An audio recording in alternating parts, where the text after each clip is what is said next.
Hello, hello. Anyone here? What's up, everybody? We have an exciting stream ahead of ourselves in some ways, and not as exciting in others, but I think we're going to have a good time. So welcome to the Wednesday stream today. Not exciting in the way that it is not the day that the new cards release in Master Duel. So we're going to have to find a way around that. But I think I found one, how we can still have some fun in Master Duel today with without the new cards being out yet and without the new ban list being in effect yet. I'll tell you guys about that later. So we are going to play some Master Duel today. We are also going to talk a little bit about my regional that I'm going to have on Saturday. So there's going to be a little bit of TCG in today's stream as well, because I want to take a look at some deck lists from last weekend, at some meta developments in the TCG. And we're going to use today, because there's no new cards in Master Duel, we're going to also use today for TCG purposes, where I need to, like, I already have a rough idea of what I'm going to play at the regional, but we're going to look at some more things and get some more input on that today. I don't mind sharing the kind of ideas that I have for my deck for Saturday, because it's not going to be anything super crazy, no crazy meta call or anything like that. I'm just like, I'm really enjoying the current TCG format, at least watching it over the weekend was very fun. So I'm like doing that on today's stream. We're going to prepare for it a little bit. I've also seen, yes, I'm aware, chat, there is a new OCG Metagame Report. That's exciting. We've got a new archetype to look at from Alliance Insight. So a lot of cool things today, I think. I think it's going to be a good stream with a little bit of everything. So yeah, it's going to be a good time. Pirate Spy, thank you for the 14 months. Just a Demo, thank you for the 28. Appreciate the early subs. Thank you so much. Before we go, we do have to do the warm-up, of course. That is mandatory. We're going to do that real quick. Let us... Wait, I'm on the wrong one. This is where we start. All right, let's begin. Let's begin quickly so we can get done. I do want to do the higher lower game. Just one run. Just one run. All right, allow me one run. All right. Who are you? I don't know. Is that a Crystron? That looks like a Crystron. Heroic? Okay, I'm not trying to find a heroic. It could be. I was thinking Crystron something Quandax or whatever, but there's a yellow Crystron that looks kind of like that. But you were right. It was a heroic. Not a good start. I don't know this one either. Oh, it's a rank up magic. That's why. The card that shouldn't have existed. Oh, that's Xeno Meteorus, I'm pretty sure. Ground Xeno? Oh, okay, that's a spell card. Yeah. I knew it was a spell. I thought Xeno Meteorus is the monster. My bad. Dark Summoning Art or something like that. Dark Art. No. Greed. Something Greed. Yeah, it's like Dark Art, Greed Art, Dark Spirit Art, Greed. That one.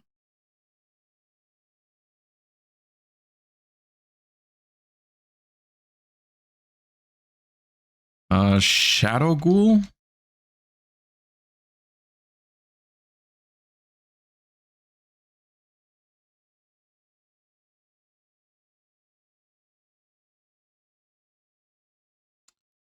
Have I seen this card? Elixir, yeah. White Destiny.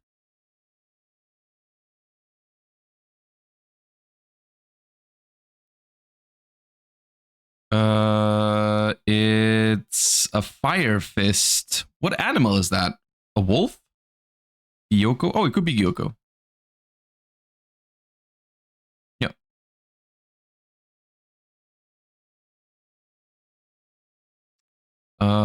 That looks like it's Grass Clown. Yeah.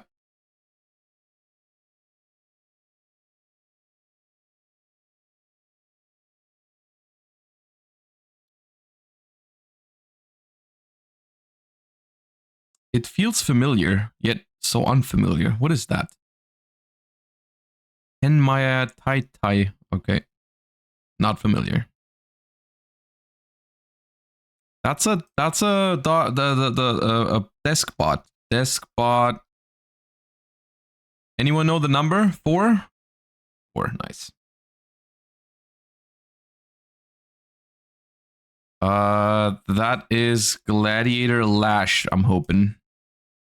No. I feel like we've had the same problem. Double tag. Yeah, we've had the exact same problem like 2 weeks ago or something, where I thought it was Gladiator Lash, but it was double tag. Okay. I'm gonna skip the Gusto card.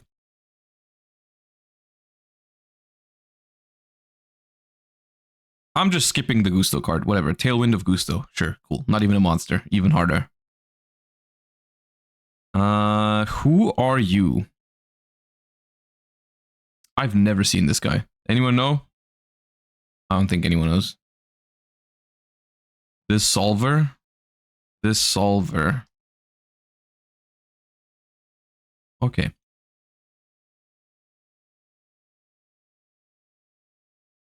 Not Idaten, the Dakini. Yeah. Duel Links card. That is monstrosity.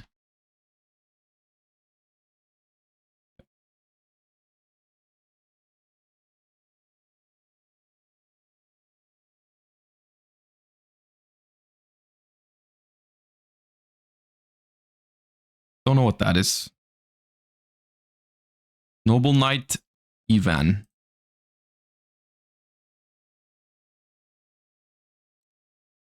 Wait, I know this. Ninjutsu. Ninjutsu. Notebook. Yeah, notebook. Just notebook. Yeah.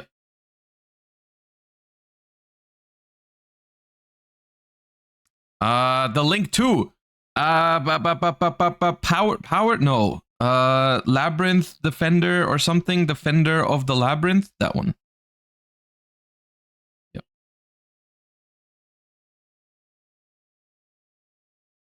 Accumulated Fortune.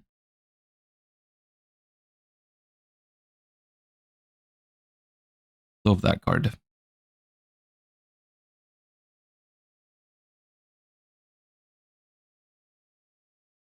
Oh, Griffin Wing.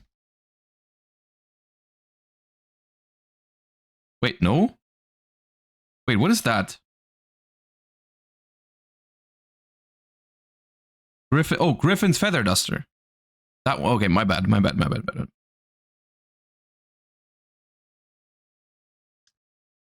This is a trap hole of spikes, or with spikes, or spiked trap hole. Trap hole of spikes. That one. Yeah.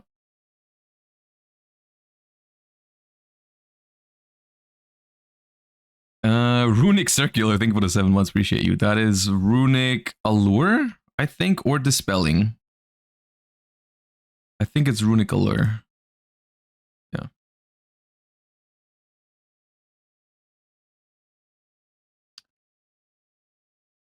Is that Fright Fur Kraken? No. Well, it is some Kraken, isn't it? But which one would it be? Not that one. Vanilla Kraken? Skull Kraken?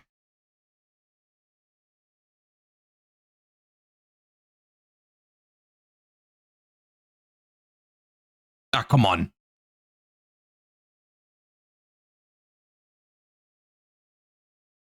Oh, it's a spell.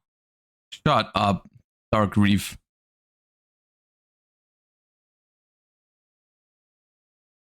Neil's thing with a 35. Don't know this one. Fortune Lady Calling. All right. Super Poly.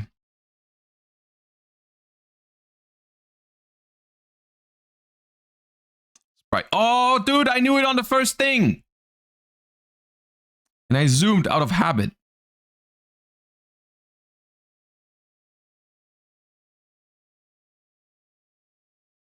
I don't know this one.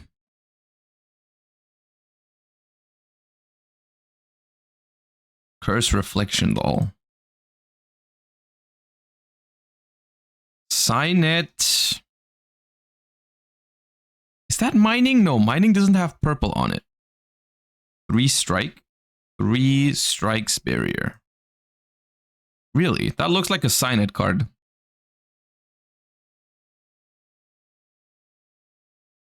That is Visa Starfrost lore, I think. No. Oh, I know him. Rock Band Xeno, whatever. Rock Band Xeno guitar. Yeah.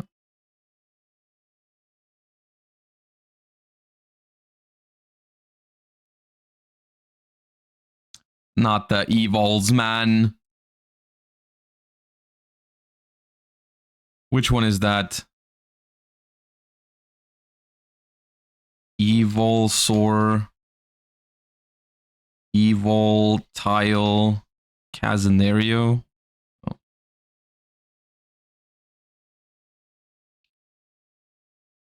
Aaron.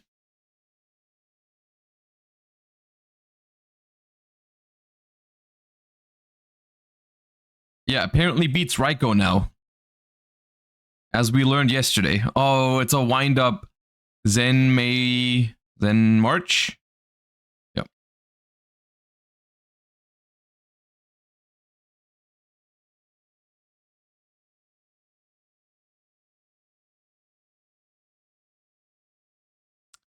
Oh, that's a Fire Fist.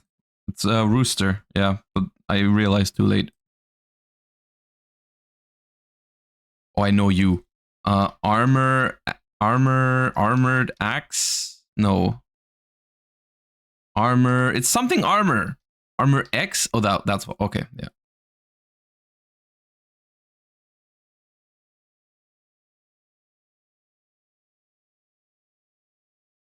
That is Curse of Dragon, but what is Curse of Dragon doing? I don't know what Curse of Dragon is doing here. Corrosive Scales.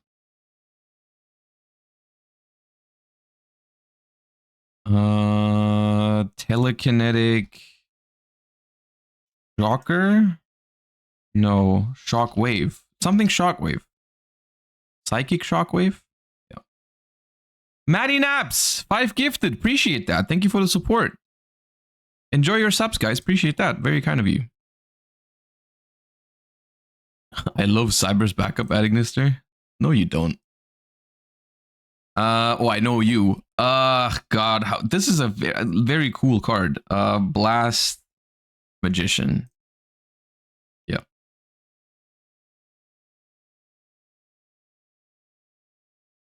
That looks like a Gishki. Gishki. I think that is a Gishki. Yeah. Oh, but it's old. Gishki. Marker. Yep.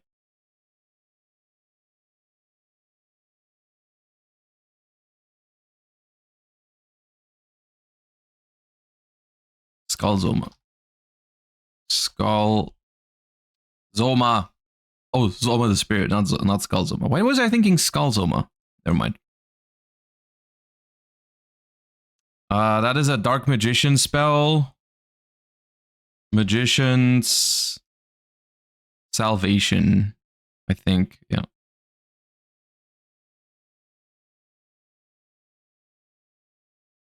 This is Dark Dragster, right? No. Oh, it's a spell that has it on it. Okay, never mind. Never mind. I don't know what it is. Turbo Tainted Hot Rod GT19. Okay, whatever. Whatever, man. Don't know this. Oh, is this a Rivals? Rivals. No, it's not. Okay. Steering contest. Okay. The stun mirror. I know you, Archfiend of Lightning. Red Ice. Archfiend of Lightning. Yeah.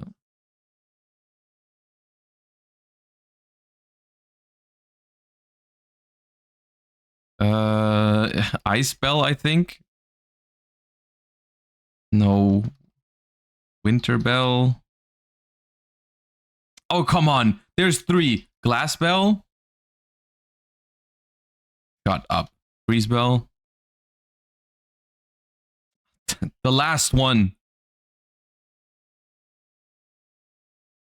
The Blue Eyes attack thingy. What is it called?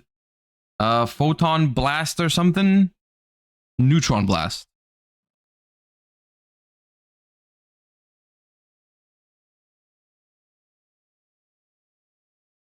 I think that's D-Save Worm.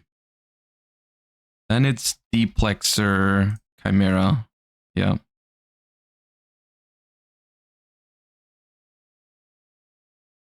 I feel like I've seen this one. Rod Freeze. Rod Freeze.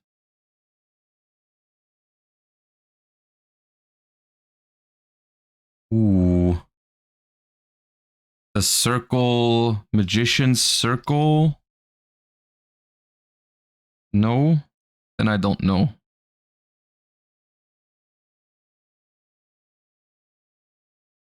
Sorcerer's... Oh, that one. Okay. Gishki. Aquamirror. Don't know which one, though. I don't think it's Aquamirror Cycle. No, I don't know what it is. Forbidden Arts of the Gishki. Okay.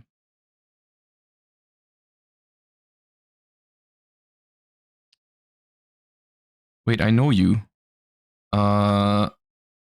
Abistius. No.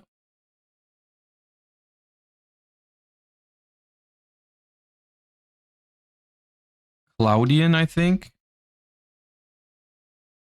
No. Huh. Oh, card destruction. That's basically a Claudian. I did okay.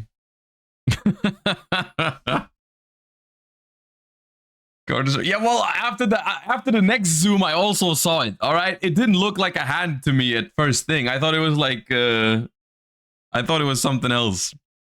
Well then, all right, do this real quick. It wasn't a bad round. 700 something. That's all right. That's all right. Wrong go. All right, we're looking for a warrior. Octo stretch. Level 2 or 3 warrior from 2019 or up.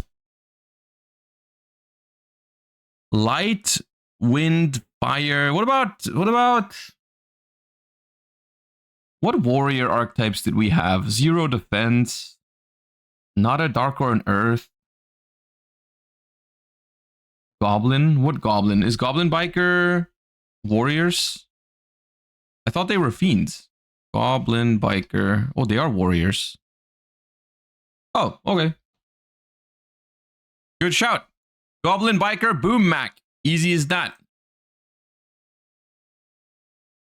Easy as that. All right.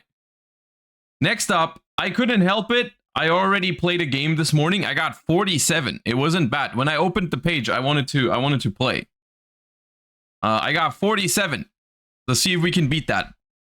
I'll only give myself one attempt to not spend so much time on this, but let us begin. So, can you see everything? No, and you can't see where I'm clicking. Okay, hold up. How do I do this? Yeah, this works. All right. Gemini counter is earlier. This is later. This is earlier. Later. Earlier.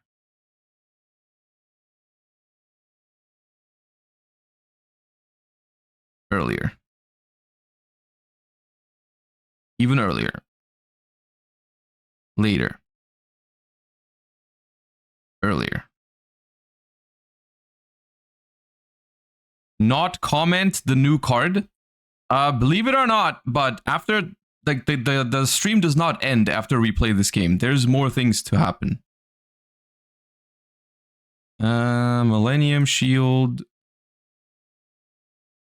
Wait, this one's mean. Jaugen the Spiritualist. Was Jaugen in 2002? I don't think so, right? What set is Jaugen? Is Jaugen Ancient Sanctuary? Labyrinth of Nightmare. Labyrinth of Nightmare, I think, is 2003. Oh, God. Okay. Melfi is pre... Wait, when is Melfi? Is Melfi after 2018? Later, right? Yeah, it's later. Vicious Astrolaud is later.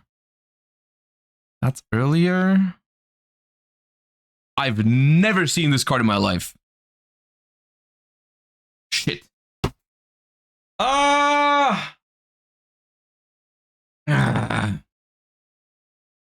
right.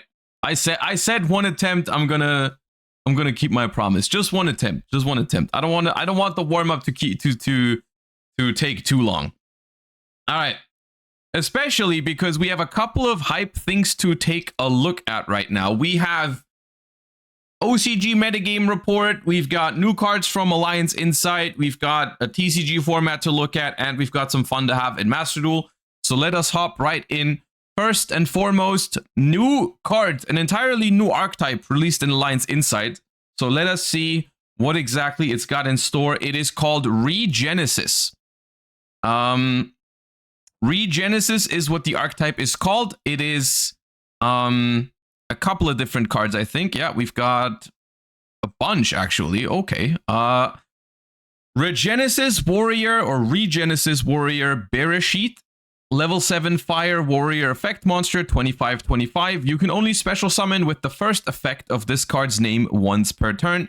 You can only use the second and third effect of this card's name each once per turn. If a monster with 2500 original attack or defense is on the field, you can special summon this card from your hand.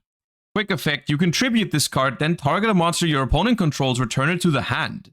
During your opponent's end phase, if this card's in your graveyard because it was sent there this turn, you can add it to your hand. Interesting. That is not a bad card right at the bat. It reminds me a little bit of like a Pankratops-esque effect, right? Like if I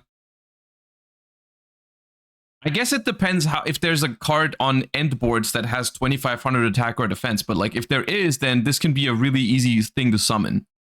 So yeah. Fire Warrior, yeah. Quick effect, bounce, and then if you do it on the opponent's turn, you even get to add it back. Not bad. Regenesis Sage Schmidt. Level 7 Water Spellcaster, 25/25. Okay, seems to be their thing. Makes sense. The entire, I'm guessing the entire archetype is 25/25. All level 7 so far.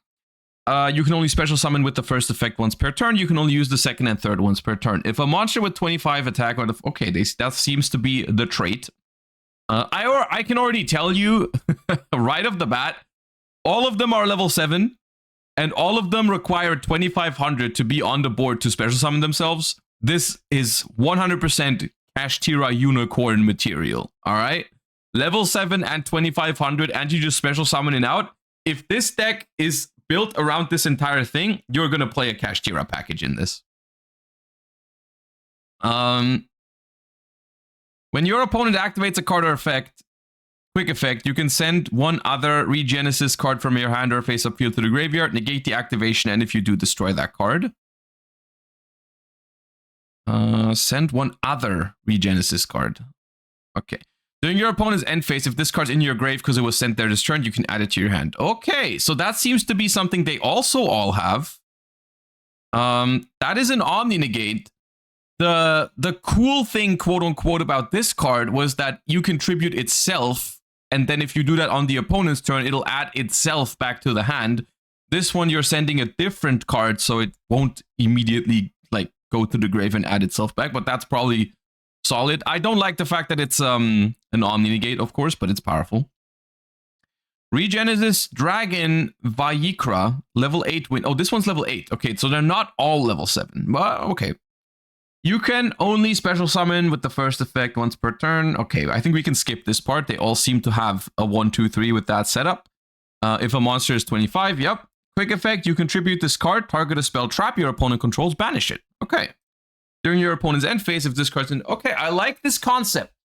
I like this concept. We can special summon some 2,500 bodies that all have a quick effect to do one thing, and then they all have grind game by going back into your hand in the opponent's end phase. All right. Regenesis Archfiend Bemidbar, level 8 Fiend, 25/25. You can only special summon. Special summon. Oh, this one's different. Oh, this one's good. You can special summon this card from your hand by revealing a monster in your hand with 2,500 attack or defense. If this card is normal or specialed, you can add a Regenesis card from your deck or banishment to your hand except itself. During your opponent's end phase, if it's in the graveyard center this turn, you can add it to your hand. This is very good, because what I was like looking at here with these guys is like, okay, well, they all have nice effects. They're all solid cards, but none of them gets you going, right? That's why I was thinking of Kashtira Unicorn. I'm like, okay, the problem with this is, where does the first one come from? Where does the first one come from? Because all of them require one on the board. Now, here's your answer in the archetype, right? You probably, from what I'm seeing so far, you would still play Kashtira Unicorn in this, unless there's another card that locks you. But this is the one that gets you started, and it even adds any of the other cards. That's a pretty good one. And then we have Regenesis God Deuteronomion, level 10 Light Illusion. Oh no, it's going to be an illusion that can't be destroyed by battle. If cannot be normal summon or set, must be special summoned from your hand by banishing a face-up monster you control with 2,500 original attack and defense. Wait, do they all say attack and defense? No, those are say or. Okay, so I was not yapping. Unicorn actually works. Okay, this one says and though. 25 original attack and defense. You can only special summon once per turn this way. If this card is special summoned, you can set a Regenesis spell trap from your deck. Gains 2,500 attack during the battle phase only. If this card attacks a defense position monster, inflict piercing battle damage. Okay. That's, once again, not a starter card, is an extender, but is still not terrible. Gives you, it depends on the quality of the spell traps. The spell card is just called Regenesis, all right? Plain and simple. Just Regenesis, normal spell card. You can only use the first and second effect each once per turn. Take a Regenesis monster from your deck and either add it to your hand or send it to the graveyard, or if you control a Regenesis monster, you can add a monster with 2,500 attack and defense from your deck to your hand instead. Okay, now you're going to have to tell me right at the bat. I'm sure there's someone here who already knows what kind of crazy things you can do with that. Is there any crazy tech card you can add in? There are no good ones. Okay. All right, sure. If this card is in your graveyard, except the turn it was sent there, you can banish it, then target a Regenesis monster in your grave, special summon. All right, this card is obviously phenomenal. It's a Rhoda. It's a Rhoda with a secondary effect for follow-up. That is pretty damn strong. Torah Regenesis, quick play spell card. You can only use the first and second effect of this card's name each once per turn. Your opponent's special summon, you cannot special summon from the extra deck until the end of the next turn after this card resolves. Also special a Regenesis monster from your deck, but send it to the graveyard during your opponent's end phase. During your main phase, except the turn this card was sent to the grave, you can banish this card from your grave, then target one of your banished Regenesis monsters, special summon it. I quite like this one. In general, this seems to be... let's read the last one before I make any assumptions, just for completion's sake. Let's read the trap before we yap. Regenesis Birth, continuous trap card. You can only use the first and second once per turn, and only once that turn. Oh, you can only use one of the first and second and only once. Okay. You can send a Regenesis monster from your deck to the grave, then target a face-up monster your opponent controls, change it to face-down defense position. Now, this is especially powerful considering how all of the other Regenesis monsters, or the first ones, they all have this effect to add themselves back to your hand in the opponent's end phase. So not only do you get a disruption from this, you also get a resource for next turn. During your opponent's turn, you can send this face-up card from your spell and trap zone to the graveyard, special summon as many Regenesis monsters with different names as possible from your hand, grave, or banishment, but send them to the graveyard during the... Okay, the second effect is broken. You definitely... This is one of those trap cards where it sucks that it's a trap card, but I think this card is good enough that in this deck, you would play it. You would play it because you're going to summon a bunch of Regenesis monsters on your opponent's turn, and they all have quick effects. Right? It's like, if you have a bunch of these in your graveyard, you're going to be able to, like, this is a bounce, this is a negate, this is a, what was it, spell trap banish, and this is a search. Right? That is a ridiculously good effect on your opponent's turn. And if you don't have access to as many, well, you just use the first effect, right? Just a Book of Moon plus a set. And because they're all sent to the graveyard during the end phase, you get them all back to the graveyard. Okay, so the theme of this deck seems to be a very main deck focused approach, which is not super common in Yu-Gi-Oh! These days. You know, most decks rely on their boss monsters to be in the extra deck, turning like all of the main deck cards are more so like the engine, and the extra deck is kind of what you're trying to end on.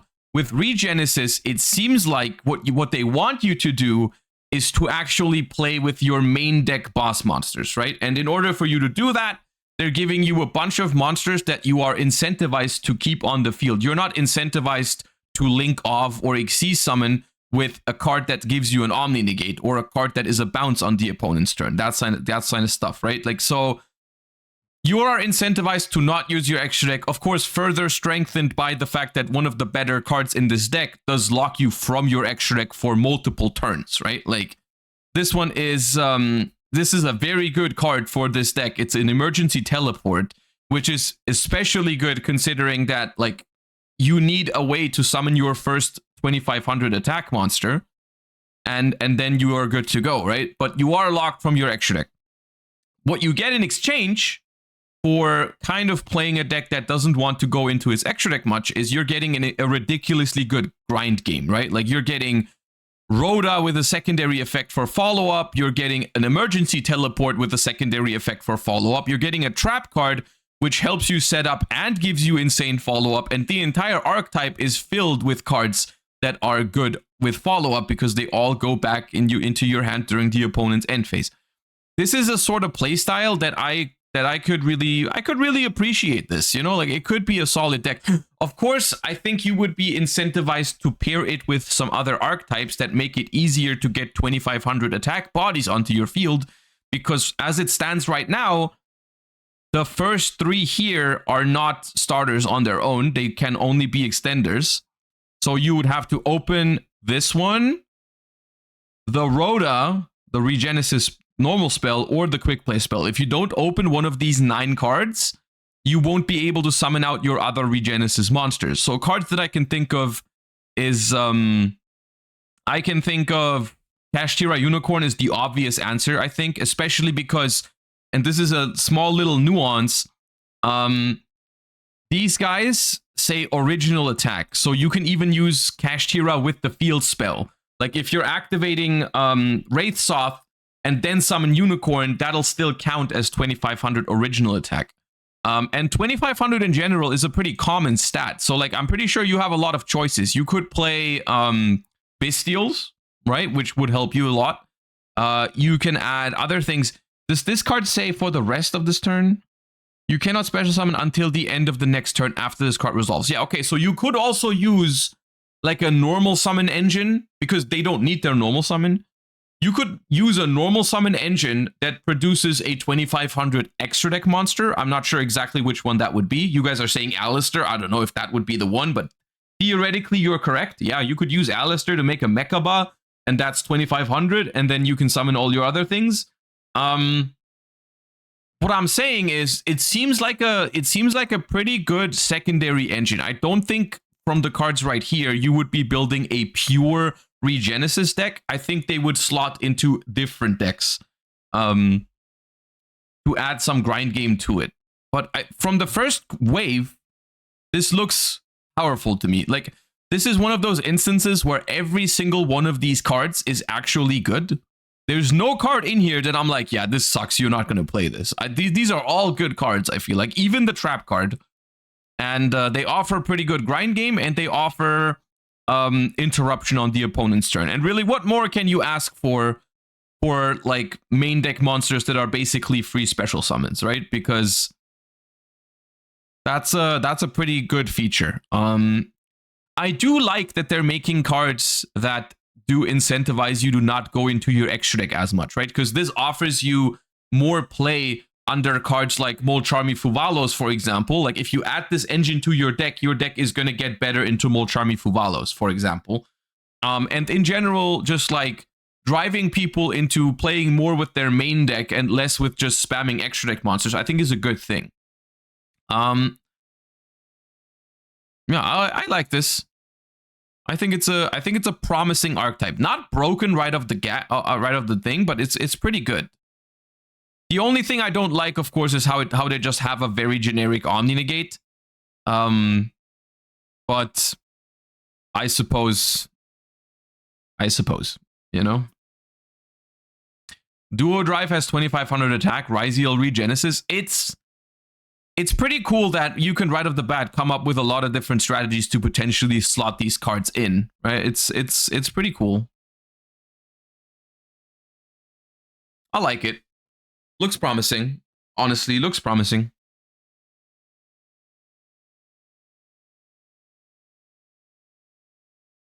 At least it requires you to have archetype cards for the negate. Yeah. This card itself, if you just draw it, will not have a negate. You need to get rid of another Regenesis card in order to use it, which is at least there's a cost attached to it, right? At least there's a reasonable cost attached to it, even though the effect is still very strong.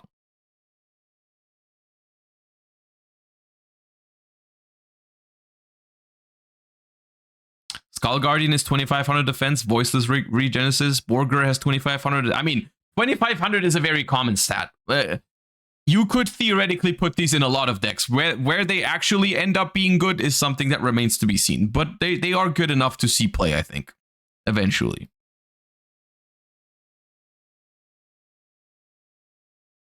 Yeah. The summoning condition can be fulfilled by opponent's monsters. Yes.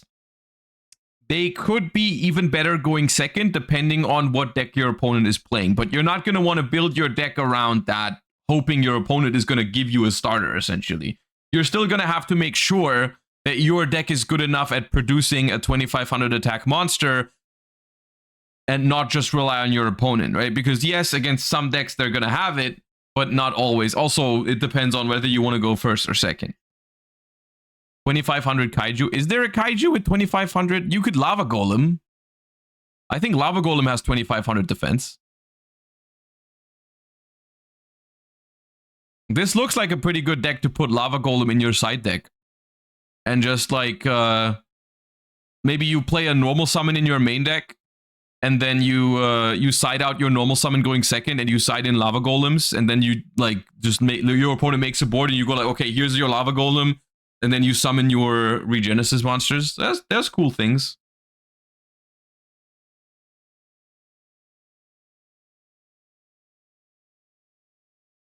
Radion and Kumungus. Yeah, okay. We don't have to go through every single monster with 2500 attack or defense now, because there's a lot of them, but I think, to me, this is a good sign when an archetype comes out that immediately you have a bunch of ideas of where you could put it. And it really makes you think, because the cards are good enough that you want to play them, but they're not broken enough that you know you have to play them in everything for sure. Because there's a realistic possibility that these cards end up being that you try them and you think like, hey, no, I prefer pure. They're not like super broken. I like this a lot. This is a well-designed archetype for now, in my opinion. It looks fine. The Omni Negate I'm not the biggest fan of. Outside of that, I think it's a pretty intriguing design. I like it. All right. I think that's the only new cards we have from since yesterday. We have an announcement of some of the Evil Hero rarities for Supreme Darkness. If anyone cares, Evil Hero Toxic Bubble is going to be an ultra rare. Evil Hero Dead End Prison is going to be a secret.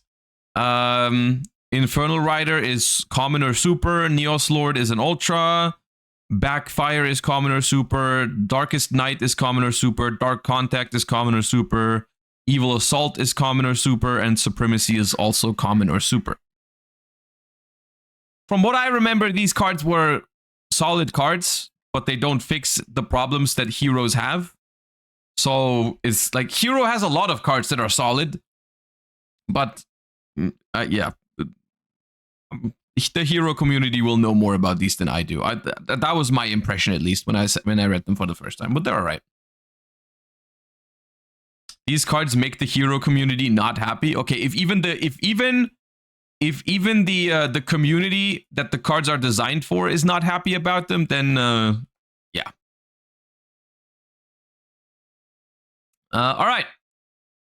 Let us talk about something that I was waiting for a while. We have a new OCG Metagame Report. Now, I've seen reports float around like the internet over on Twitter somewhere, but now we have an official Road of the King report compiling tournaments held in Japan, China mainland, Taiwan, and South Korea during 1st to 5th January 2025. So finally, the first metagame report of 2025, and as well, the first one, I think, after the last Forbidden and Limited list update that put X Ryziel to 1, among some other things. So let us go ahead and hop right in, and we see right away significant change up in the metagame for the OCG. We're seeing Orchest at 19.5%. This is due to the new support from the Quarter Century Trinity box, where they get a Link 1 monster among some other pretty good support. We've got Malice still sitting strong at 17.2. This is something that I think was to be expected because the most recent Forbidden and Limited list, for some reason, hit Ryziel really hard, but didn't really hit Malice, which I thought was odd, but okay. Malice still sitting at 70.2. Blue Eyes at 16. Ryziel still there at 7. Gem Knight at 5.9. Memento at 5.3. Crystron at 3.6. And Tenpai at 3.6. And the Orcust decks are divided into different categories here. We've got 13 Pure Orcust, we've got Fiendsmith Orcust, Horus Orcust, Horus Fiendsmith Orcust, Azamina Orcust, and Labyrinth Orcust. All right, let's look into Orcust here.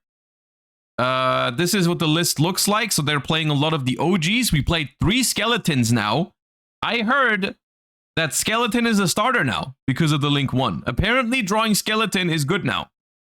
So they play 3 copies.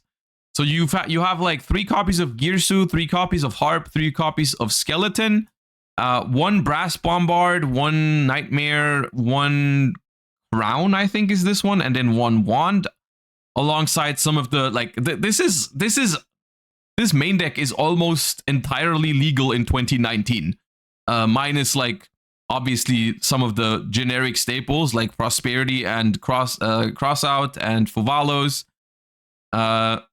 I'm pretty sure everything else could have theoretically been played in 2019, which is funny. Of course, in the extra deck, you've got a bunch of new tools, but still. Oh yeah, and Girsu wasn't out yet in 2019, but sure. Quarter Century Trinity box gave Orcust a boost with 2 new cards in Galatea I and Enlil Girsu, the Orcust Mech Knight. Galatea I is a new Link 1 that greatly improves the Orcust strategy. Opening with Orcust Harp Horror in hand is now playable, as it can be normal summoned and then used to Link summon Galatea. Right, so you're surpassing the need. Not only is Simple Skeleton a starter now, but also Harp Horror is, which didn't used to be a starter, right? Because 1 Harp Horror, you had no way of just getting it into the graveyard, which is why we resorted back then to playing cards like Armageddon Knight, Dark Refer to get going. You don't need to do that anymore. Galatea, the Orcust Automaton effect, adds a World Legacy monster or Babel from your deck or graveyard to hand. World Crown is an option to add, as it could be special summoned to go into Lib, the World Keyblade Master, which in turn fetches World Legacy Succession.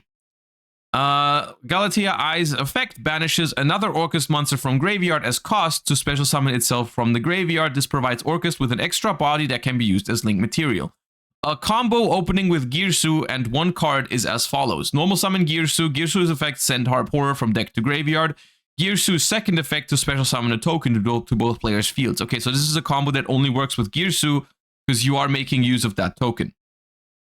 You link off Girsu into Galatea. Galatea send the card from hand to add World Legacy World Crown. Special World Crown. Galatea and Crown make Orcust the other Galatea. You banish Girsu from the grave to special summon itself. Galatea plus Legacy token makes Lib. Lib sets World Legacy Succession. Galatea and Lib make Apple. You don't use Galatea's effect. Maybe not yet. You make Appaloosa, and this is something that's a huge difference between OCG Orcust and TCG Orcust.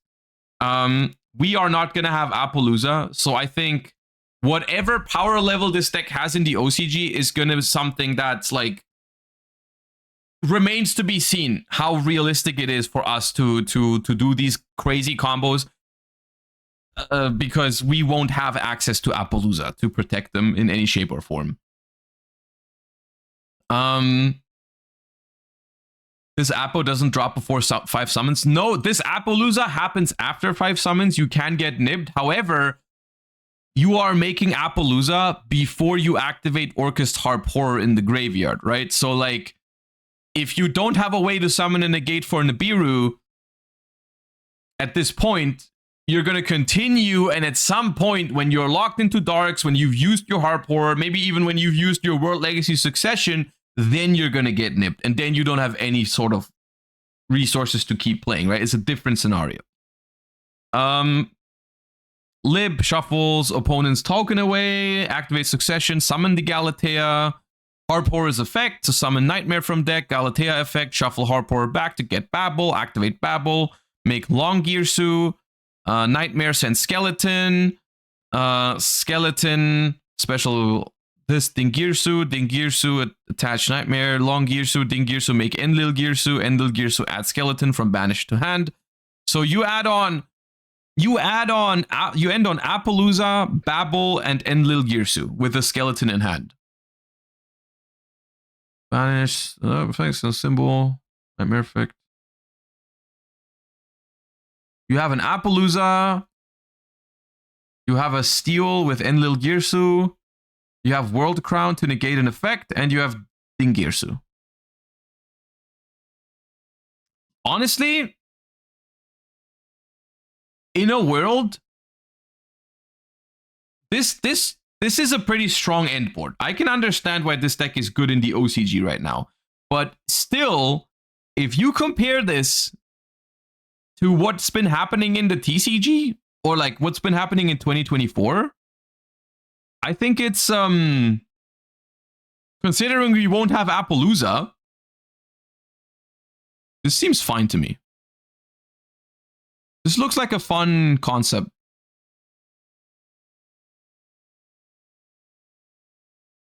You also have Crescendo. In this combo, you don't have Crescendo. No, in this combo, you won't have Crescendo. The reason for that is that they decided to search Babel with Galatea.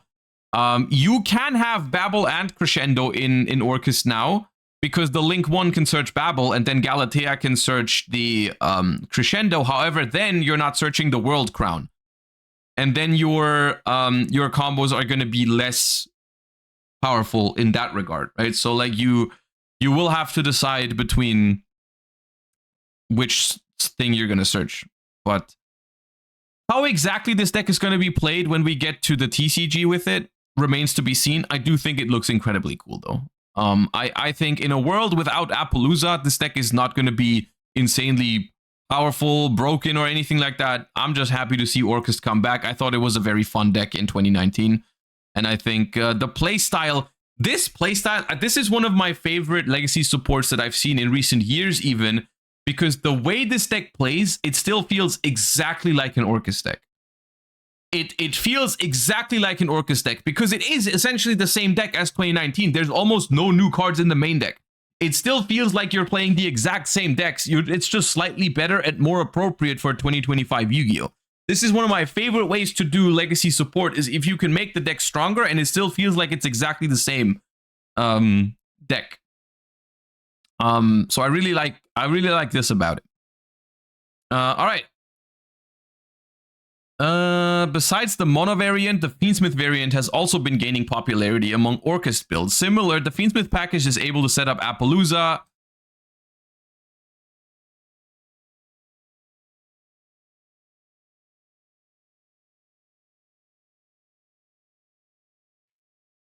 We're gonna skip this combo because, like, I'm so sick of looking at Appaloosa combos. Can you ban Appaloosa in the OCG, please? How are you not seeing that that card is so unreasonable? Anyways, this is a Fiendsmith variant of the deck. So yeah, I mean, obviously, Fiendsmith makes a lot of sense in this deck too. Especially because Engraver could also be used as a way to discard a card from your hand, right? Like, oh, they have one Engraver, one Tract, sure.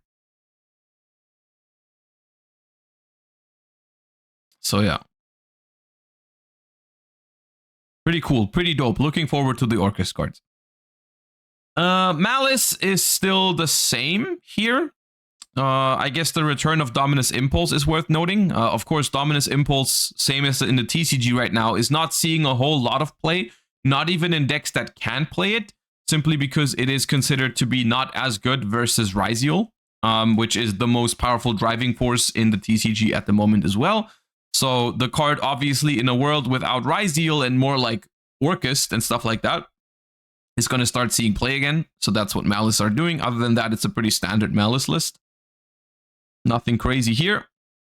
And then we've still got the Blue Eyes deck, which is another one of those decks that I'm just incredibly happy about seeing play in the OCG right now, because it looks like such a... It looks like we're going back to normal Yu-Gi-Oh! Essentially, is what I've been saying over the last couple of weeks.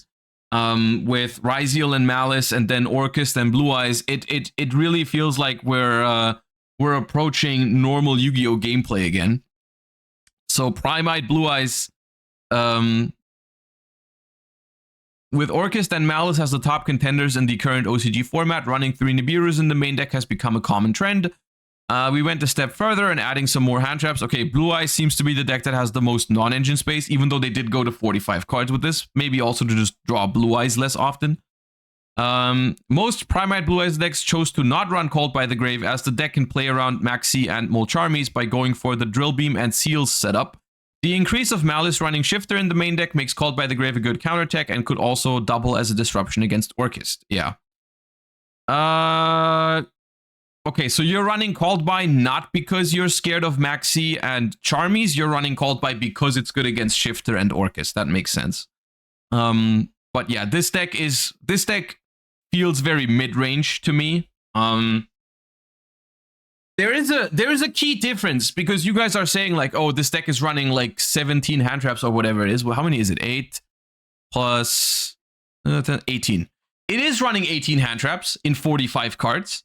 But I think there is a distinct difference between a deck like Snake Eyes having room for 18 hand traps, or something like this having room for 18 hand traps. The end board that this deck produces, I think, is a lot like weaker than what a Snake Eye deck used to do.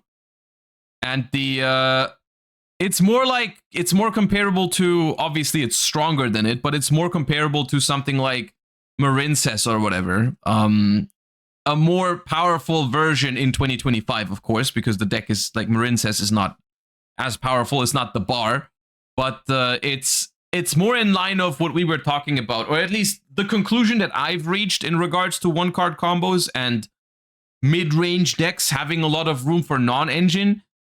The conclusion that I reached is that we're probably not going to get rid of one card combos anytime soon. At least not. It'd be a slow process over the course of a bunch of formats and set releases where they change up the philosophy and card design.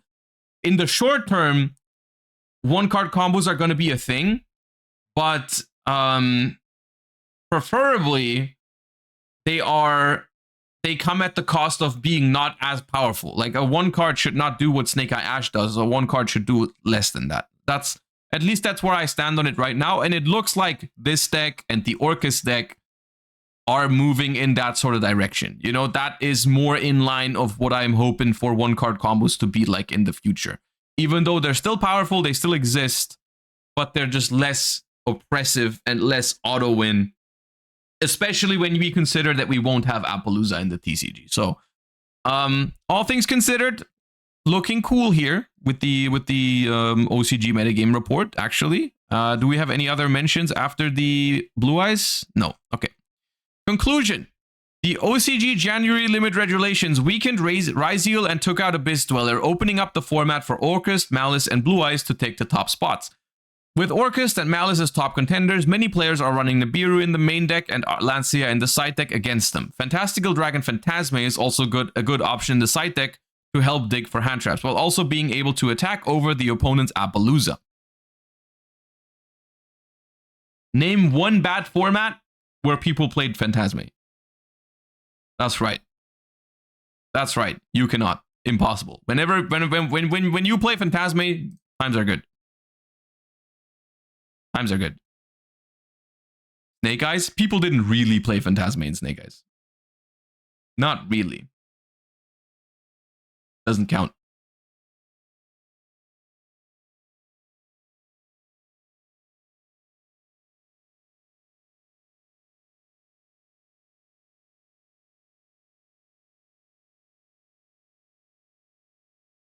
All right.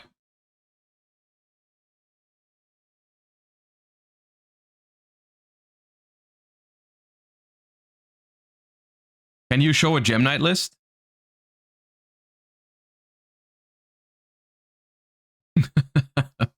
Booble, thank you for the $4. No, I'm not. There's no fountain to be blown up in Master Duel because I'm not gonna play with one of it. At least not seriously. This is something. In case anyone of Road of the King is ever watching me react to their metagame report, if there's one thing I would love to see is to put a link under these or just highlight them so I can click on them to get one example deck list for like where it's from. I know they have their sources way at the bottom, but it is pretty tedious to find the deck that you're looking for. Like if I'm looking for the I'm very interested in the Ryzeal Megistus Necros one, right? Like I'd have to go through all of these links at the bottom, right, to go and find it. But maybe I'm asking too much, but that'd be nice. That'd be nice. But at least they do give you the option to go find it. You could go and find it, right? If you wanted to. If you're looking for it really badly, you can go ahead and find it. But yeah. Anyways, looking good over there. Looking good over there. All right. New Materiactor cards. New Materiactor cards.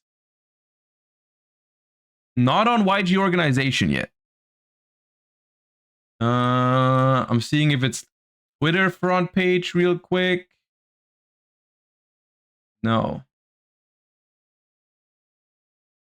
No translation yet. Okay, we'll look at it later. We'll look at it later when there is a translation. All right, so let us hop into some Master Duel, and don't worry about it. We're gonna do TCG today as well. I just feel like doing Master Duel first.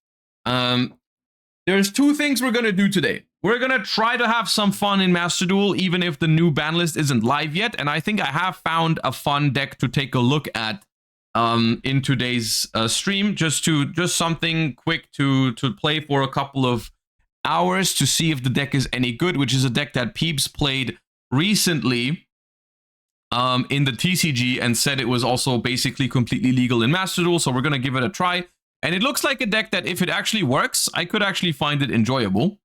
So we're gonna take a look at that. Maybe it's also not very good, but we'll have to wait and see. We'll have to find out and see. And then after that, we're gonna take a look at current TCG format and prepare a little bit for the regional that I have on Saturday, because I'm attending Montabaur Regional on Saturday, and I'm pretty sure I know what I want to play, but I do want to make myself a little more familiar with the decks that people are playing and so on and so forth. Are you playing Drytron tomorrow? No. What?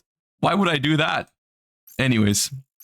The deck I'm referring to is this one. Peeps posted at the end of December. 1 locals. Yes, I'm serious. Matchups were Mermail, Malice, Fiendsmith, Kashtira, Malice. There was a lot of trap cards in this deck. And I've never seen anyone approach the Flame Swordsman deck like this. But if there's a lot of trap cards, I am interested. There's no way you play this. I'm willing to try it. Look, I'm willing to try it. Because I was down bad for ideas of what to play today. There's no way this is the correct way to play Flame Swordsman. Okay, so what is the correct way to play Flame Swordsman? And don't tell me the correct way is to not play it at all. Didn't you dismantle all of the Flame Swordsman cards? Yeah, we're gonna have to open some packs. I have the pack is still there. Hold up.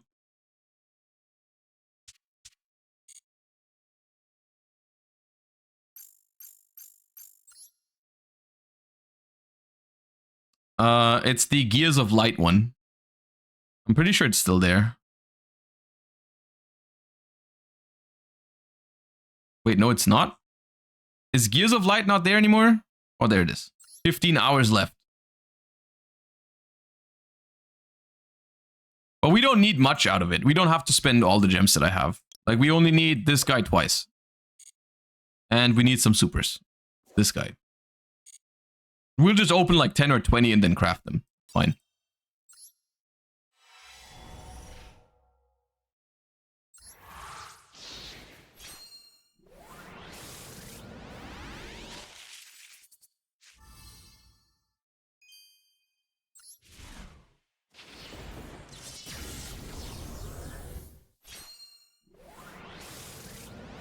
Just craft. I actually don't have super rare crafting points.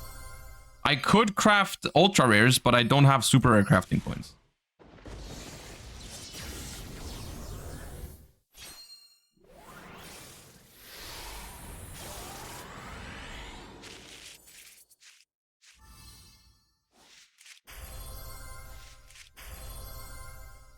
All right.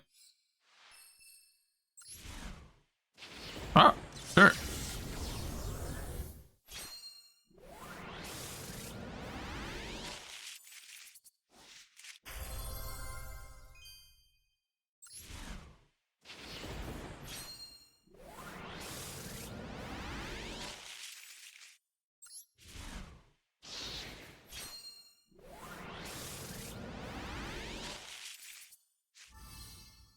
Not him. I hate him. You're not going to save for the new pack tomorrow? Don't worry about it. I'll do some solo modes later. We need him.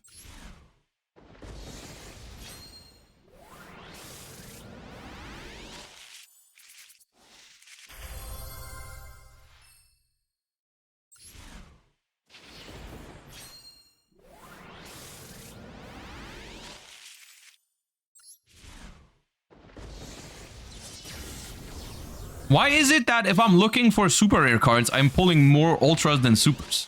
I mean, I'm not complaining. I'm just wondering how that's...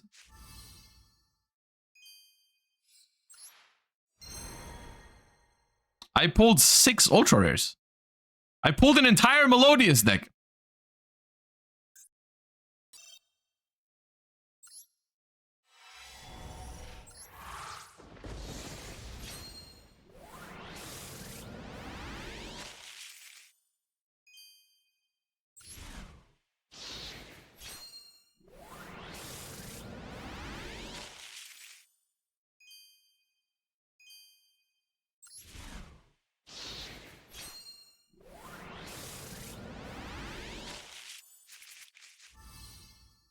That's the one we need.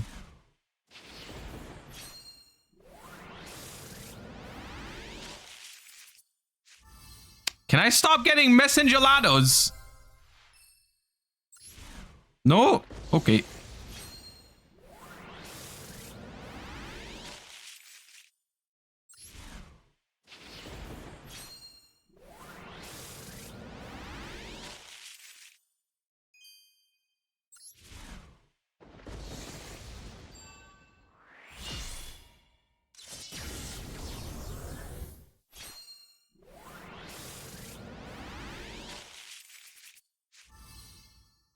Please. Stop!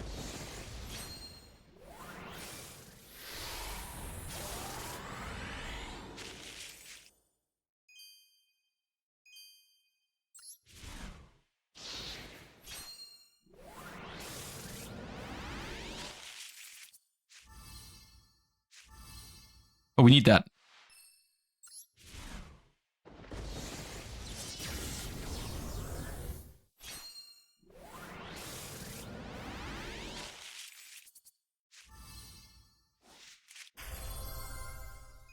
Just in time. All right, we should have enough to just craft it. I don't want to open more of this pack. I want to save my gems for tomorrow.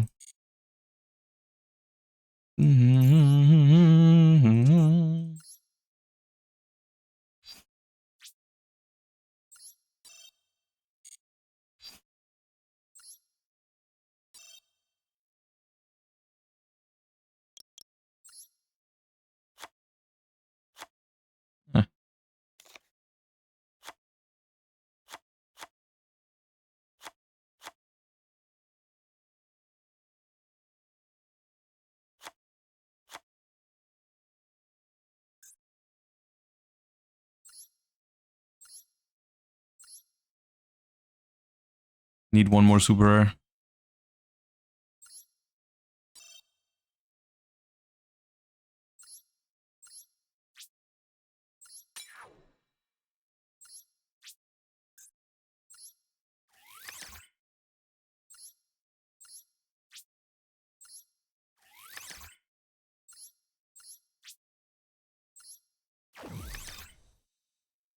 Oh, there's a different sound if you craft a glossy. I've never had that before. Okay.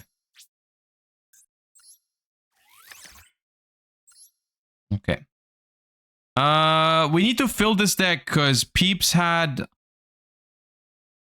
what's it called? Peeps had Impulse in it.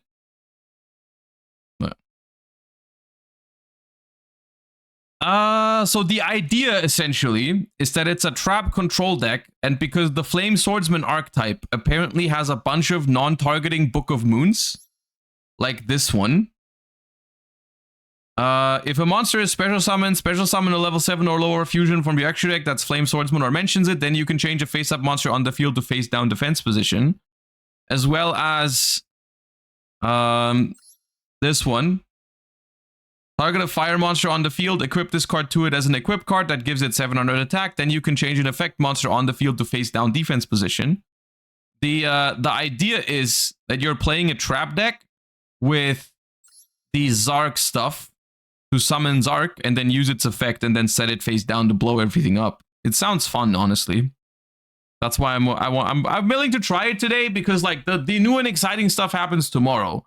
So I'm just trying to play something new or whatever for today. Let us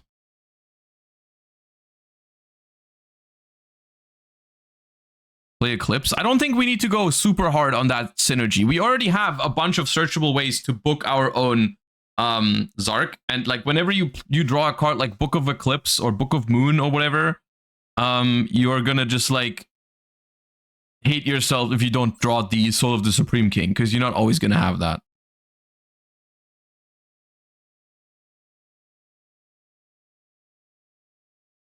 We could add 3 Morellas and 1 rollback. The problem is what happens if we draw the rollback? Do we have a way to discard it within any of these cards? I don't think so. I think if we draw rollback, it's just doomed.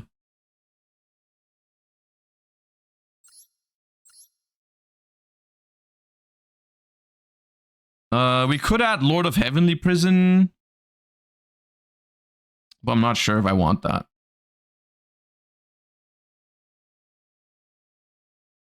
Swords Realm only discards monsters, yeah.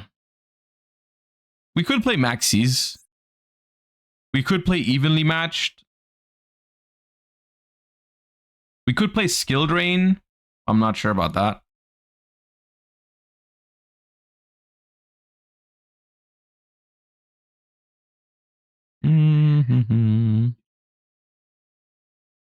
The new the Genesis cards we've read, yeah.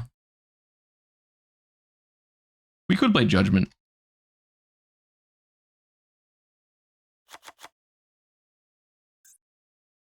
And then so there was Prosperity in the list originally. We can't play Prosperity. We also, I'm guessing we can't play Extravagance.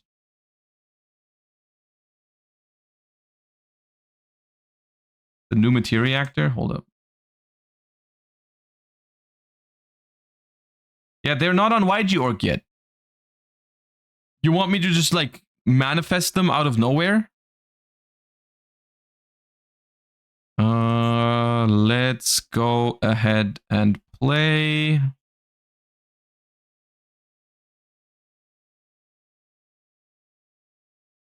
Let's just play a skill drain. I'm not sure if this deck functions super well on the skill drain, but it's probably good.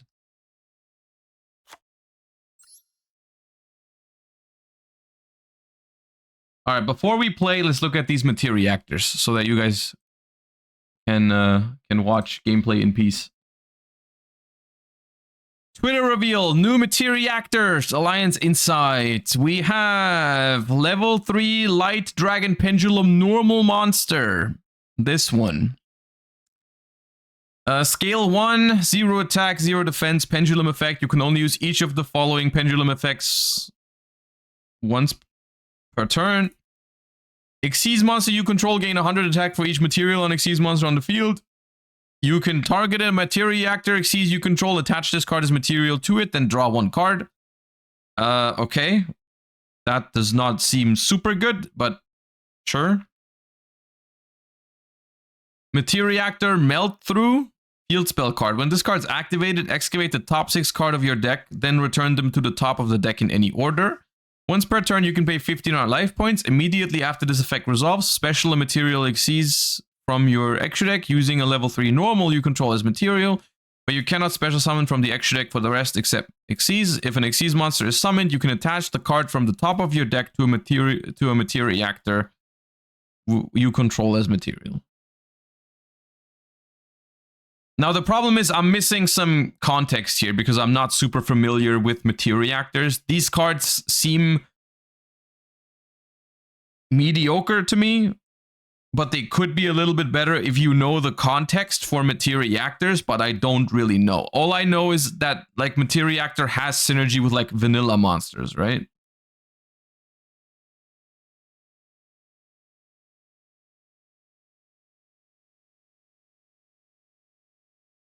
They can add materials back from their Xyz. Yeah, I remember that. I remember Materia Actor had ways to add the attached Xyz materials back to their hand.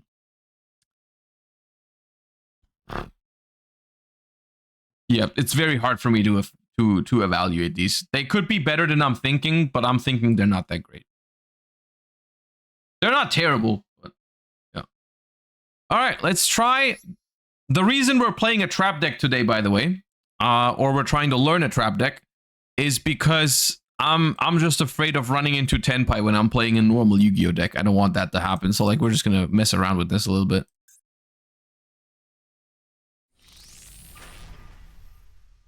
Season 37 has begun. You can tell from this image that I haven't clicked into this screen yet because the Tenpai changes are not live yet on the ban list.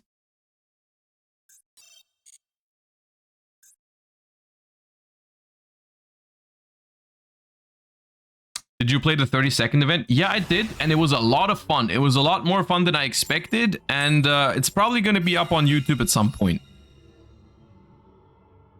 It was very fun. It was the start of this week. I think Monday.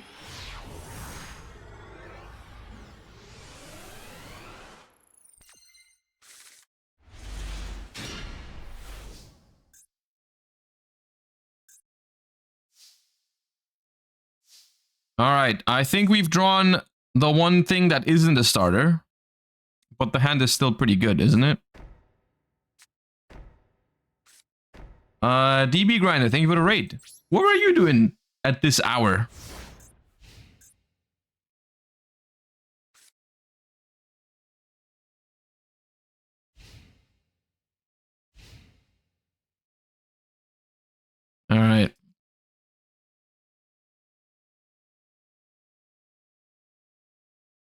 He be grinding? No, makes sense. Alright, what's up, Raiders? Ooh, we got White Forest. What we're doing today is we're having some fun with Master Duel first, and then we're looking into TCG format for my upcoming regional on Saturday. That's what's on the agenda for today. Alright, LZ pitching called by is a good sign, because it means we don't have many great sends.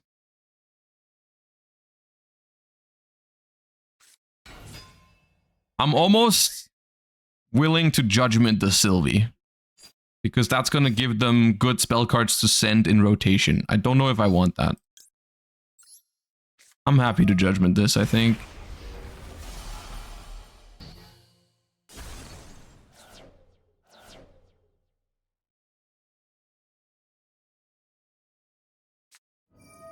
Not Rushia. Sure, we'll Torrential that, I think.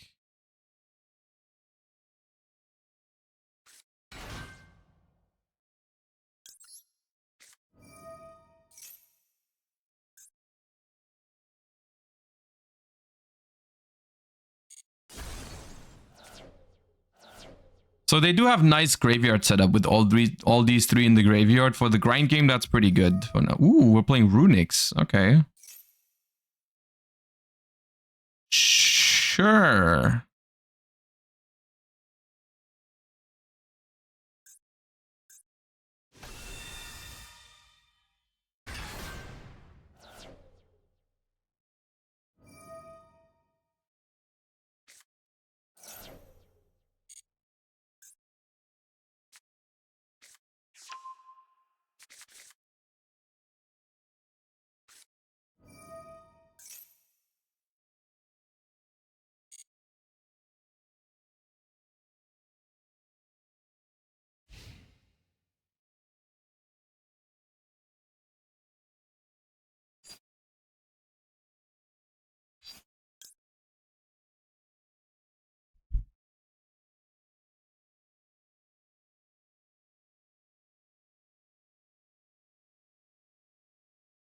What I could do is I could summon Zark and Trap Trick for Karma Cannon immediately.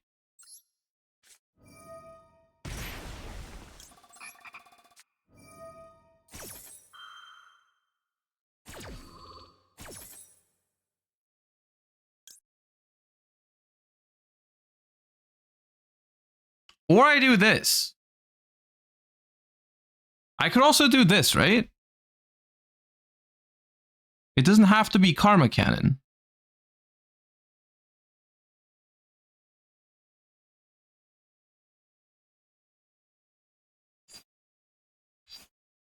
Sure.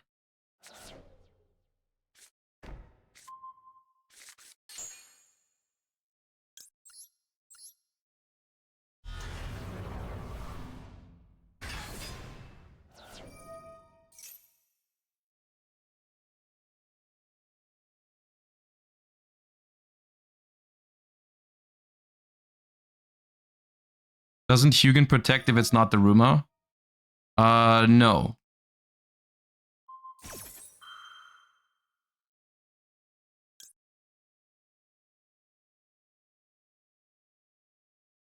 Because this destroys all cards your opponent controls, Hugin cannot protect if it itself is marked for destruction. Well, we'll activate this. Wait, no, I can't reset anymore. Oh, I'm an idiot. I'm an idiot. That's still bad. I should have done this. Because now they're gonna get Fountain Draws. Well, it's okay. We'll still activate Flame Swordsman. I should have just dodged with this. What does this do?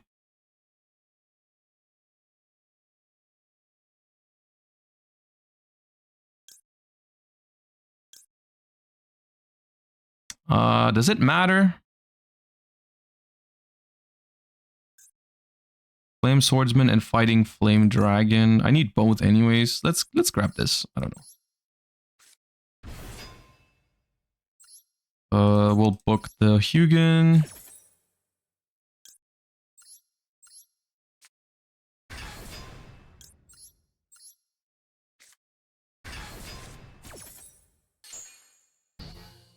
Yeah, I should have booked itself. They will get 2 draws here. Oh, never mind. No, they won't.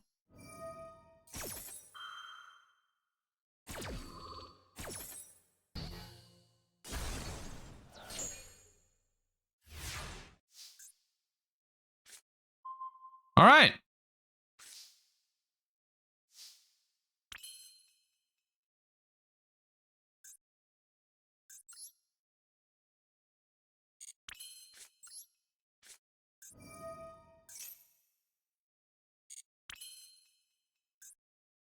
Send a monster from hand or face of field to the grave. Special summon a Flame Swordsman from your extra deck. We'll do it.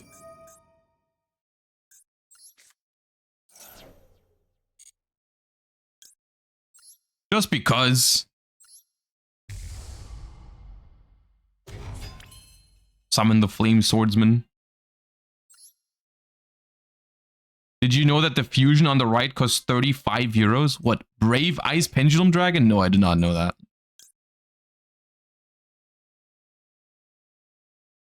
Oh, wait, this game because of this, I think.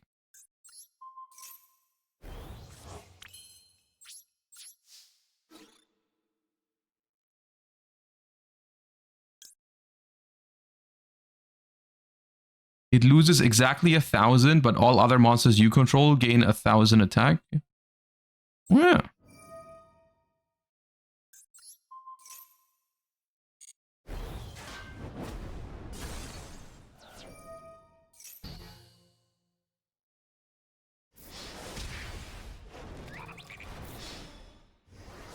Now, I don't know exactly what happened there,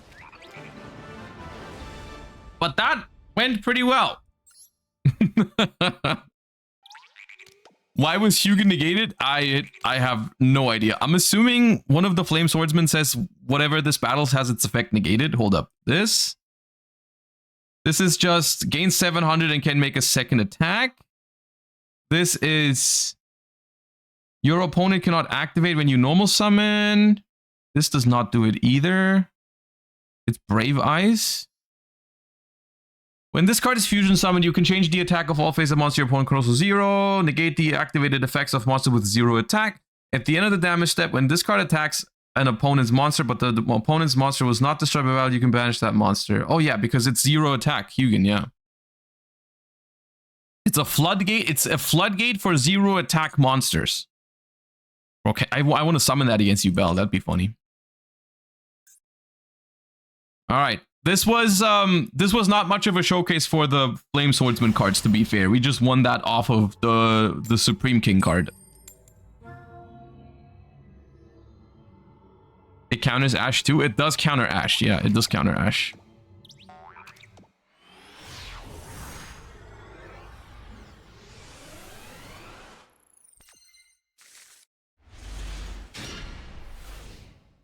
I'm not drawing the good Flame Swordsman cards, I feel like. And that's even a crazy thing to say, because I'm not sure how good they really are. But I'm pretty sure drawing this one is not good.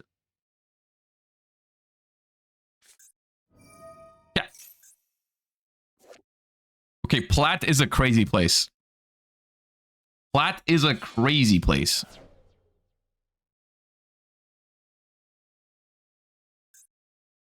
So, Chaos Form Tribute Blue Eyes White Dragon to summon Blue Eyes Chaos Max Dragon, going first. Cannot be targeted, also can't be destroyed by card effects. That's wonderful. None of my cards work against this.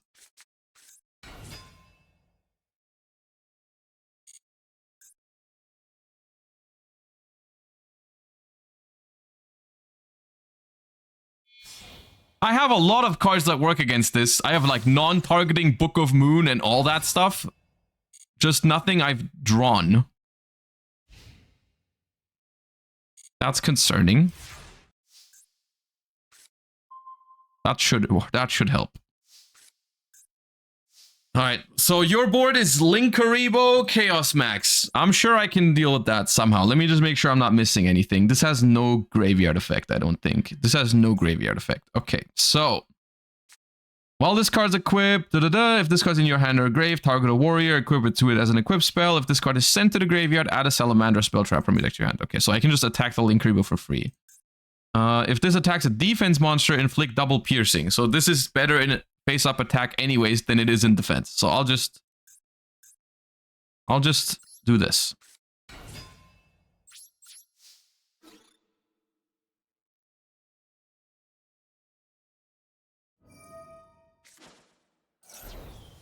No, I do not wish to attack into your Chaos Max. Okay. Do I set everything is the question, because then I can't trap. I guess I can start with Big Welcome right away, and then I can't trap trick.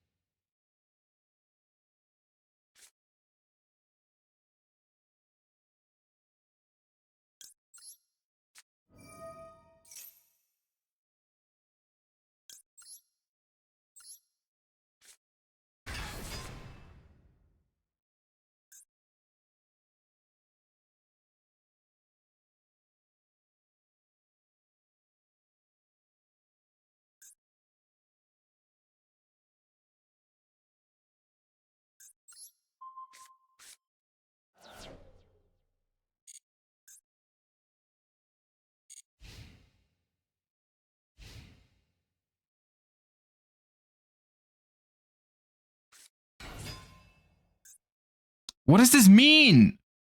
What do they mean by this?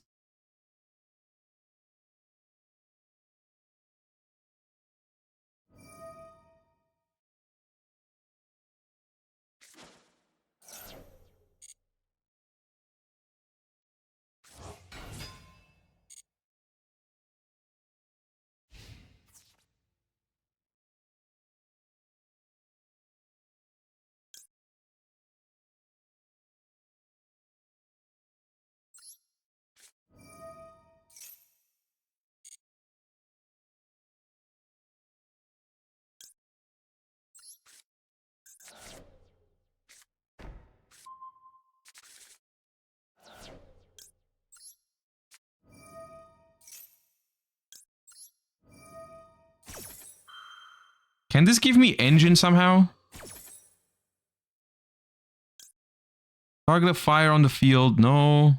I guess we'll set up the Supreme King, whatever. Beep, beep, beep.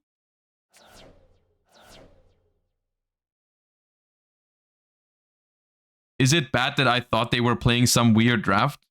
No, I can't really fault you for that. That's fair enough.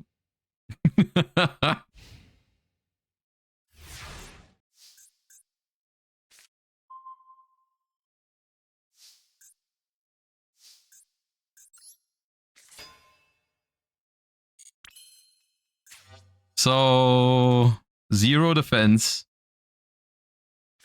Have you ever seen Blue Eyes Chaos Max be destroyed by Salamandra the Flying Flame Dragon? Because I don't think you have. I don't think you went into the stream today expecting that that's what's gonna happen. I feel like if you say yes right now, you're lying. I feel like you're lying. I don't believe you. End phase of the next turn. It's not game though, is it? It's just 4K. Can it even attack? It could attack, but it wouldn't be game. Eh.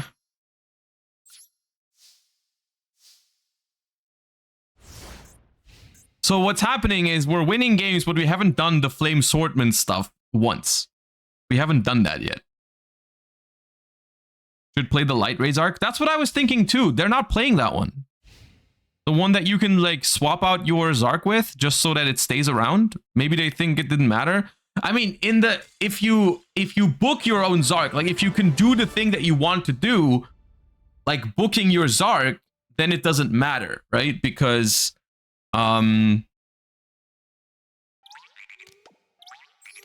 it doesn't matter because it's going to be reset anyways. But like sometimes when you don't have the means to book your own thingy, then it might matter. Oh yeah, I'll be right back. Quick toilet break.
All right. Now the question remains, can we actually win a game with the Flame Swordsman cards? Or is it just Zark control?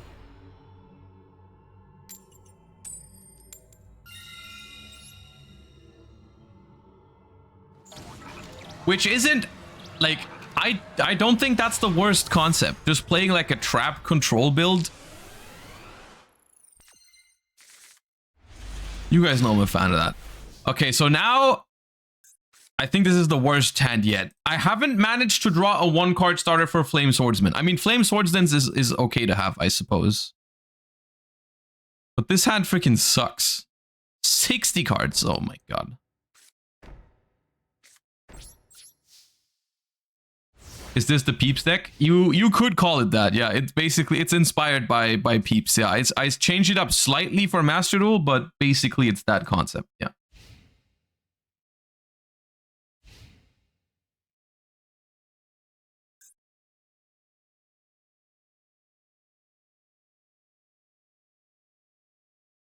Are we on Striker Dragon to turn the level 2 dragon into a searcher and starter? You know what? No, we're not. But that feels like something that this deck should have, now that you're saying it like that.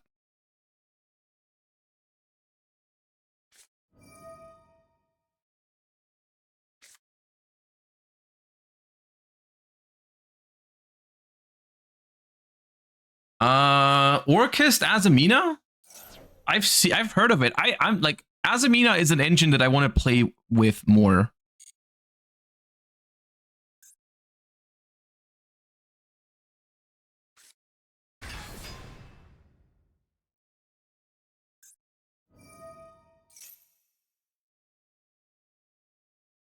Special summon a generator from hand or grave except Vala. Quick effect, detach a material. Quick effect, tribute this Exceed summon card. Okay, I have to prevent the Exceed from coming out. I don't know if I can. But if the Exceed comes out, I'm mega doomed. Special summon a generator from hand or grave is what they're trying to do right now. Sure.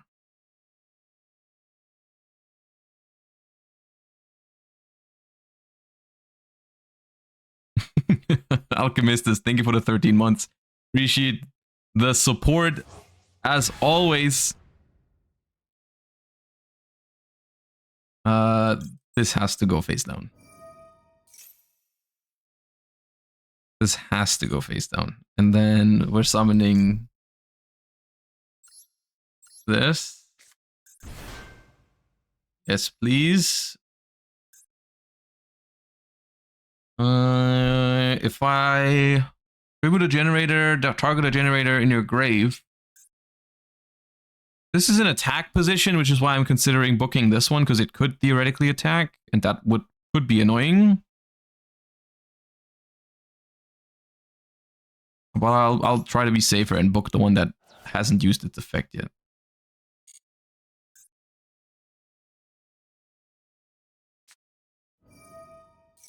Of course, they have boss stage. Special summon if it wants to, if you special summon a generator, you special some tokens.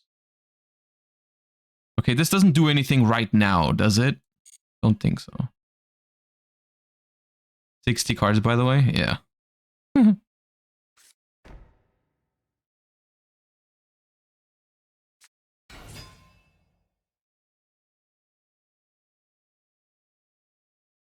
I despise MathMech. Thank you for the 10 community gift subs. You've come to the right place.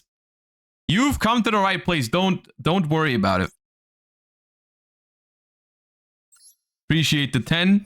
Appreciate your username. Appreciate your existence.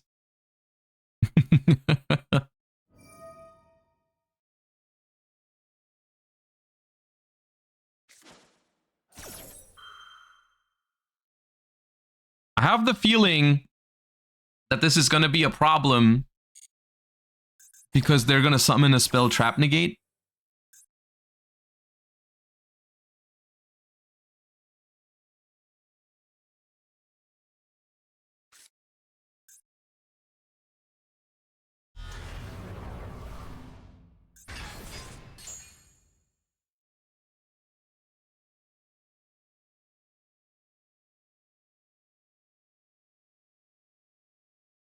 Yeah, this can negate.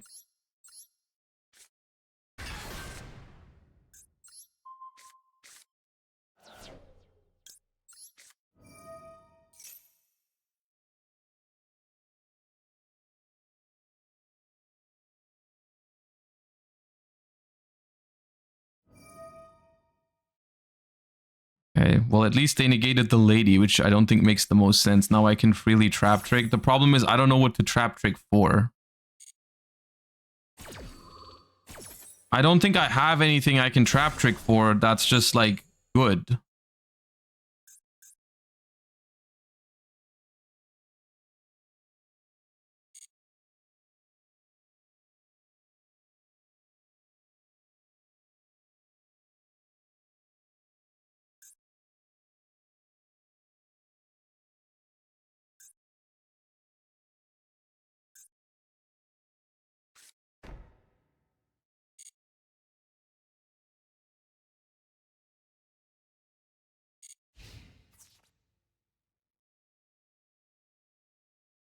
Torrential could work. I don't think it would, because this is going to be online again next turn, right?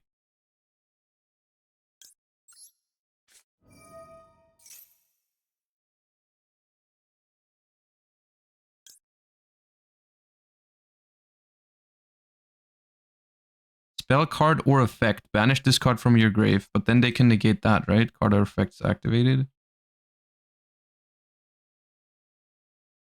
Wait, no, they won't have... Ooh, I could go with this.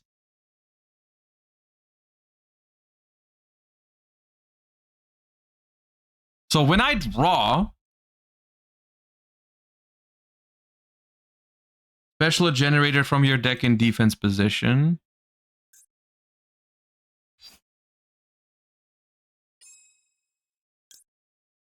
I could also just Karma Cannon. I could Karma Cannon.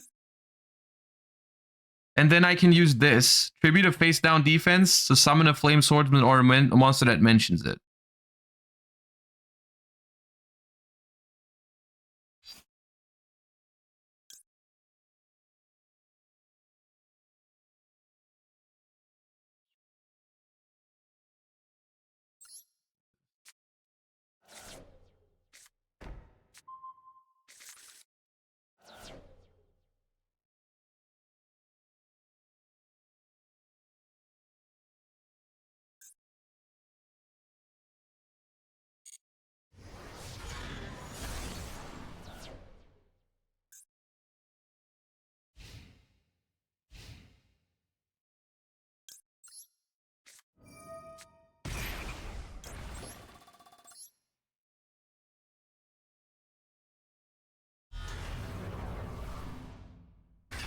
That's the problem with Trap Trick in this deck. It's really hard, I think, to set up Trap Trick for this combo if you don't already have the Supreme King card. All right, Bro Drew. We'll do this.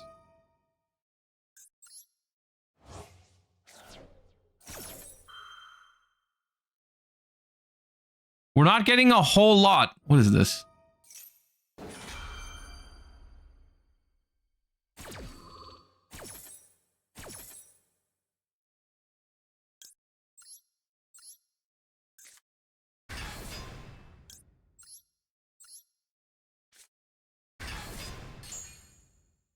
Sadly, there isn't a whole lot of targets for the graveyard effect, which I also don't really understand why it's only these two.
Why did they do that? Why did you chain? Oh my god.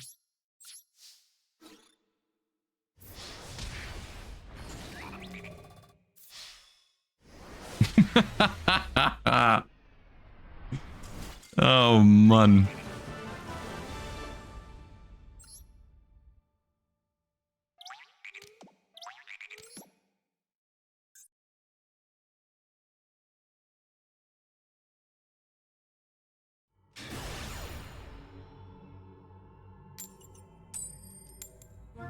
So there's two things that I'm very confused by. The first thing is we haven't lost a game yet. The second thing, we haven't pulled off a Flame Swordsman combo yet. This is our 4th game.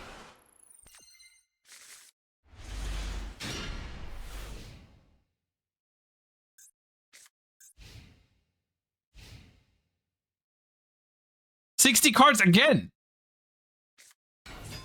Oh, who? Circular.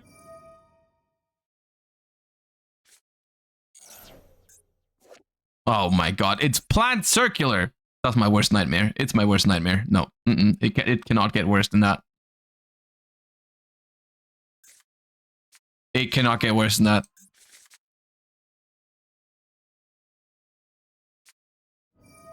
Monster Reborn.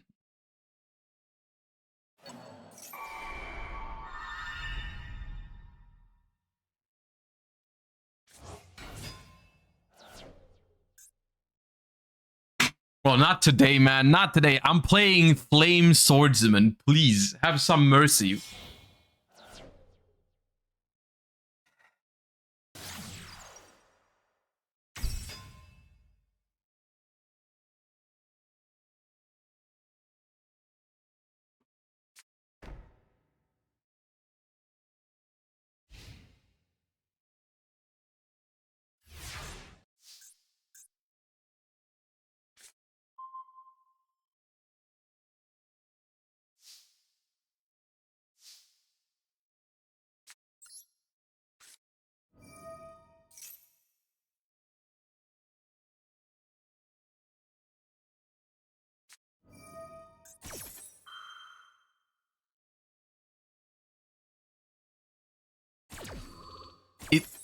Is this the normal plat experience?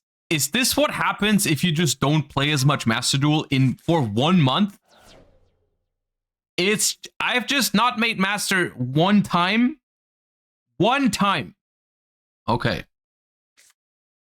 Okay. I'm just asking. It's all good. I'm just inquiring about the situation that I'm in right now.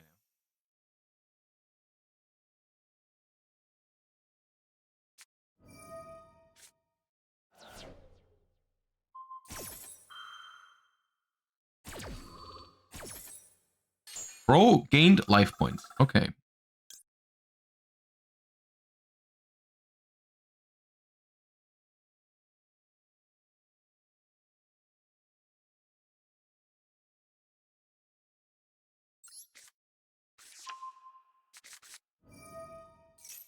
Sure.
I don't have room to set my stuff.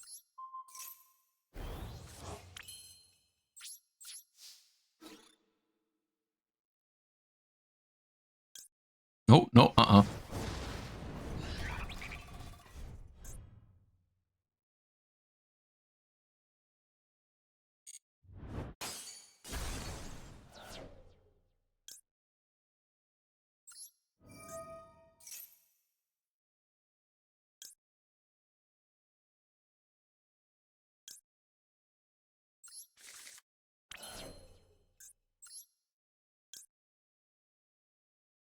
I'm confused.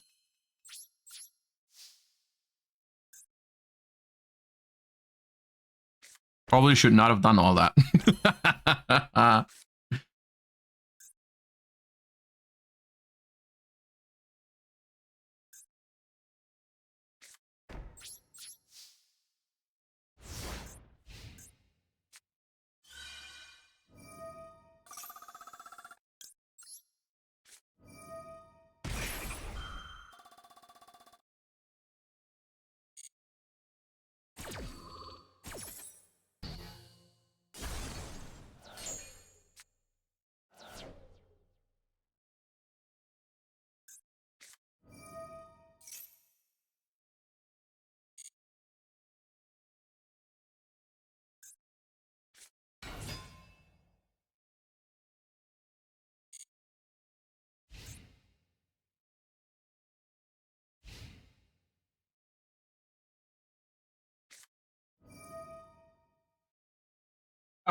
Oh, I left my door closed. That was not okay. What's happening? Dark Core?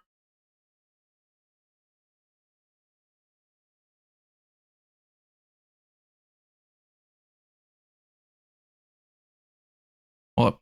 Charlie. Hey!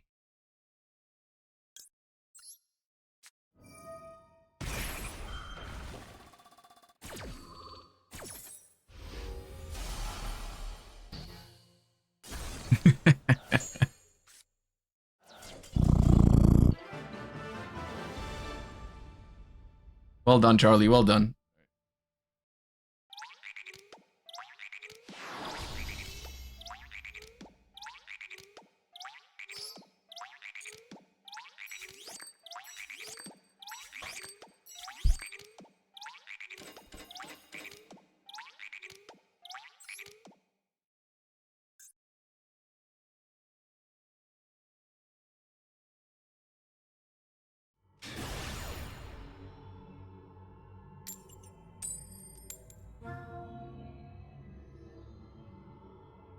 All right, it seems like my my fear of running into Tenpai was completely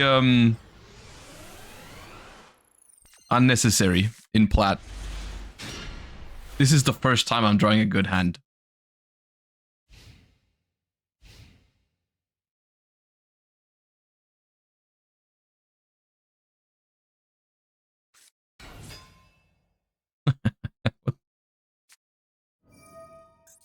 Okay. Look, Charlie, it's you.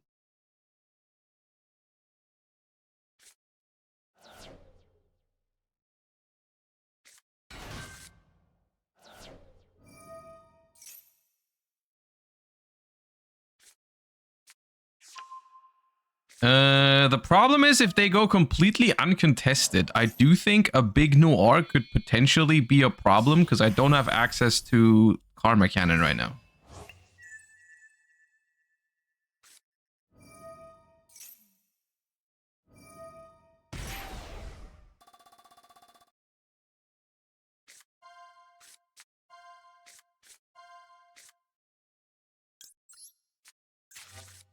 Why is it?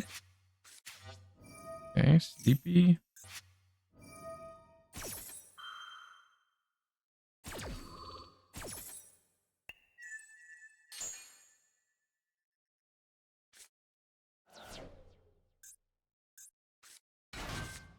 Miss, miss, miss, miss, miss, miss. Never miss, man. They never miss.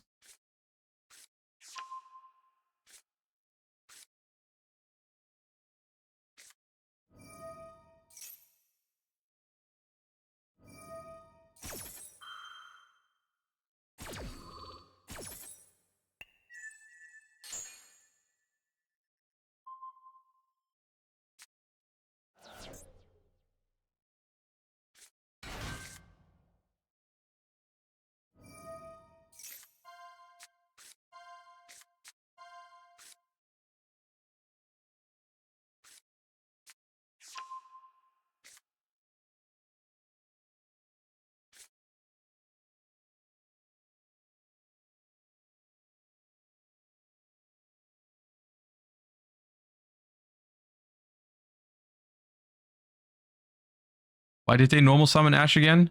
I don't remember exactly what their hand was. But you need a card on the field for this one. Maybe that's why. You cannot act... There's some Pearly spells that you can't activate on an open board. Like Delicious as well, you need a monster for.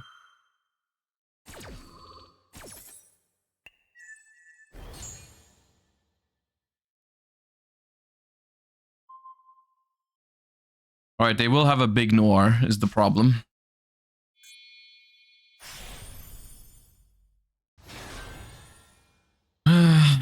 Okay.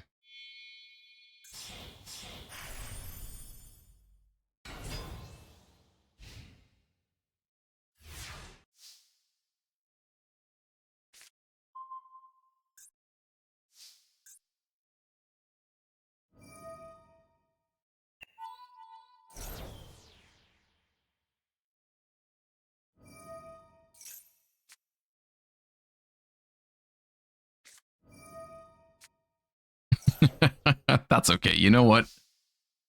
That's all right.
They take no battle damage and they protected the Ash with the thing, right?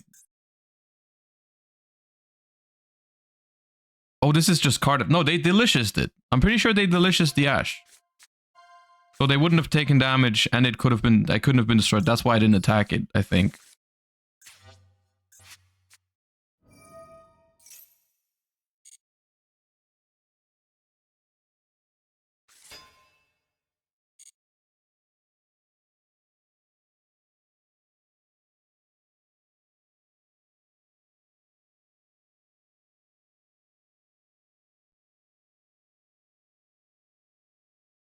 How does Zark how does negated effects work if they get shuffled back into the deck? Does that also reset them?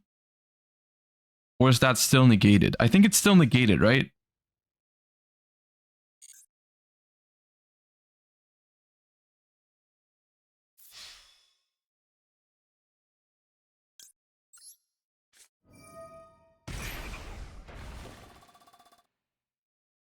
The only thing that resets it is booking it, right? That's the only thing that works. I'm pretty sure.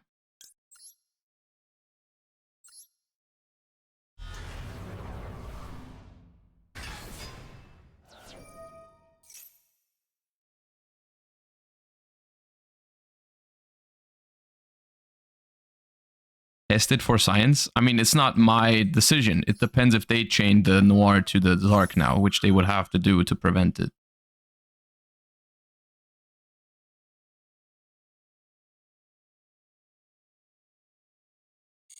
Sweet.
Why are you not chaining?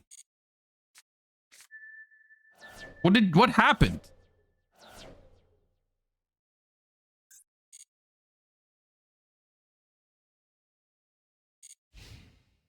The hell just happened?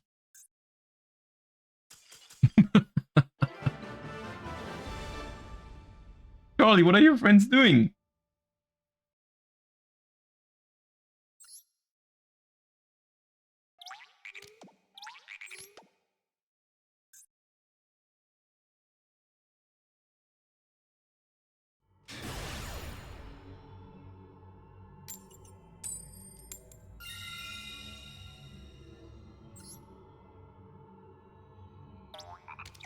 Show cat, please.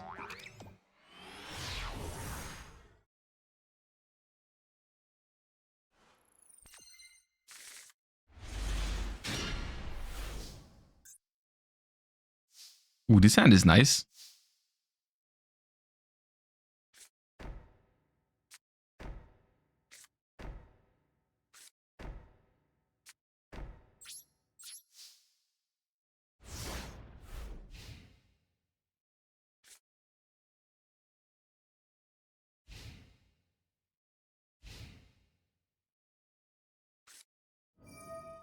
Stand up, Centurion. Sure.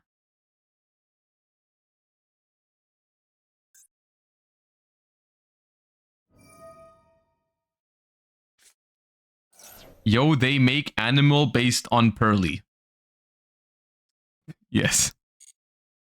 Yes.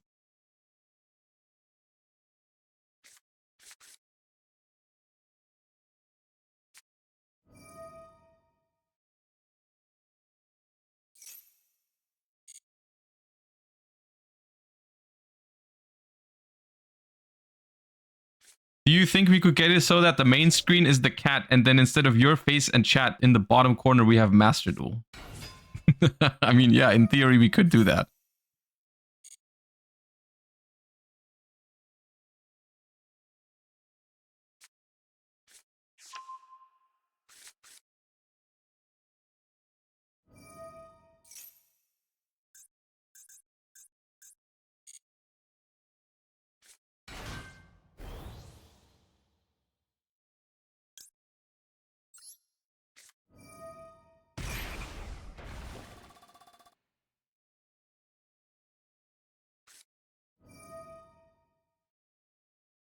That actually works out better than I anticipated. I didn't plan on getting the wake up as well, but I guess we take it.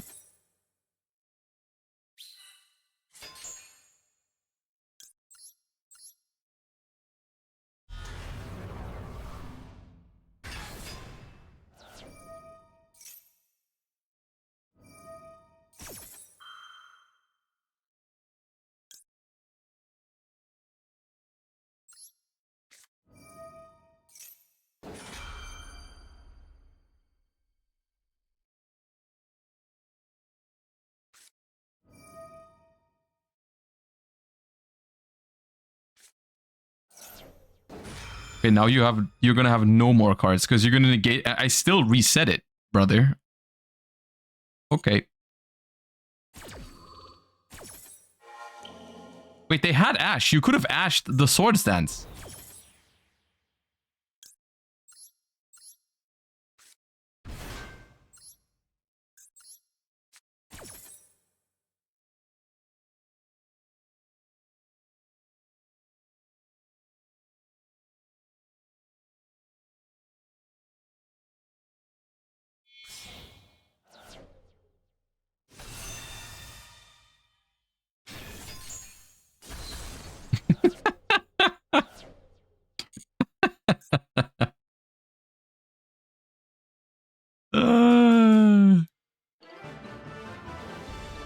See, this is basically, it's just another flavor of paleo, right? You're trying to resolve the Zark combo. You're not really doing many Flame Swordsman things, right? This is just Zark Turbo but with traps. It's very funny. I knew this was going to be fun. That's why I picked it. I knew it was going to be fun. I don't know. We're probably losing to some of these players if they play well or if we play against better decks, but it's fun. It's a fun way to climb through Platinum. We can probably make some improvements along the way, but let's play a couple of games first.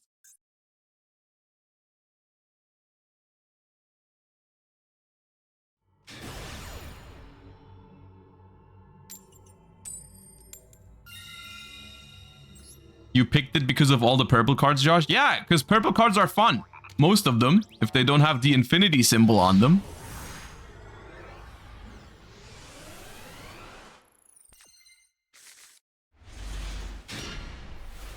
Jesus Christ.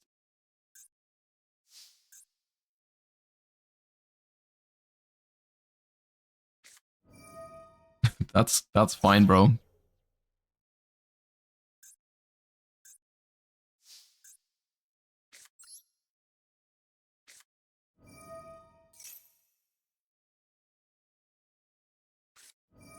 Sure. 60 cards, by the way.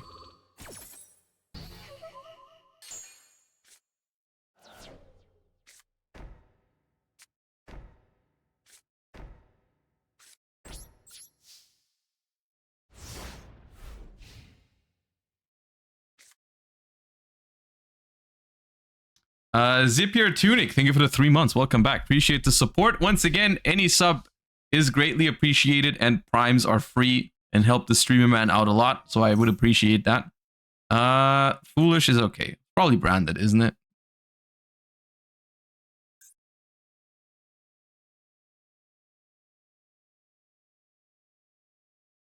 Probably be branded. I mean, it's plat. It could be anything. It is branded.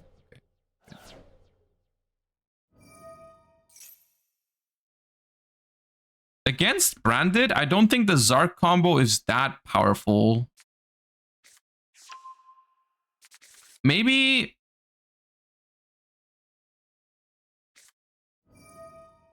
Branded opening. Okay.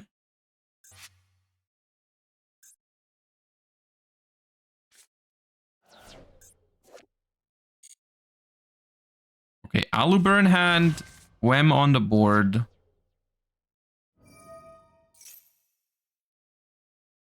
Wem is somewhat annoying. Wem is somewhat annoying.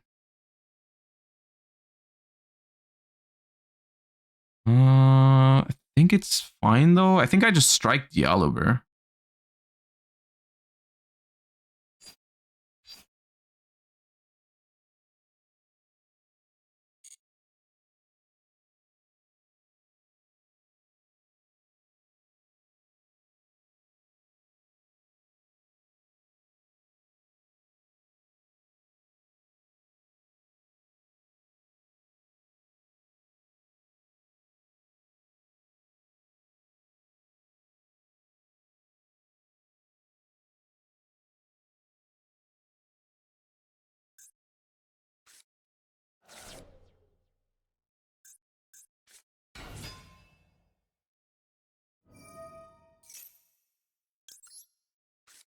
No.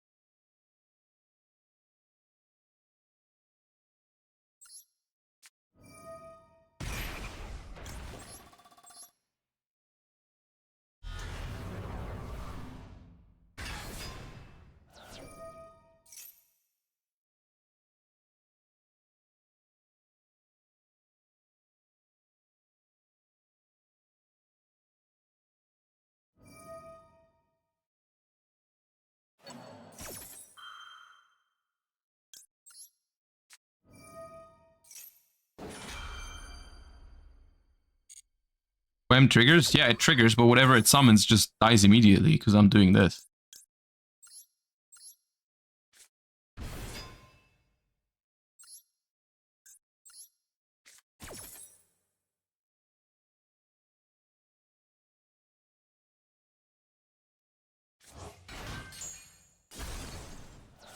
Hello, Cartesia. Goodbye, Cartesia. Ooh!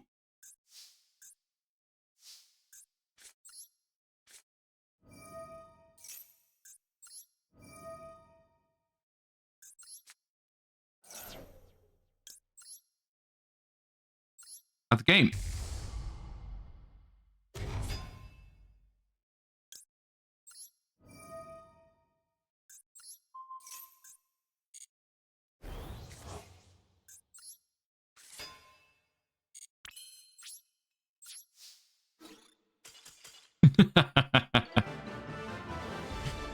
uh...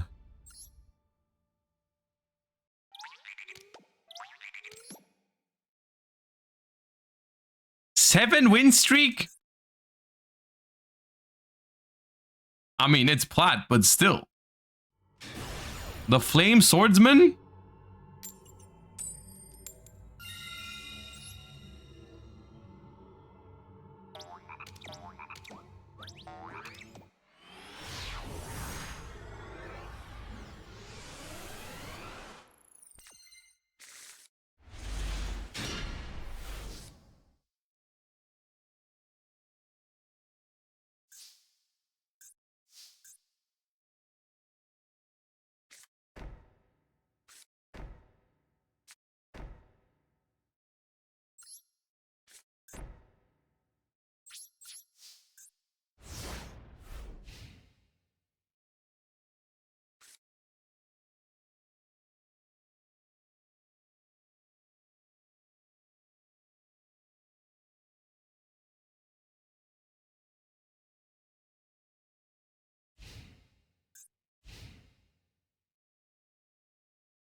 So Shining Sarcophagus.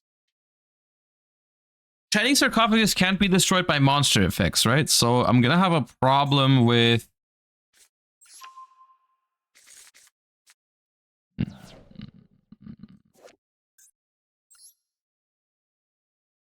Can't be destroyed by monster effects.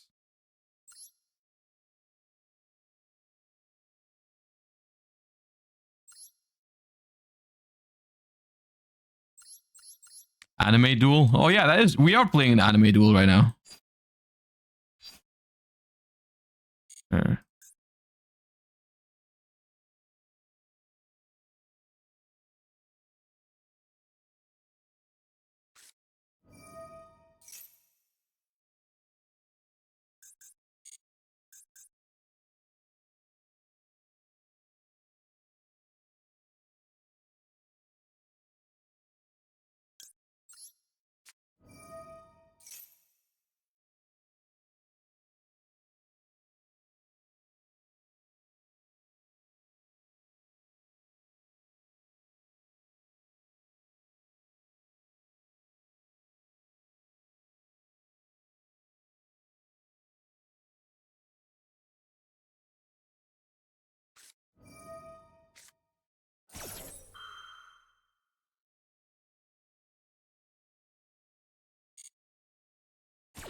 I'm not sure I like this position. I think I should have summoned this before they activated it from hand, the Shining Sark. Because they can potentially play without the search. They can't play without activating it. I think that was my bad.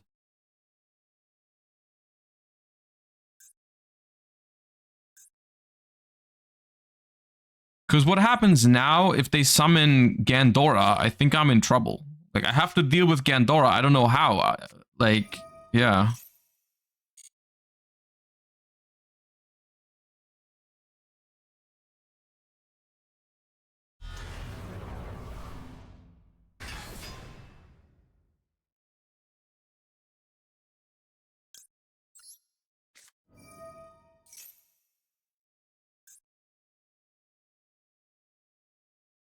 I guess I'll imperm it.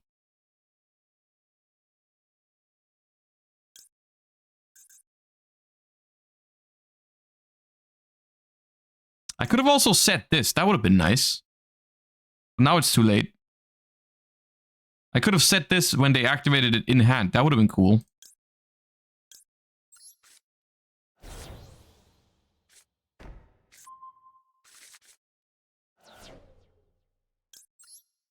Imperm should have been over here. I'm throwing a little bit.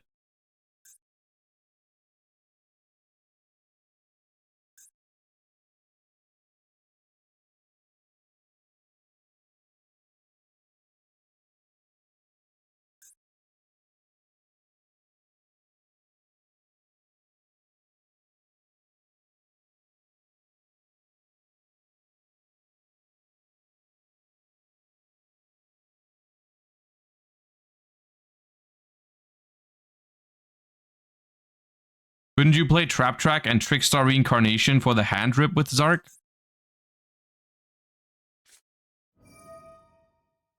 Well, that's bad for me.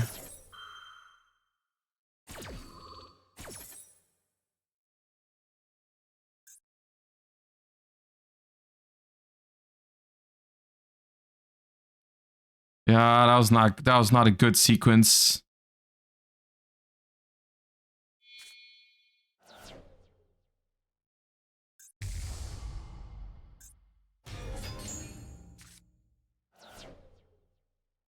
Now they can search because I didn't put... I mean, Imperm didn't resolve anyway, so technically the column didn't matter, at least. But I just died to a normal summon, right? Yeah, I'm just dead.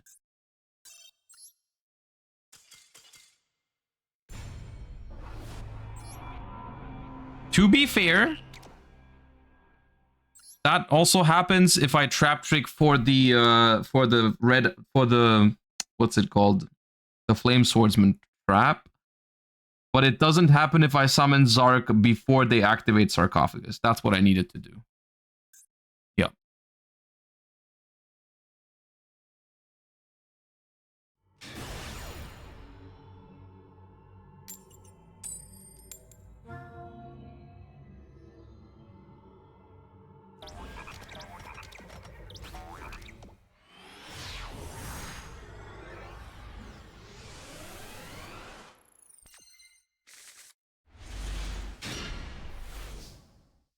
Did they just blind second? I think they just blinded second.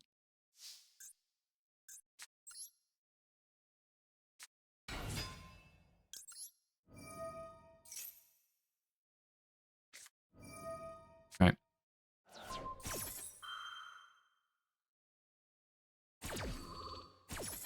Henpage. Could be.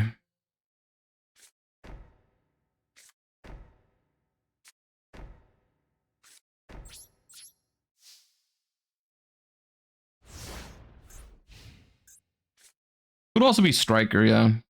They have Striker sleeves and 43 cards. Who knows? It's plat. We'll go and wait and see.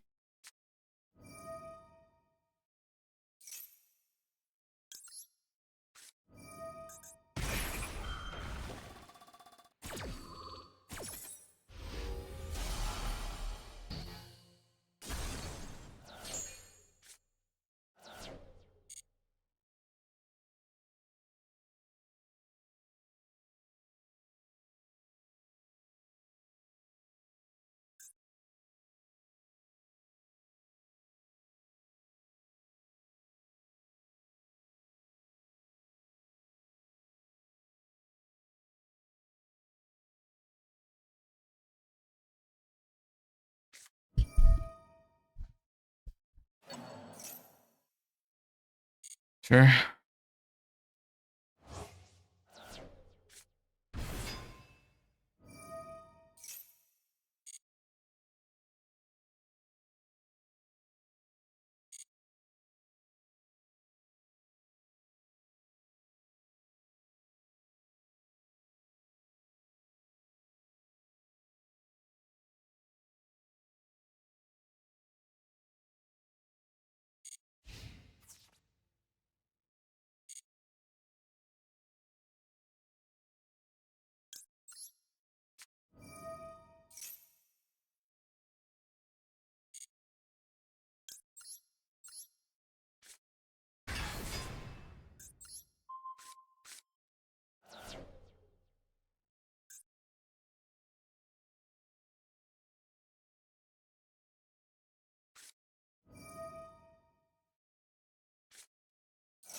This is just a safety measurement in case they have Kaiman in hand.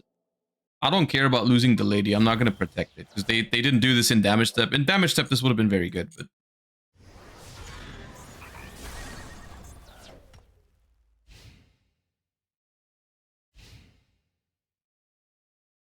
sure.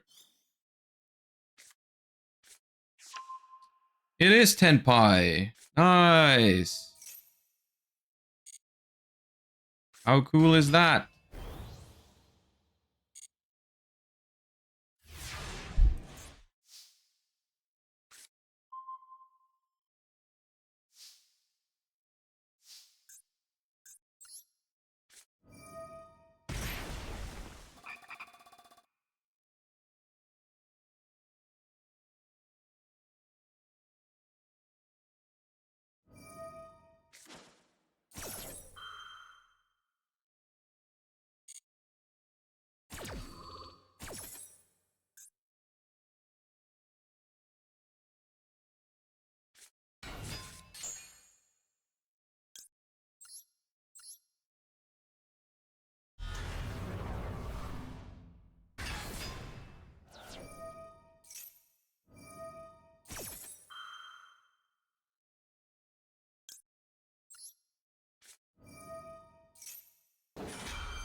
All right, fighting flame effect. Then this. Effect this. Adds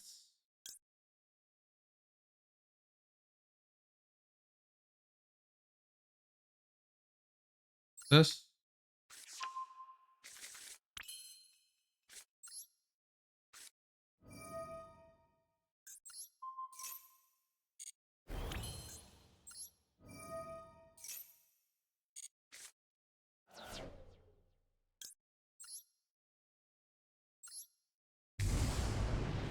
Ultimate Flame Swordsman.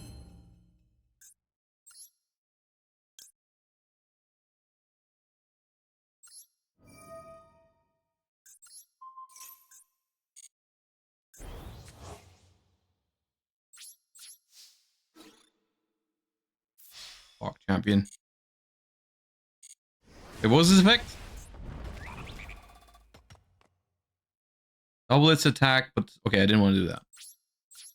I didn't want to do that anyways.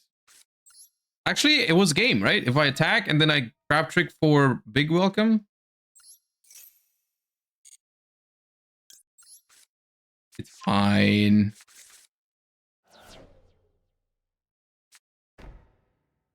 It was a game, yeah.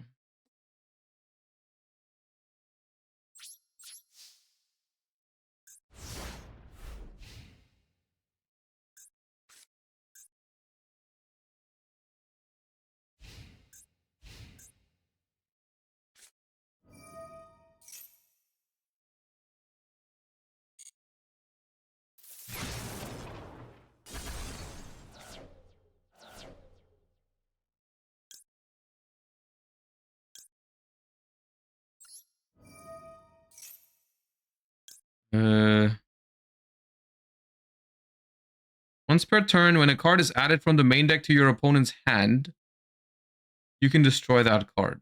I'll put it there.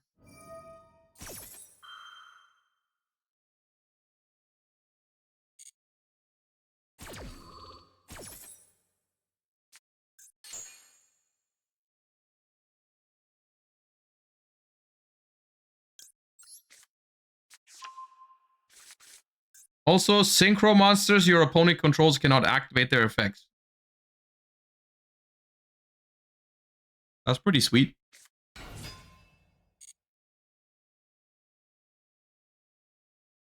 But I'm still pretty low on life. I could still die. I don't think I will die, but it's a little delicate.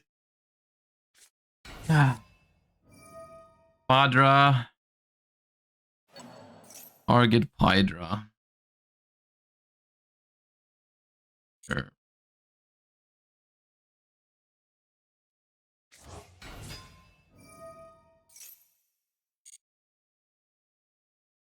Add. No, why do they know?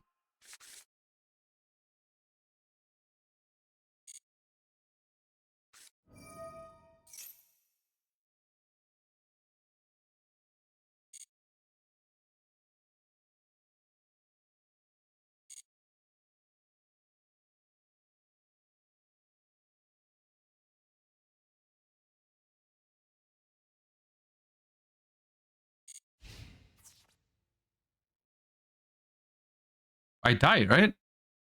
I lost.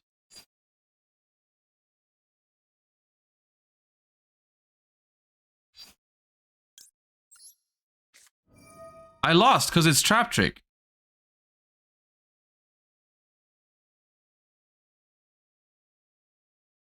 If I go Daruma, I can't go Daruma because 2 are gone.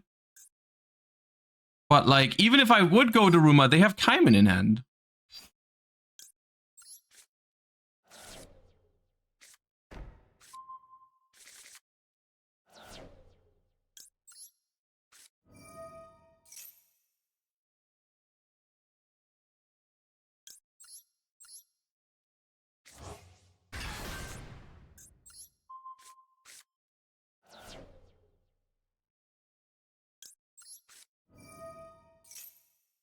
Torrential? Bro, I'm dead to them attacking with a 16-hour attack. What do you want me to torrential? What exactly do you want me to torrential?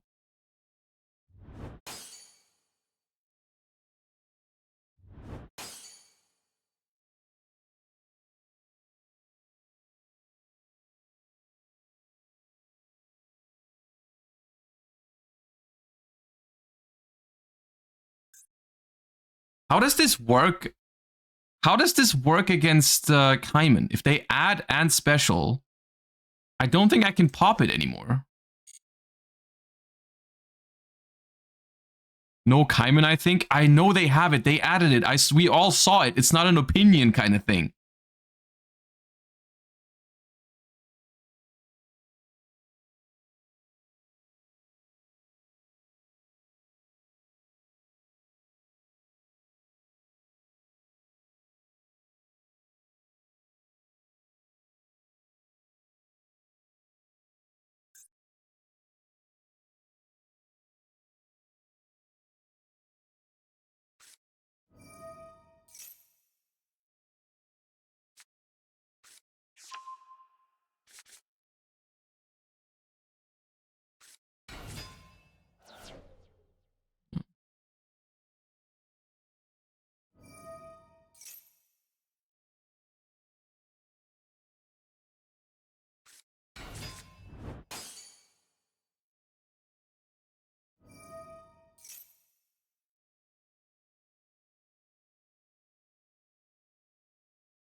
We live? No, we don't live. We still die. It doesn't matter how much they mess up. We still die. They make the level 10 now, attack, and this comes back from the graveyard. We still die. It doesn't matter. They can't mess it up. It's not possible.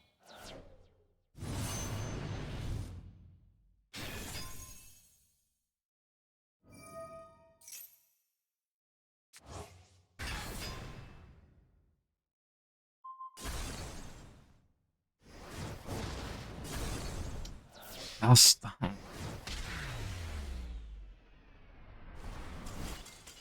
Maybe I should have trap tricked on my turn. I felt very safe. I felt very safe, but I should have probably trap tricked on my turn to play around the lock.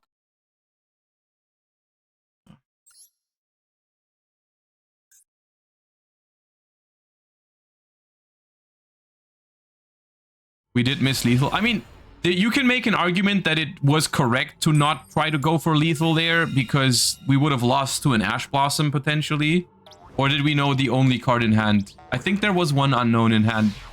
Yeah, the Raigeki. We didn't know that the Raigeki could have been an Ash Blossom. And if I use my Flame Swordsman to double its attack, it's gonna die in the end phase. I don't know. I don't think we have to think about it too much. We did mess up a little bit, but ultimately it's just Tenpai being Tenpai. Like, there's no way we can ever die there unless they have a 3-card combination of, like, Kaiman, Raigeki, normal summon. Which they did. The only other card was a second Lightning Storm or Duster.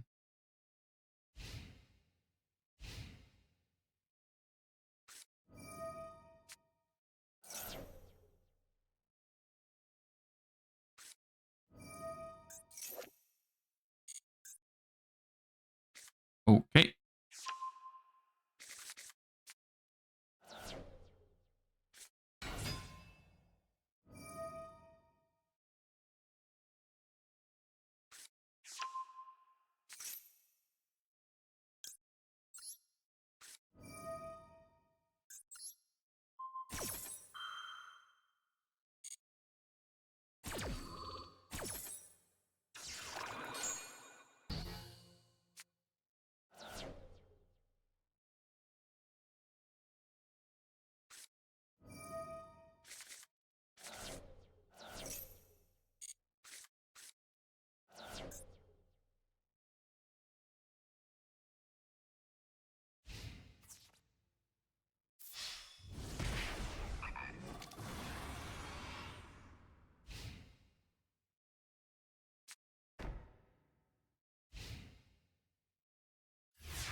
Aggressive token. I like it.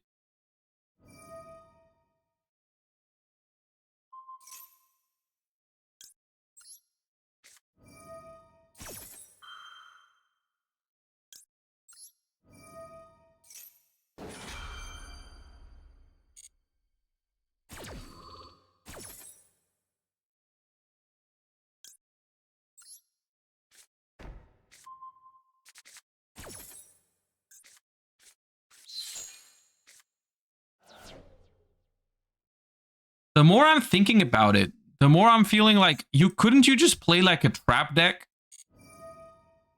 Okay, no, that's ridiculous.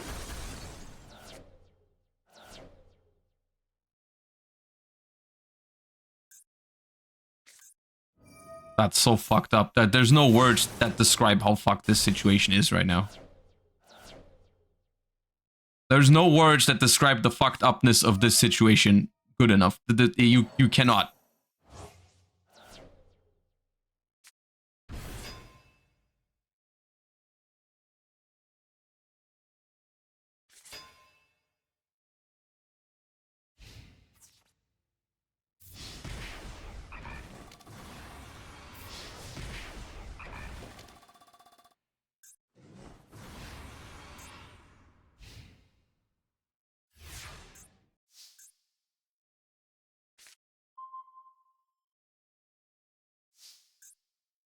Can't wait to get impermed.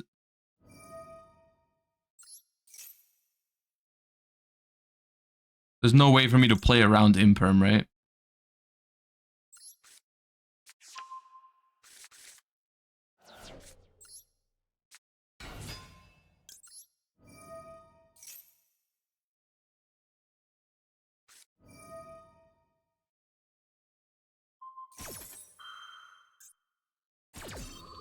Incredible.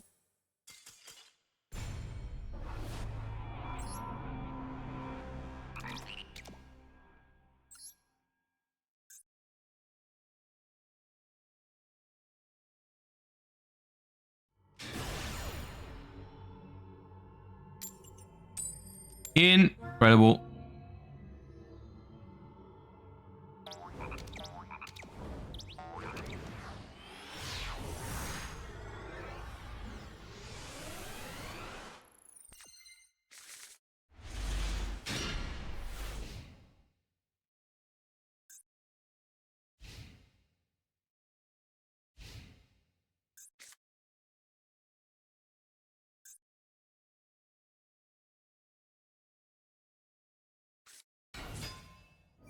Snake eyes?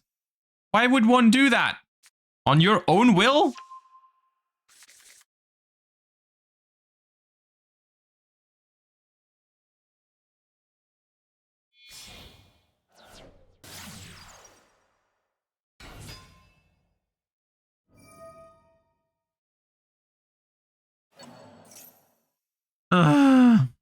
Dolfred, thank you for the first time Prime. Appreciate that. Quartz in session, thank you for the 16 months. Welcome back.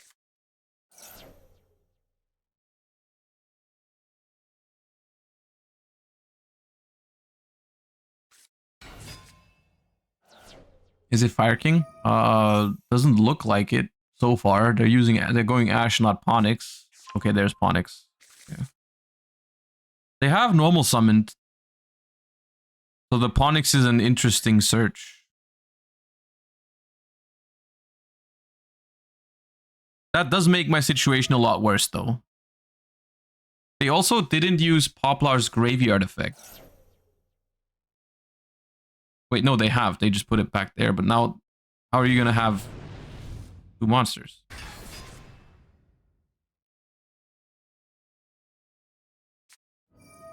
Oh, okay. Sure. Pop Ponix?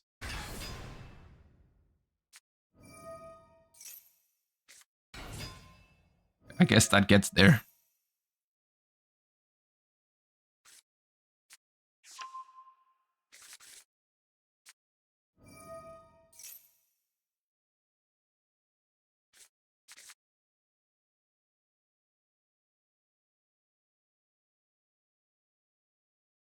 Oh, that makes sense. No. No, it doesn't.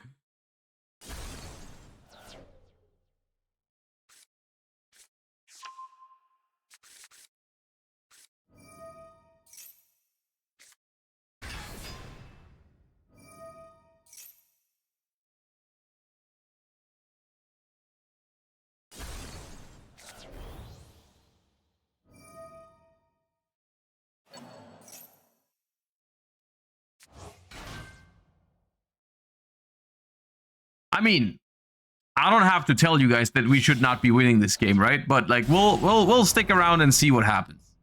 But there should be no way. There should be no way for us to win this game. That should be completely impossible. But we'll have to wait and see what happens.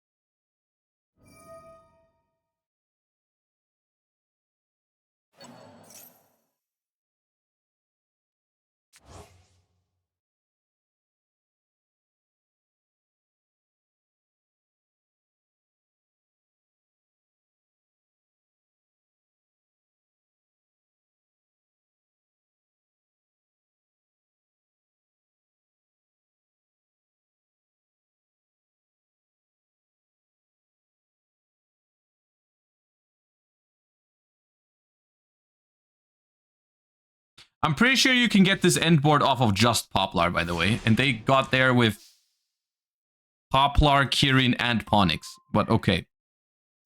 They also can't summon the IP Masquerena because there's a Promethean princess.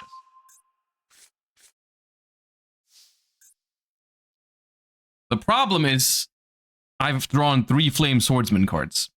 And I can't really use any... If I use a monster effect, then shit is gonna go down if I use a monster effect. Essentially.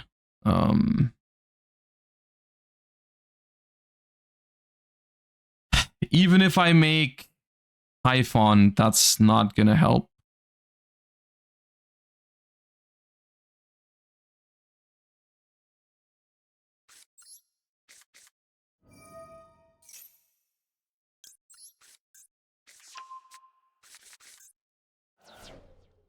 If I summon this and use its effect, they go Arvata negate. It's terrible for me no matter what happens. They could pop their Promethean to unlock the IP Masquerena. They could pop the Flamberge Dragon to bring back the Garunix and Kirin and all that. No matter what I do, this is not going to be good for me.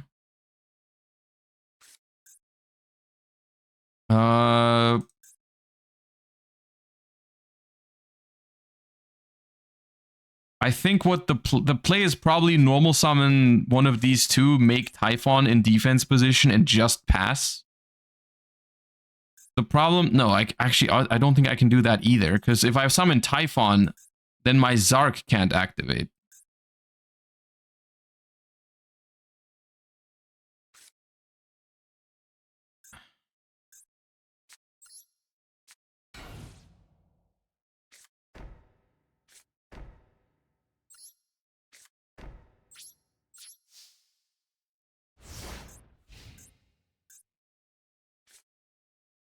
This is not good.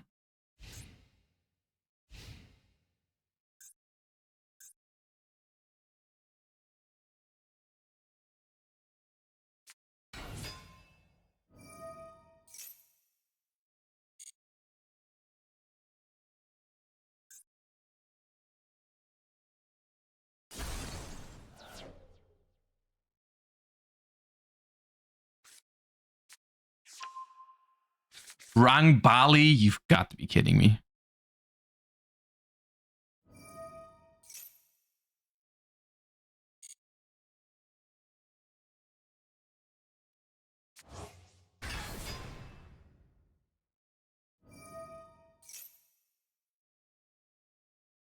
I think if we go Chainlink 1, Soul Chainlink 2, Trap Trick for Dance. Yeah, but like they still have Arvata. So they're just gonna...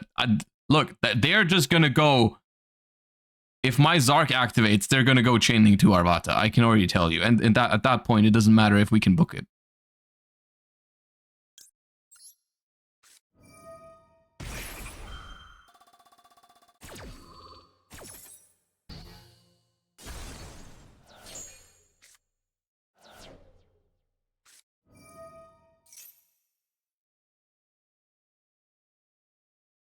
We lost.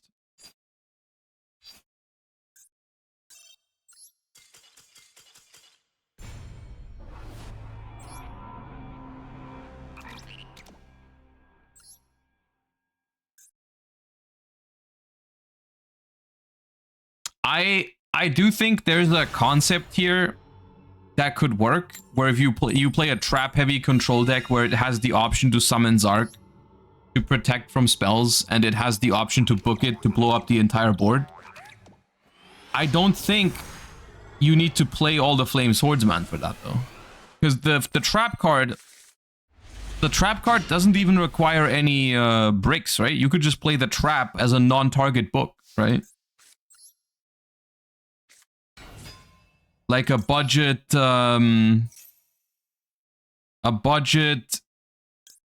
what's it called? A budget Karma Cannon that isn't terrible to draw. The trap needs a Fire Warrior. No, this trap does not need... If a monster is special summon a level 7 or lower fusion monster that's Flame Swordsman or mentions it, then you can change a face-up monster on the field to face-down defense position. You can just play this card in any deck, as long as you put Flame Swordsman stuff in your extra deck.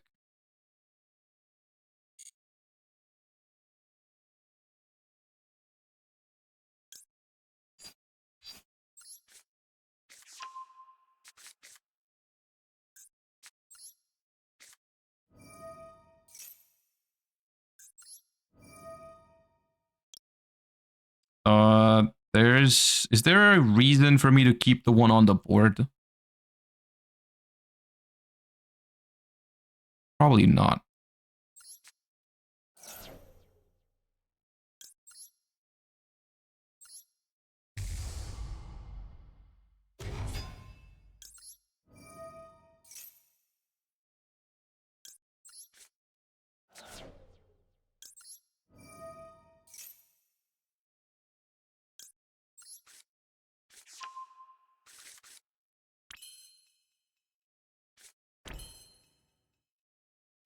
Things are not looking too great.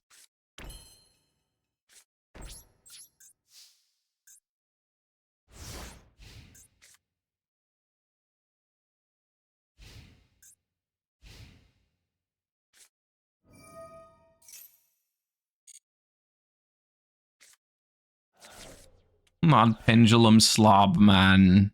Leave me alone.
This card has too much text on it.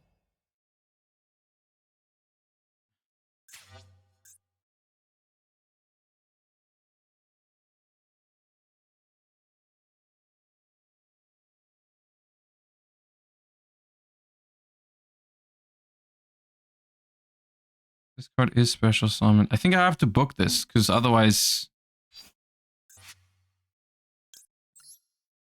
I think if they have an extender, we just lose.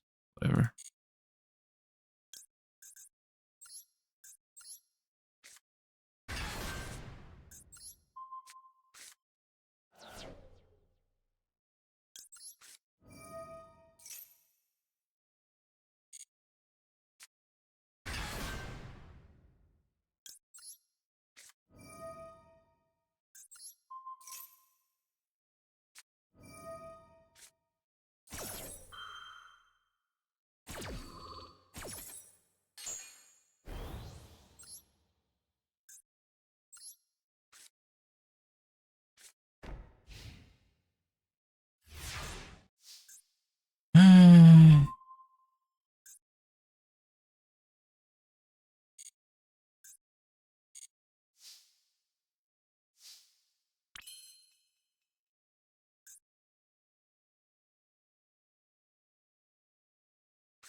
When an attack is declared involving a fire monster fire warrior you control, target a card in the field, destroy it.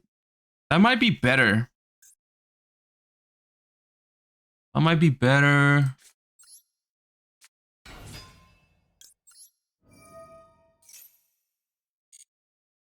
This can add the trap. I could also add this. This is not bad. Hold up. Target a monster on your opponent controls, destroy it. If you do, inflict 500 damage. Is a quick effect. This card's equipped. Yeah, sure. We do get this here, I think. We do get this.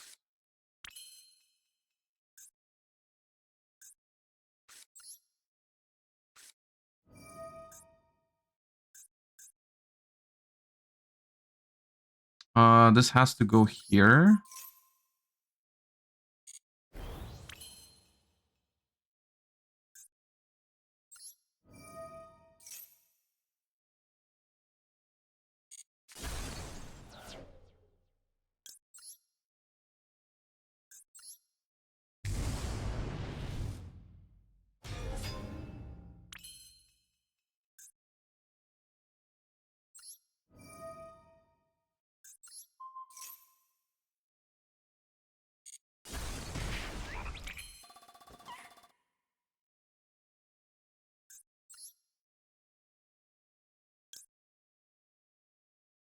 Fusion summon a fire warrior or dragon by shuffling materials from hand, field, and or graveyard. Dragon monster and a fire warrior. So this would summon the other fusion in battle phase. Is this already game? I mean, if I double the attack points of this, I'm sure it is.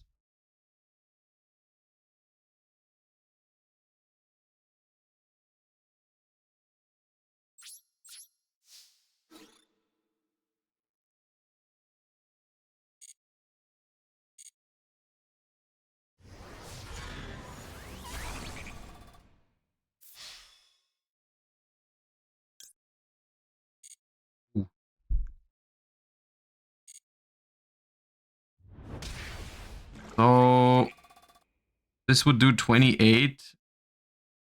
And this would do the remaining 17. That's already game, right? I don't have to mess around with anything. Hold up.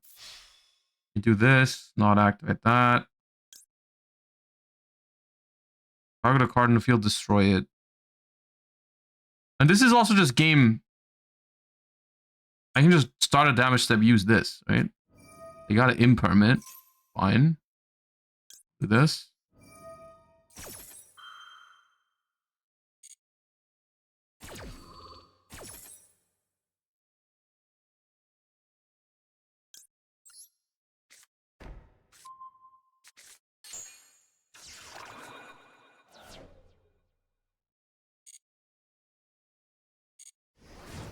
Beep boop.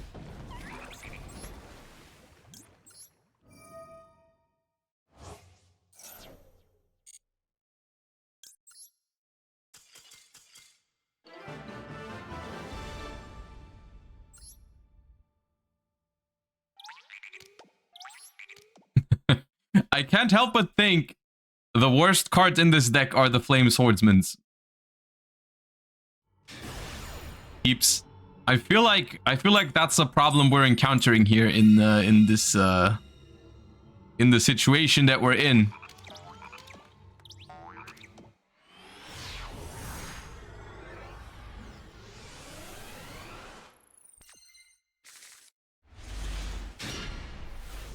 You see, there's something about the quality of the cards in my hand that I can't help but notice. Yeah, there's still we forgot to add the Striker Dragon still to link this dude off.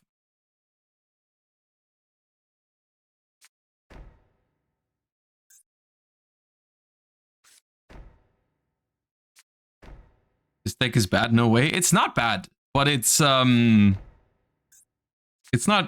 the Flame Swordsman cards particularly that help here.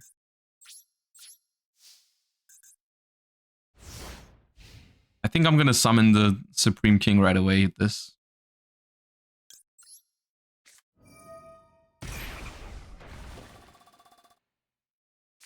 Yeah, sure.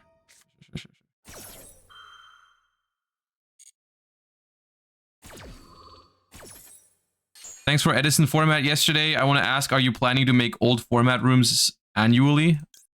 It's gonna happen more regularly at some point, yeah.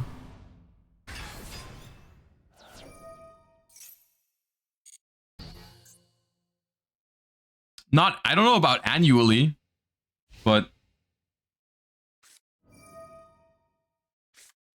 ready, Imseti, go. I'll strike that. Maybe they don't have King Sarcophagus, right, guys? Maybe they don't. Maybe they don't. They never have Horus, Imseti, and King Sark, right? Never. They never would do that to me, would they?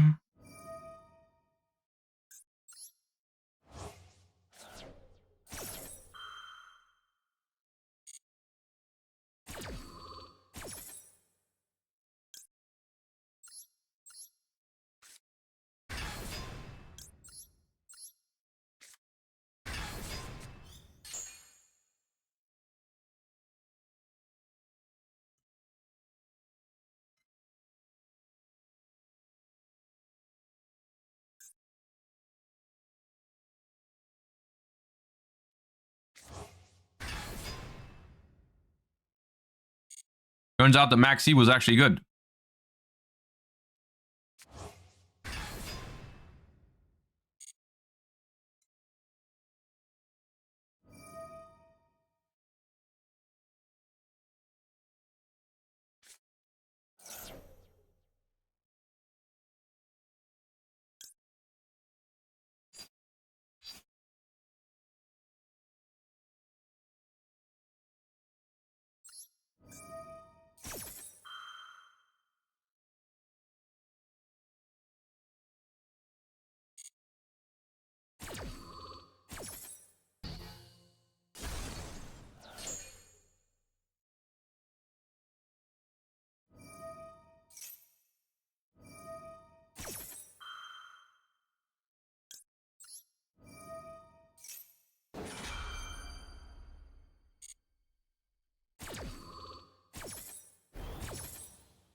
Usually the target you play is Almirage. Oh yeah, you could do Almirage because it's fire.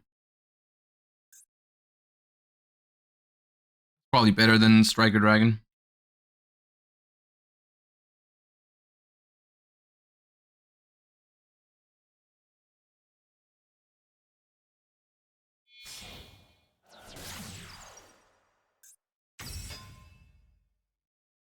That doesn't work, right? They can't summon this. Unless this says treat it as a thingy summon. No, it doesn't. Alright. Hello, Droll and Lockbird.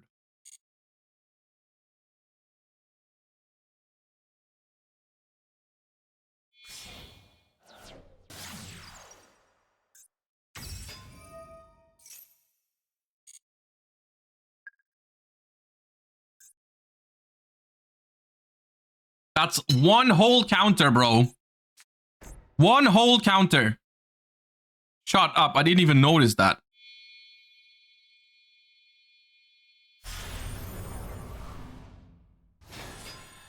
It was an entire counter.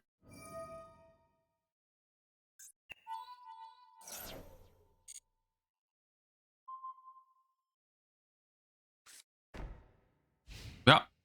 Yeah. Yep. Yep. Yep. Yep. Yep. Yep. Yep. Yep. Yep. Yep. Yep. Yep. Yep. Yep. Yep.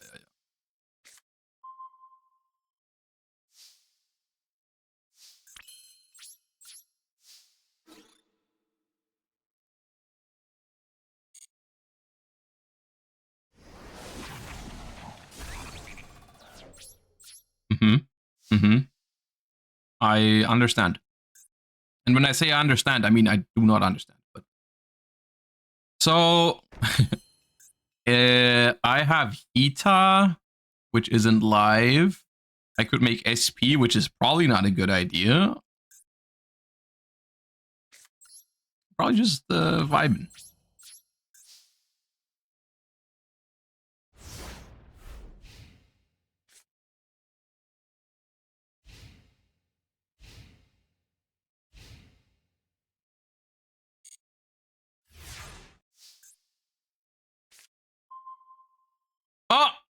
Oh, that's good. I mean, you know what I mean.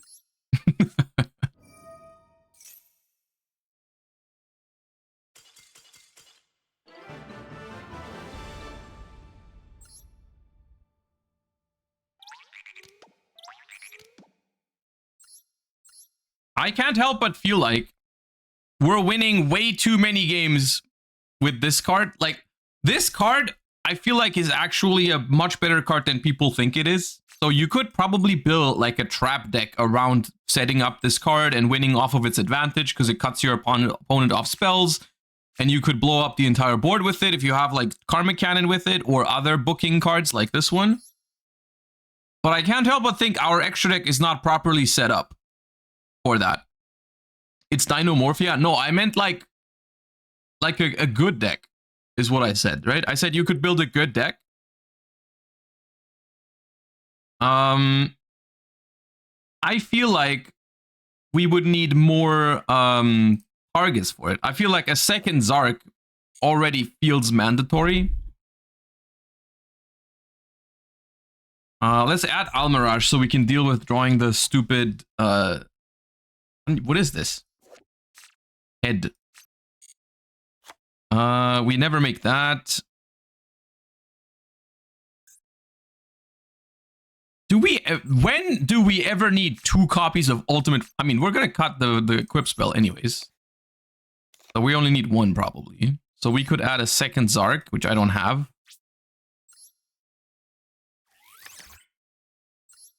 That didn't feel good. And the other Zark. The other Zark is probably a solid option. And can we fit...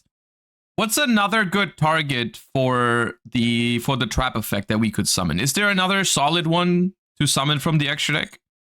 Like we have a Synchro, we have a Fusion. What's left? Hold up. Well, what else do we summon? An Xyz Dragon, right? Pendulum Dragon, Synchro Dragon. XYZ Dragon.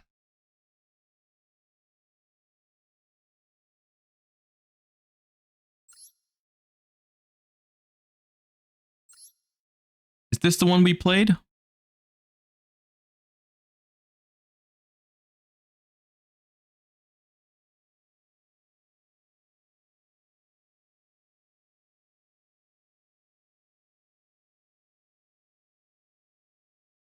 That doesn't do anything.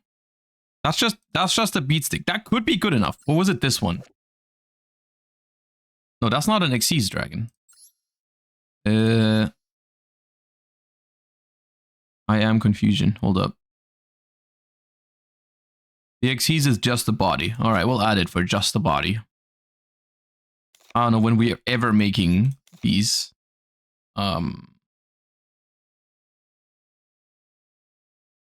Oh yeah, we put this on top of this, right? Because it makes 3 attack. Ah, I remember. Yeah, that's what we did. Yeah. Okay.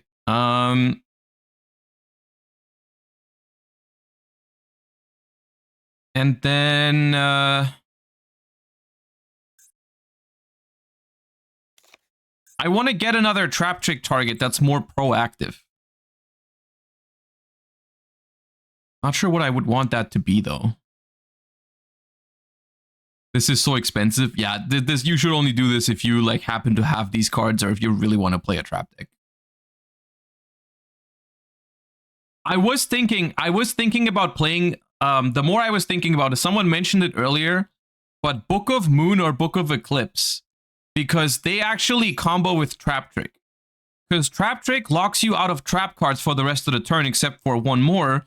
If you don't have this card, trap tricking for it almost never works or doesn't work because you can't get Soul of the Supreme King with Trap Trick and book it with another trap because you won't be able to do 2 traps. So like, you know what I mean, right? You get what I'm saying. So like, because you're not locked out of spell cards, something like Book of Moon or Book of Eclipse would work. Let's do Book of Moon because it's not ashable. Just two. I don't want to think about what to cut for the third one right now, but like you could also do unironically, I could see myself just playing no Flame Swordsman cards in this except for this one. Because this one is a good draw in a trap deck and it doesn't require any sort of bricks. But no. Sol and Luna. Oh, wait, is Sol and Luna? That's worse, though, if I don't have my own monster, right? Sol and Luna is target a monster you control and a monster. So it's a double book. That's probably not worth it. Because what if I don't have a monster? What if I just draw book but no Zark Trap? Then I can still use book, but I can't use this. That's not good.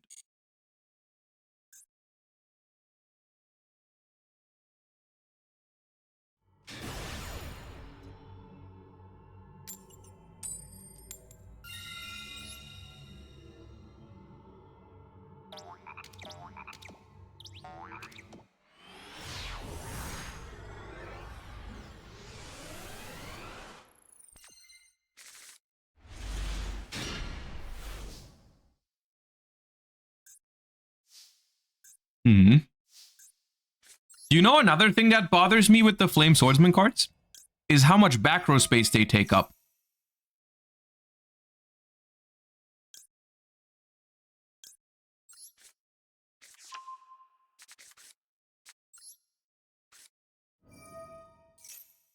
I should have probably just added the trap, because I'm going to have trouble fitting all my stuff in my back row.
I'll allow it.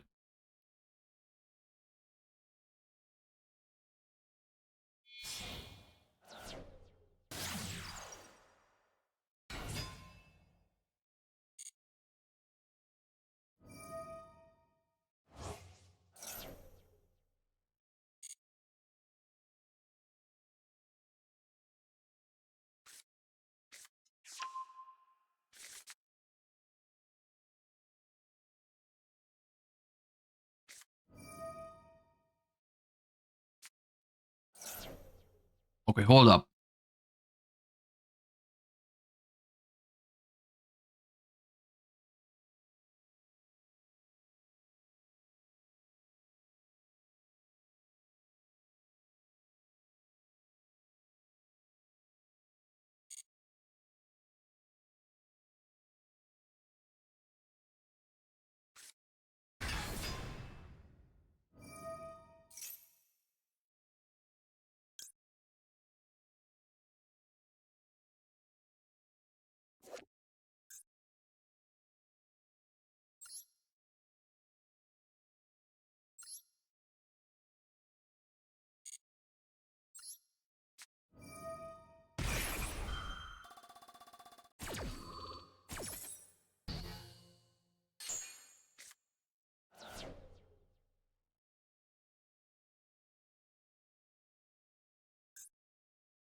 Okay.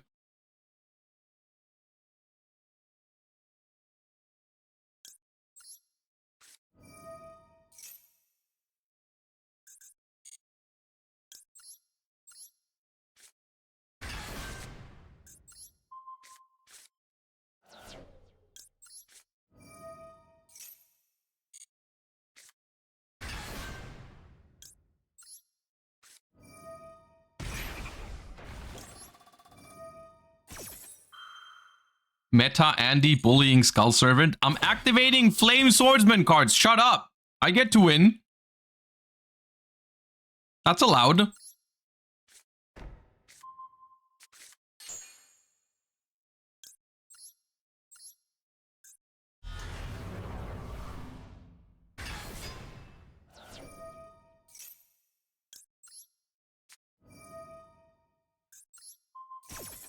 They have a fire monster. That's fine. It's very funny that this card is just Book of Moon against fires.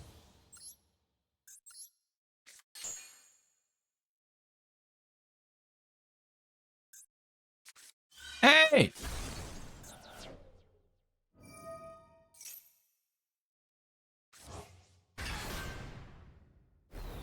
Madge.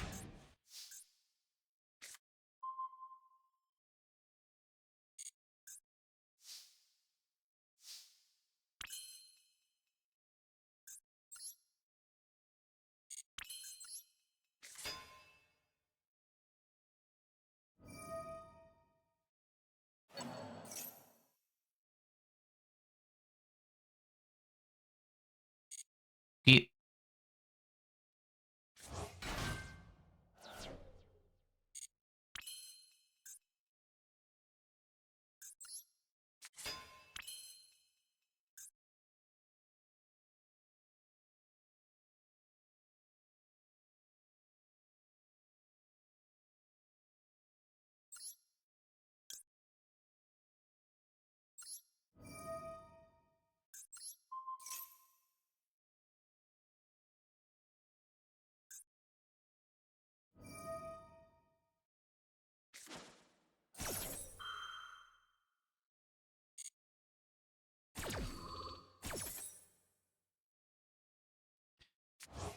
Is it just me? I feel like they should have made this guy.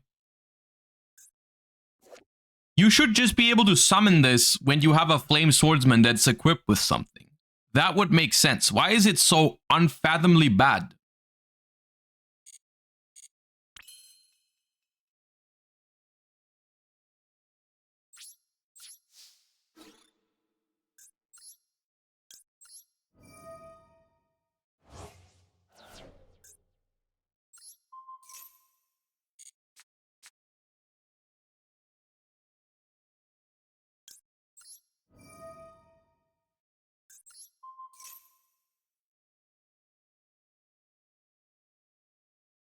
It's so whack.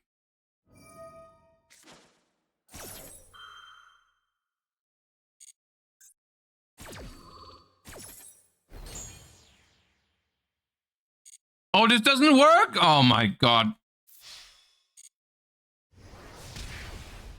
I'm so sad.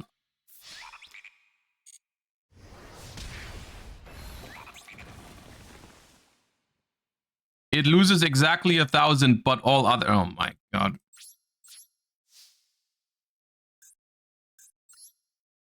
It just gets worse the longer you... the longer you play.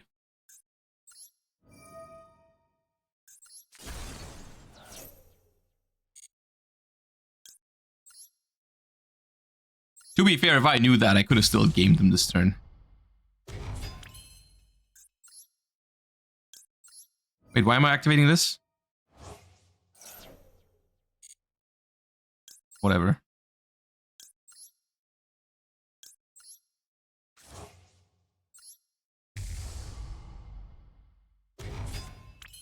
Hawk Champion.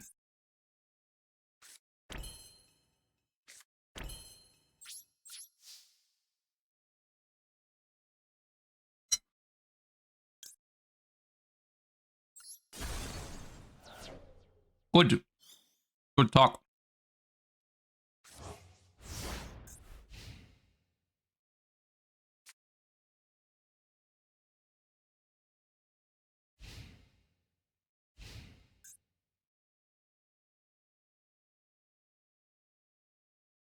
Duster one time. You cannot wish for the Duster one time if it was like the 4th or 5th time today. That's not how that works. Skeggold, thank you for the prime. Appreciate that a lot. Thank you.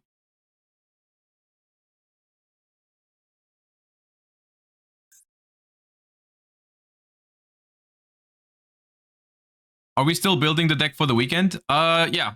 Yeah, we should probably get started with that soon.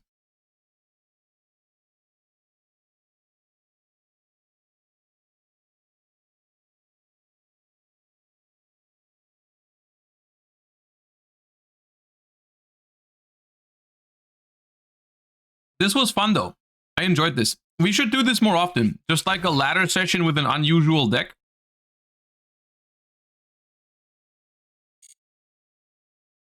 It's something, it is also part of my plan with Patreon at some point in the near future to have like ladder sessions with specific decks that my patrons get to pick.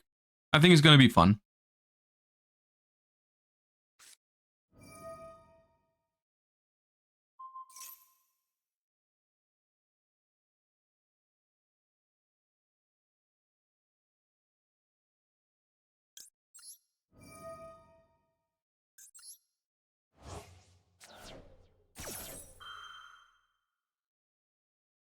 You just need to be in plat or below. Oh, I do think there's enough fun decks out there that we can make work even in higher tiers. Don't worry about it. Is Rune Eyes just completely insane against Skull Servants?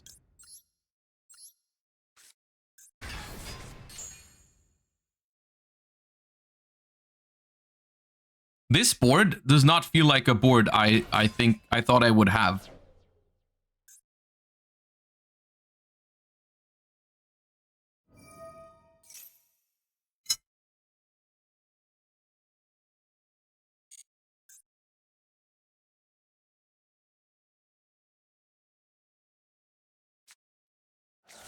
This feels like one of these Photoshop boards that people say like, yeah, that's my board. Break it.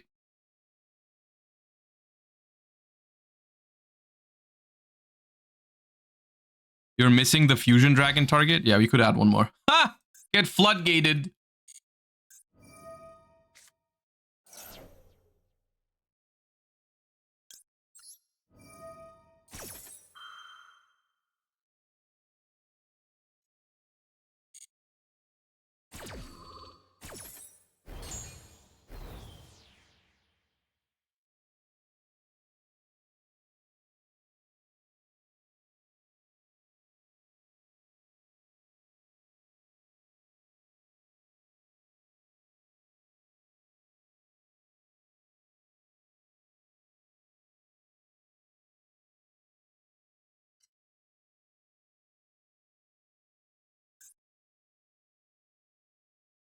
Oh, what?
I actually feel bad.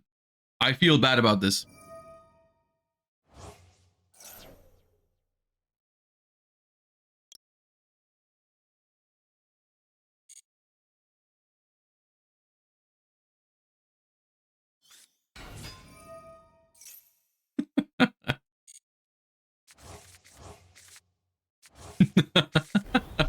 Hey, we got back Zark.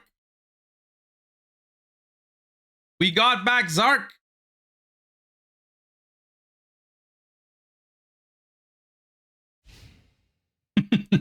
In phase. Don't just end phase like that. Oh my god.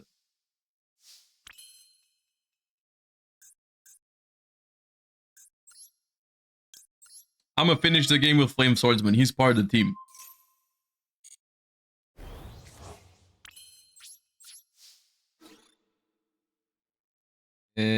This is 900. Oh. Oh. What else do you have? Hello? Oh, that guy. Sure.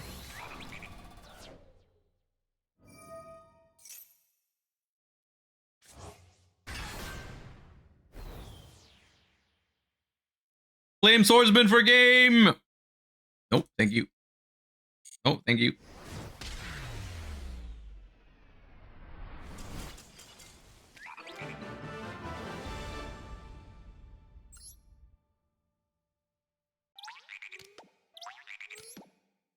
All right, glorious. One more win. Let's try to get the rank up. Let's try to finish on a rank up. And then we'll do the TCG deck building. Or I don't have all the cards with me right now, so I can't actively build it. But we can like theorize about it. What I'm gonna... I know exactly... well, not exactly what I'm gonna play, but I know some things I want to play for sure. So we can talk about that.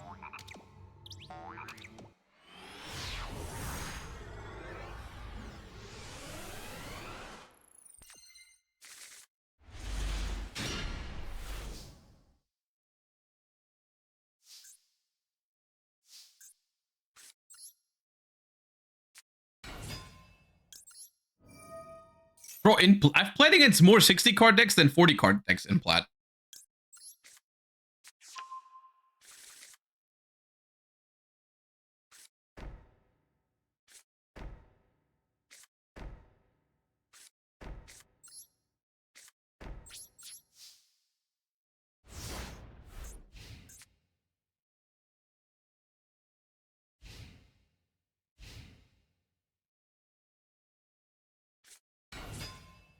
Rhino Heart.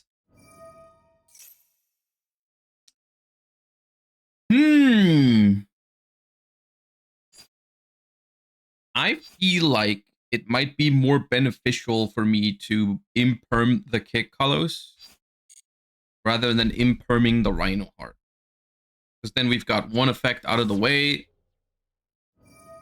And the next one won't hurt as much.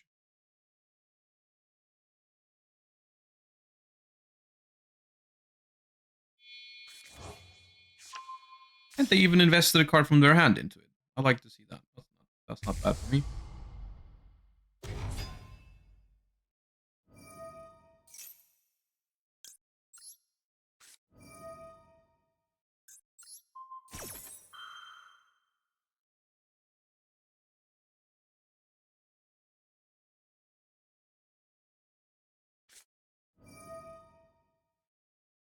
Sure.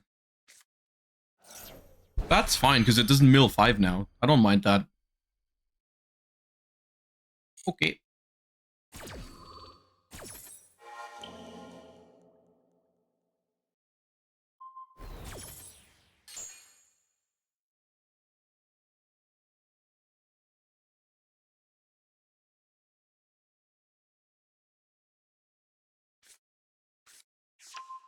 Grief.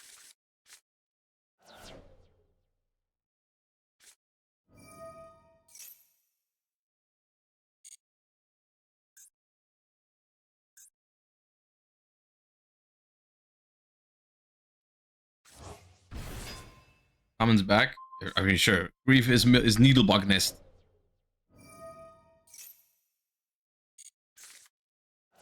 They milled nothing. Scream, that's it.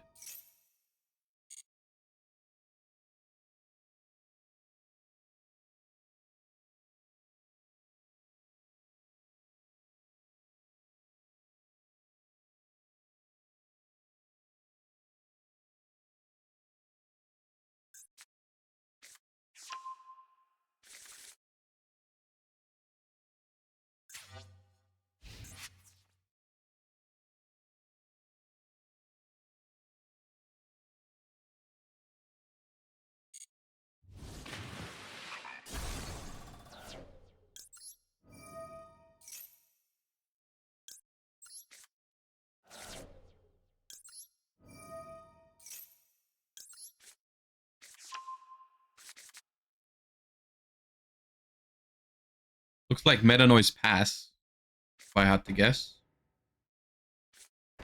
Okay. I'm probably just gonna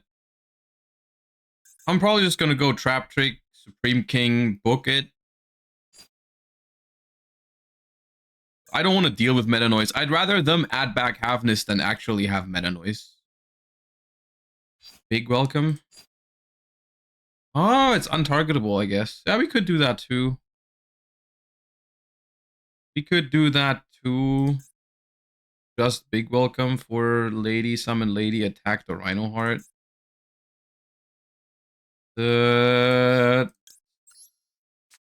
That's less fancy. That's less fancy, but also pretty good.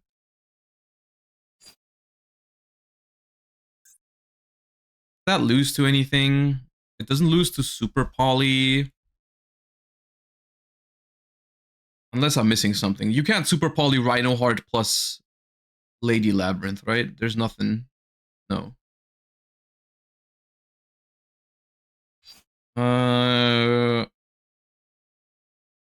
I know one of their back row is Meta Noise. I'm just thinking what the other one could be. If it's another droplet and I attack with Lady and then they like droplet for the double, it could be annoying. I think I'll just do this. It's also cooler.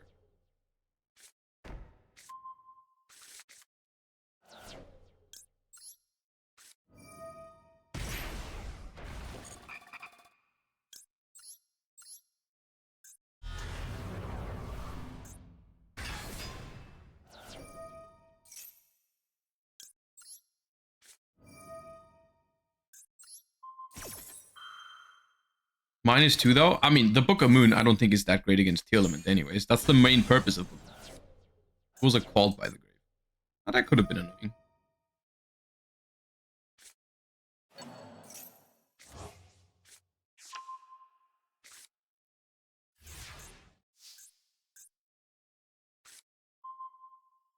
What does the Light Zark do? The Light Zark is here.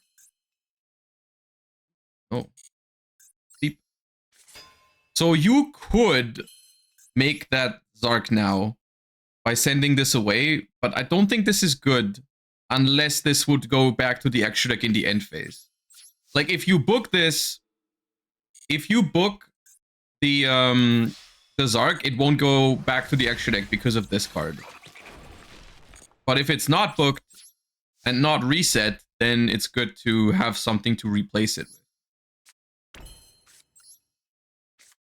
So this seems like it's also just like Zark applies significantly more pressure here because I'm doing 4,000 damage immediately, whereas the Lady Labyrinth would have done 15.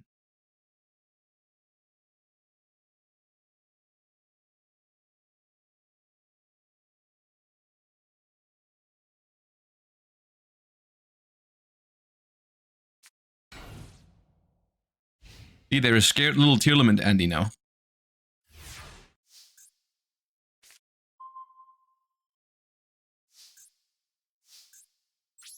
Yeah, good thing we played 2 Zarks, we can do it again. Dragonling.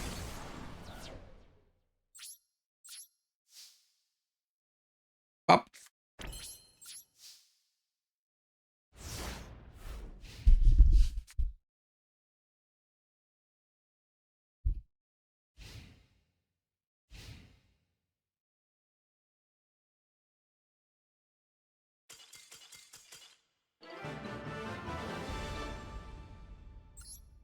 Thick.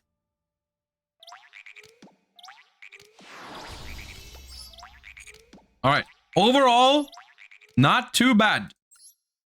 Not too bad. I do think we won most of our games with Zark though. Like I think for best of 1 in Master Duel, I think it's 100% possible to make like a trap control deck where your win con is to just, if you go first, obviously your win con is just like trap control.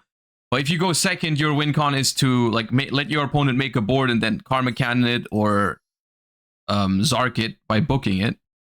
I don't know if you would play this heavy of a Flame Swordsman count in that though. Of course, this card is pretty good. in combination with the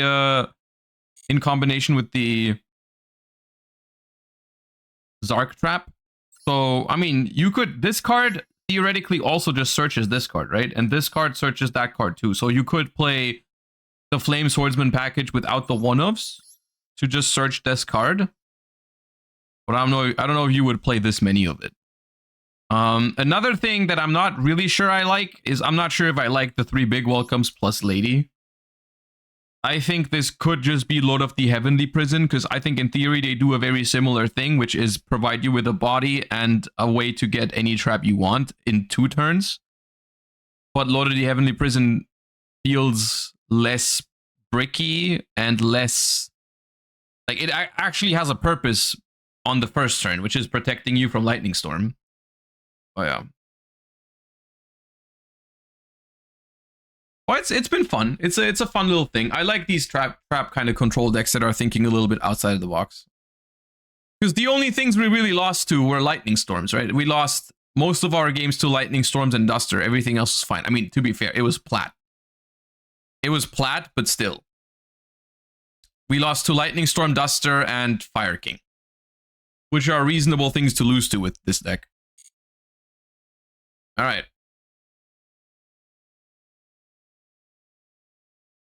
That being said, there is something else we need to do today, which is I need to prepare a little bit for the regional I have on Saturday. And I already have a pretty good idea of what I want to play, but I still want to look at some decks and see and get a feel for the current format, just a little bit better of an idea. We have about 1.5 hours left. That should be a little bit of time, or enough time to look at some stuff. So I personally think there's no reason to play Malice at the moment in the TCG. Take a look at the spreadsheet. So the reason I'm saying this, is not because I think Malice is bad. I think Malice is a very strong deck. I'm just looking at this format right now, and I think Ryziel is providing very solid gameplay in terms of skill expression. And the Ryziel Fiendsmith deck also doesn't seem to have any sort of card that it just auto loses to. Like with Pure Ryziel, of course, you lose to Dimensional Barrier. With Ryziel Fiendsmith, you don't. And even in a world where Ryziel and Malice are like the same, exactly the same quality, which I personally don't think. I think Ryziel is better than Malice, but even if they were about the same power level, I would still choose Ryziel, because for Malice there's Lancea. So I don't really know. I do think Malice is a very good deck, but I don't see a reason to play it, if that makes sense. Because my main takeaway from the weekend is that the deck I really want to play is anything that has Fiendsmith in it. You guys know I love the Fiendsmith engine. And I really just want to play the deck, the best Fiendsmith deck, basically. That's my task for the Saturday regional, because that's what I thought looked the most fun and also the best on the stream that we had on Saturday. Because we watched a tournament together on Saturday, and I thought all the Fiendsmith games looked very intriguing and very fun. And also very skill expressive, so I'm just looking forward to playing Fiendsmith grind games, essentially. Now, there are a couple options for this, and we can take a look at some of them. I've prepared some of them already. One of them is obviously the just Ryziel Fiendsmith. Ryziel Fiendsmith, there's different variations out there. There's a new one on the block, kind of, I think, that got second place at the Italian Open by Danilo Siracusa, which was they've taken a little bit of a unique spin on Fiendsmith Ryziel by doing a couple of things that I wanted to bring up that I think are interesting and are also something I'm considering for myself. So we're playing a lot of Bystials here because the Fiendsmith engine is so popular, which is a pretty big deal. So we're not only playing the 7 good Bystials, we're also playing Lubellion with Regained for the grind game and for the Malice matchup, which, look, it doesn't take a lot of convincing to have me play Bystial Lubellion. I love that guy, you know that. But the more interesting thing about this list is that they've decided to cut Ryzeal Duo Drive, Ryzeal Cross, and Node Ryzeal. So the way I interpret this is you're making the Ryzeal engine a little bit weaker by doing that, but that's because the main engine in this deck is not actually Ryzeal. The main engine in this deck is Fiendsmith. There's a whole bunch of different decks that just are Fiendsmith plus Bestials plus whatever is you think is the best normal summon, right? Like there's also the deck that people played. It won the Italian Open. It got three spots in top 4 at the tournament in Germany. Were taken by this one, which is Fiendsmith, Bestial, Tenpai. And before you say, oh my god, Tenpai, this deck still goes first. It's a very like similar concept to the Ryzeal Fiendsmith, actually. It's just that your normal summon in this deck is a Tenpai monster, which is a 1-card seals. And they're also pretty good going second. And this deck also won the Italian Open. At least, I don't know if it's probably not the exact same list, but like the same concept. They don't even play Trident Dragion. Yeah, it plays like two Tenpai monsters in the extra deck and seals, and it just uses the Tenpai monsters for seals and for the grind game so that Magnamood has like broken targets and stuff like that. It's a lot more fun to watch and to play than like actual Tenpai. And I was also surprised by that. But like, if you look closely into this format and into this deck, you'll notice that it's mostly about which deck facilitates the Fiendsmith engine the best and which normal summon do you add to the package, right? So that's something I've been considering. Is I definitely want to play Fiendsmith engine. I definitely want to play some amount of Bestials. And so at the moment, I'm planning to use Fiendsmith Ryzeal, but I'm down to chat about some other options and look at some other options. So,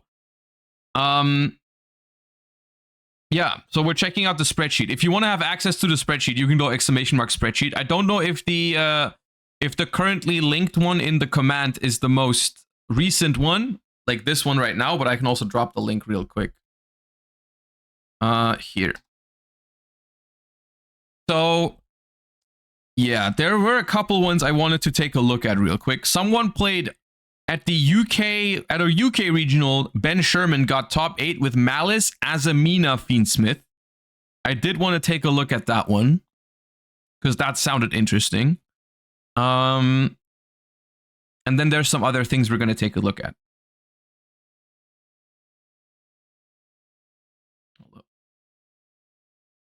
The spelling on my name is an abomination. Jordan. Yeah, fair enough. Gallagher. Okay, let me go ahead and do.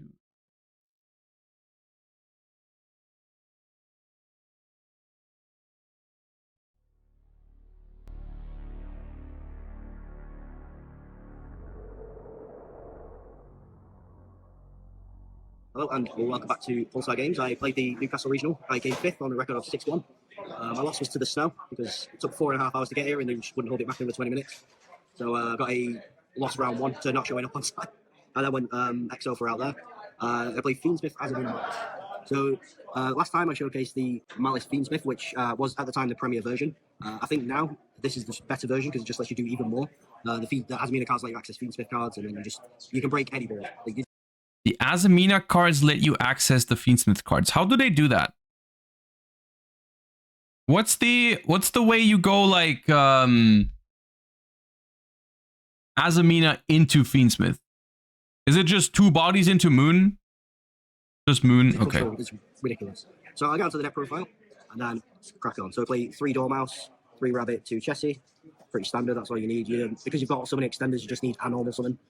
You pop off your break even, you go ham, or like you crack all their interrupts and then you normal Dormouse. And why is Chandra over here? End of the game.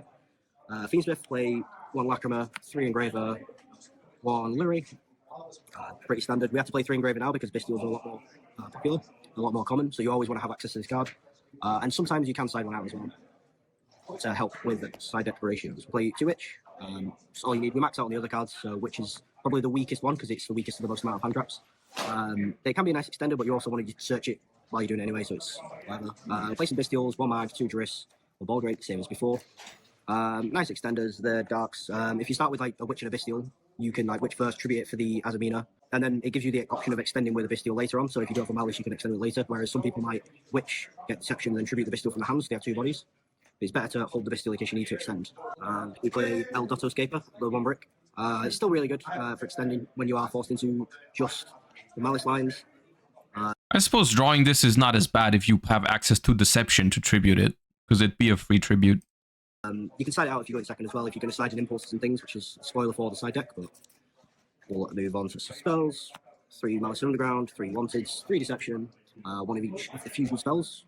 Ooh, what does Depters do? Azamina.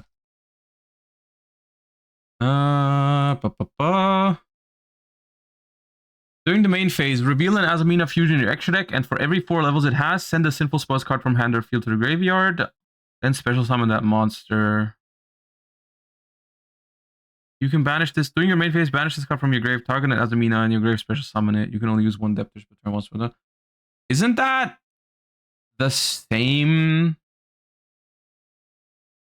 effect as the other one, just a different graveyard effect?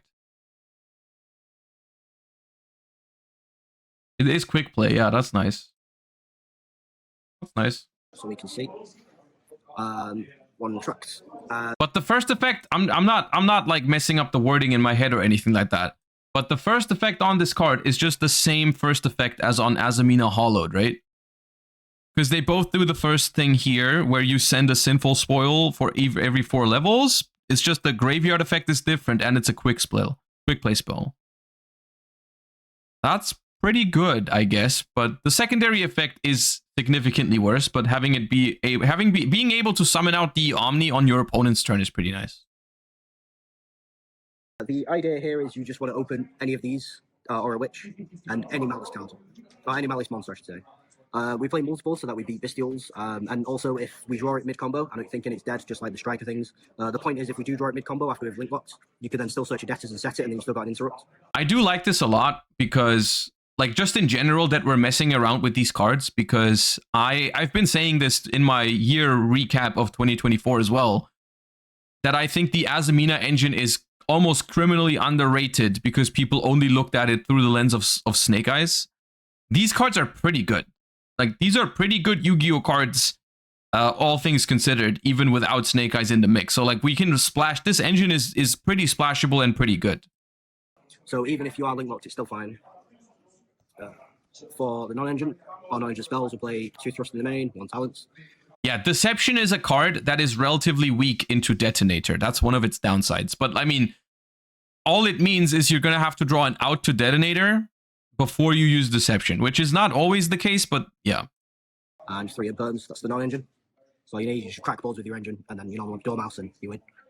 Gold Sark and some traps. So it's 42 cards in the main. I'd like to bring it down, but is what it is.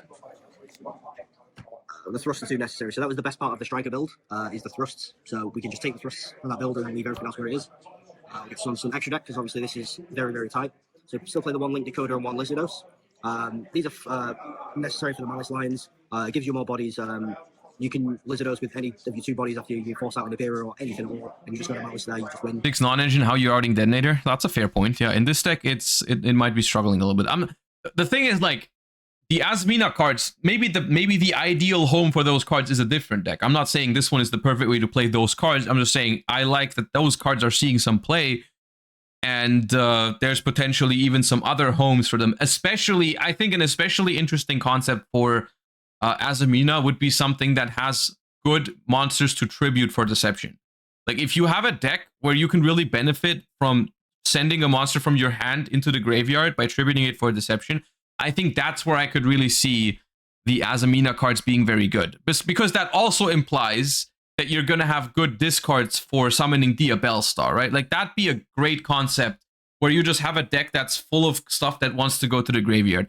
I think that's why people have been testing Azamina Orchist as well. Like we've talked about it earlier when we talked about Orchist, people were mentioning like, yeah, Azamina Orchist could also be a thing. And I'm like, yeah, that could be a thing. Because like Orchist, you just throw in a bunch of like Orchist monsters that are all technically normal summons because you really want to open a normal summon.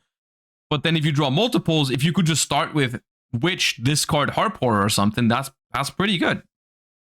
One of each Malice Link. Again, it's all part of the standard combos.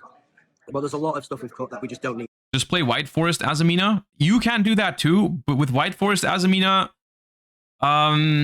you have a lot of good sense for Dia Bellstar, but you don't have a lot of great tributes for Deception. But yeah, that's also a synergistic way to play them. That's not necessary. Things like Splash Mage, not necessary. I'm saying last time I wanted to cut that card. I've now cut that card and having a great time. How about replacing some non-engine with Azamina in your Fiendsmith Kashtira list from last format? Funnily enough, that is an idea that Nesh brought up before YCS Bologna. He talked about playing a Dia Bellstar package for just infinite recursion and an Omni Negate in that deck. So like, yeah, theoretically you could do that. I haven't, we didn't do that because we wanted to play Dominus Purge last format. This format where you're not 100% forced to play Dominus Purge, you could consider that. The Fiendsmith stuff will play 1 Moon, 1 Requiem, 1 Sequence, and 1 Desiree.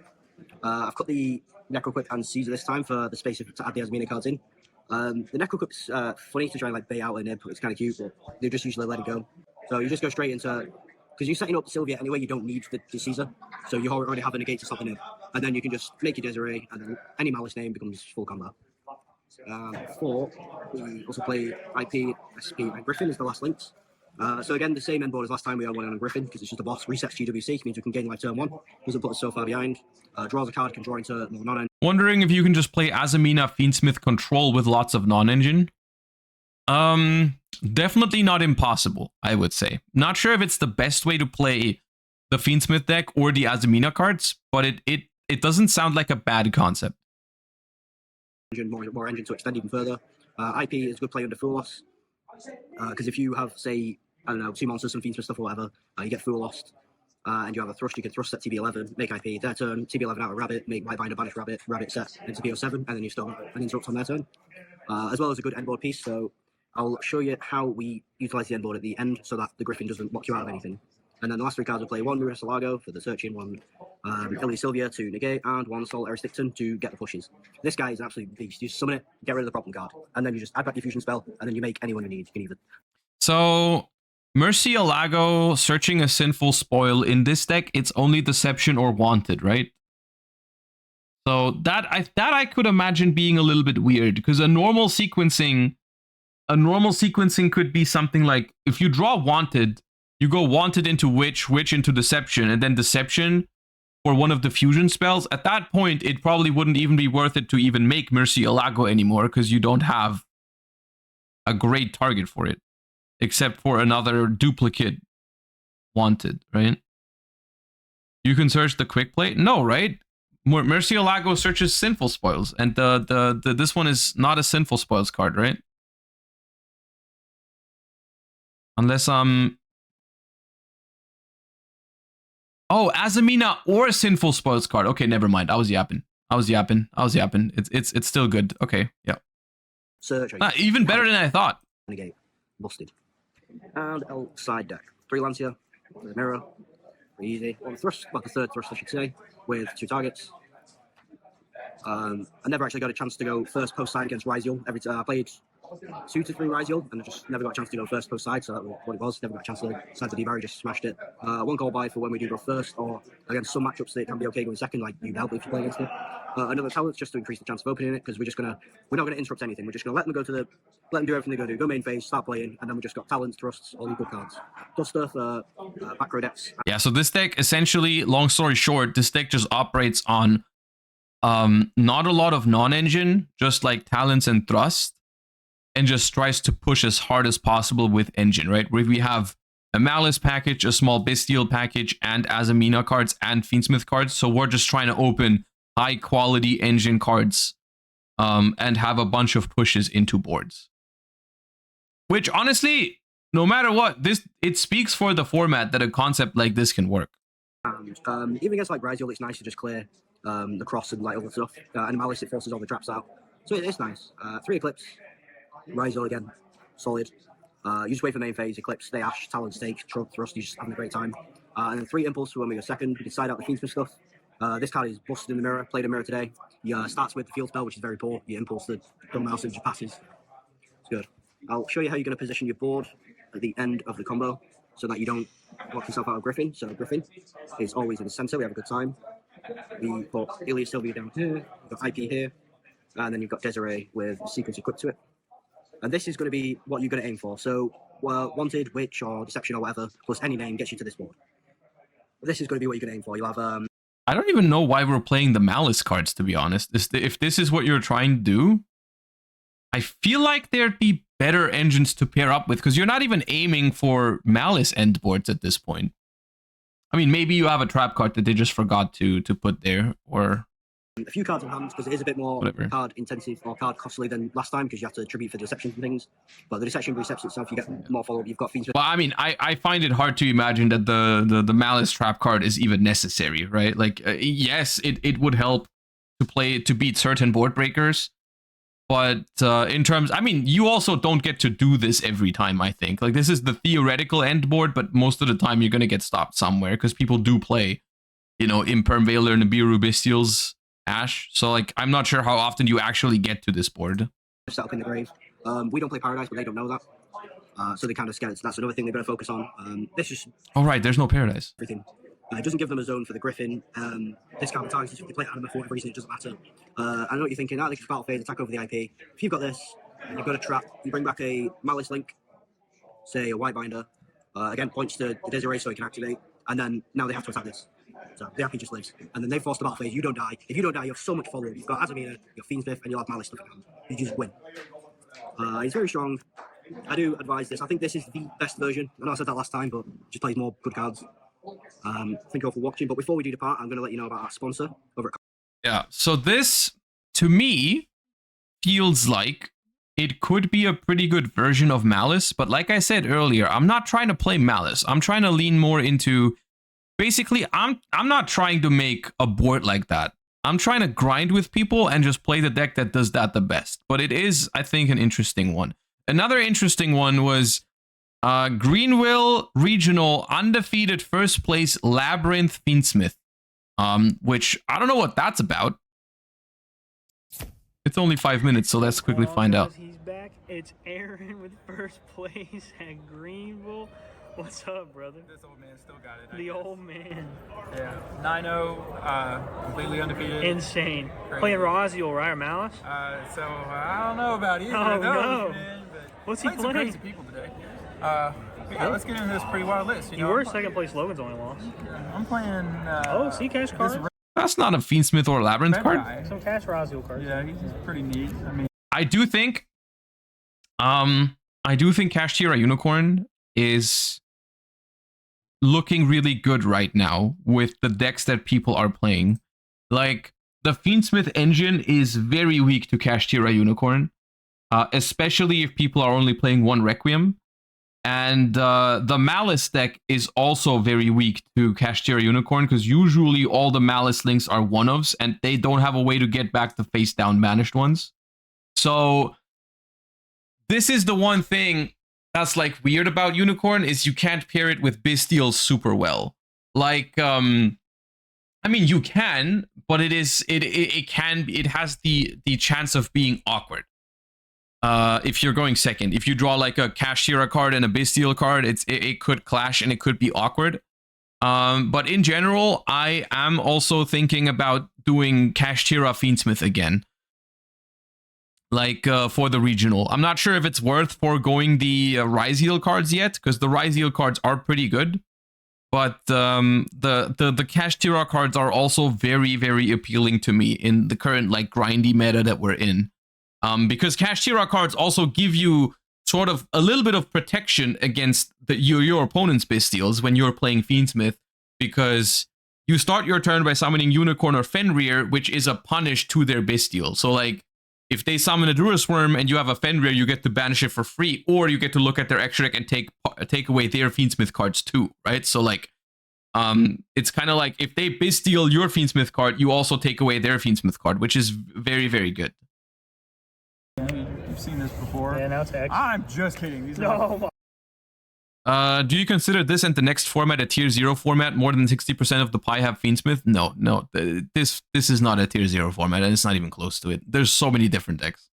Oh my God. All right. Only because engines are common does not mean it's a tier 0 format. That's not how that works. The Ryziel Fiendsmith is not the same as Tenpai Dragon Fiendsmith. It's not the same as Fiendsmith Labyrinth. It's not the same as Malice or Fiendsmith Malice. They're all different decks, and it's not at all tier 0. With the Goth Mommies, With the bro? Goth Mom.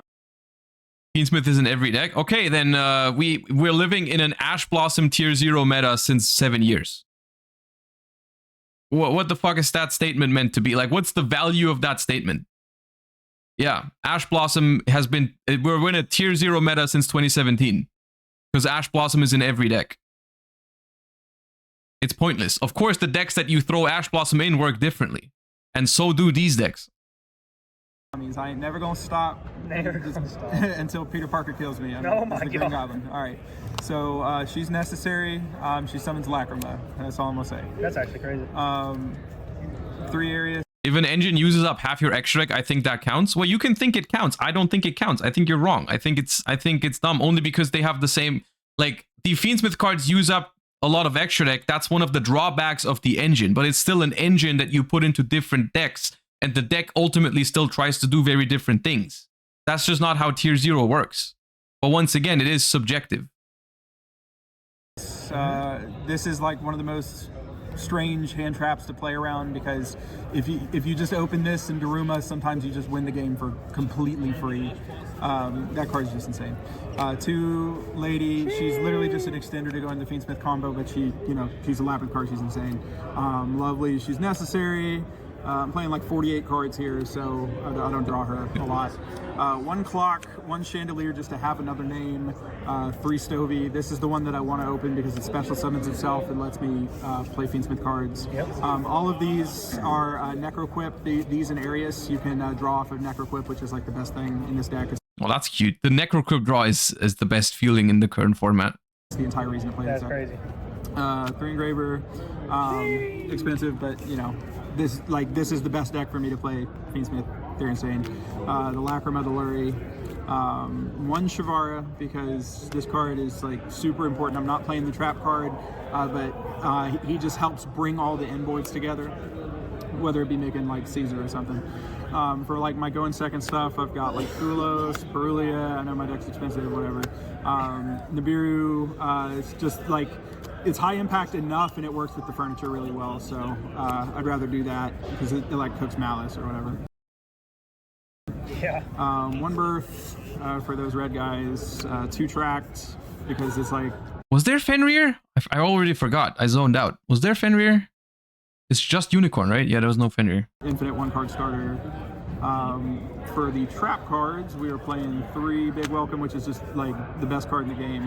It's always an interruption when you need it to be. 2 Welcome. We got 2 Trap Trick. This is just kind of like a weird number to, like, I just want to have it for Arius most of the time. It could be everything. No, I don't think one of these is 0. I hope not. We'll do that as last. But Fiendsmith in Paradise card cooked all day because like whenever you open Engraver, like my combos don't need me to like send super mini Engravers or whatever. 1 rollback because you set it off of Lady, you pop it with Shavara, you get to do a whole bunch of stuff. You pitch it with furniture, you pitch it with the Arian. Okay. Yeah, one of these. This is the best card in the game. You cannot change my mind. This card is I thought like Big the best Welcome was the best card in the game. Nobody can play around it and it just cooks. So that is the main deck. For the extra deck, it's a whole bunch of 1-ofs. I've been misinformed. Wave King. Everything serves its purpose, and like you can't really move anything out of this because it's just so streamlined. But yeah, this card is insane against like every deck right now. So this is like an every game card. This is like a game 1, or comeback card. This Chaos Angel cooks. These are as a like 4 more comeback if I have card. the space. For fusions, Aerial Eater, this is what bridges Fiendsmith and Labyrinth. It's really insane. 1 Desiree, 1 Princess. Like, not really using Desiree for the Desiree purpose, but for the trap card, which is fine. You have to play that. Sequence is good. Requiem's good. Yeah, it's the Fiendsmith cards. And then we got Muckraker. She is super important because she bridges the... it's like Ubel, basically. You just, instead of sending like your Samsara Lotus, you just send Arius or Ariane and just get into the game that way. There's a Light Fiend. I like, you know, cooking people by... Like, it gives you out to the card that the deck can't normally out, and then Moon could just like steal a board. Rage, Anguish, Abomination, Yama. This is the squad they just cooked. The squad. Yeah. This is just a very, very different approach to Labyrinth, because you're trying to turn it into a combo deck basically, which I guess it can work. Yeah, I suppose. I mean, the cards do fit in very well with the game plan of the Fiendsmith cards, right? Like the Labyrinth cards really excel at like a grindy game, and the Labyrinth cards do too. The only thing that I'm wondering is if it maybe is a little bit too difficult getting into the game going second when your hand has a bunch of Labyrinth cards in them. But I suppose there's nothing stopping you from just setting a couple of traps if it's like a Detonator end board. I haven't been playing him for that long, but he just gives another interruption. You can end on him. It's really cool. There's not really any like specific combos. I just kind of like free, kind of like there's a lot going on with this deck. Yeah. Feel free to give it a shot. If you want to see the side deck, you're gonna have to like this video like a lot. Somebody put up in the corner how many likes we gotta get before I drop the side deck for it. No side deck, huh? Side deck is locked behind the paywall. Wait, no, there's enough likes. Where's the side deck? 3 Lava Golem, 3 Lancia, 3 Evenly, 2 Simmel Archfiend, 2 Dimensional Barrier, 2 Solemn Strike. Okay. Yeah, this deck looks fun too. It looks fun. I don't think this is something I consider myself, like for the regional. But it is, it does look fun. It does look fun. Okay, what else do we have?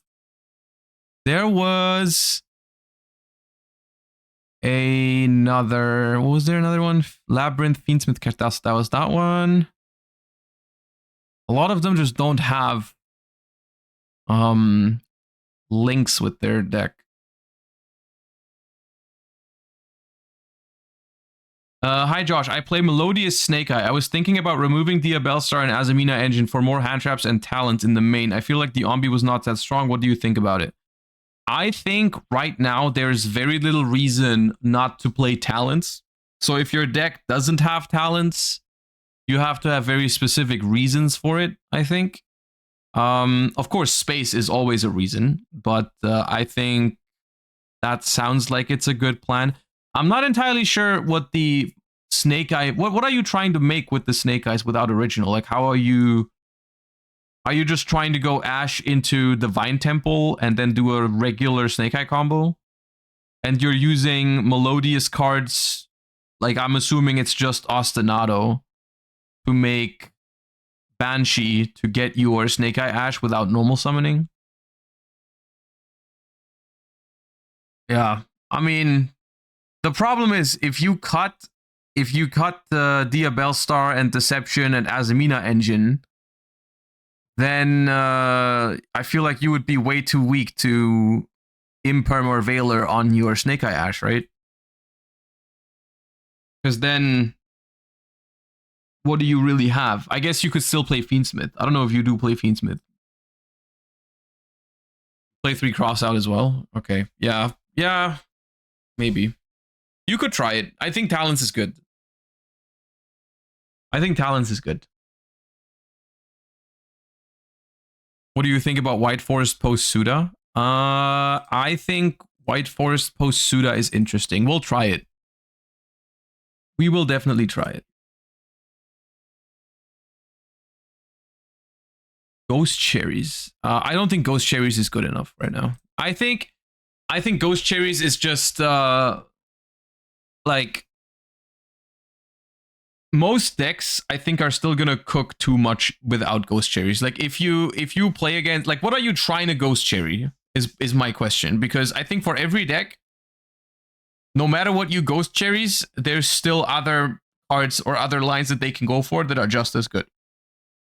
Like if you're trying to, okay, you're playing against Fiendsmith. What are you trying to cherries? Like Requiem? Sure. Ryziel Fiendsmith can still put up like Dweller Detonator or Duo Drive Detonator or whatever. Like it's still tough, I think, but theoretically it can work. Yeah, I'll send you the link of the spreadsheet. Hold up. There you go. We should also let me update the command real quick before I forget.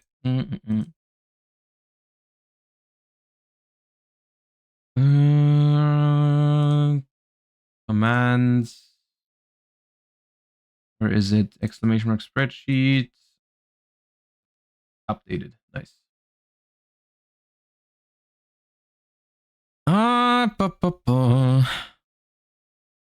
Yeah. So the two things that make sense in my head right now for this regional, either I'll just play Ryziel Fiendsmith, because that honestly looked like really good gameplay on the streams that I've watched. It looked really fun, it looked really strong.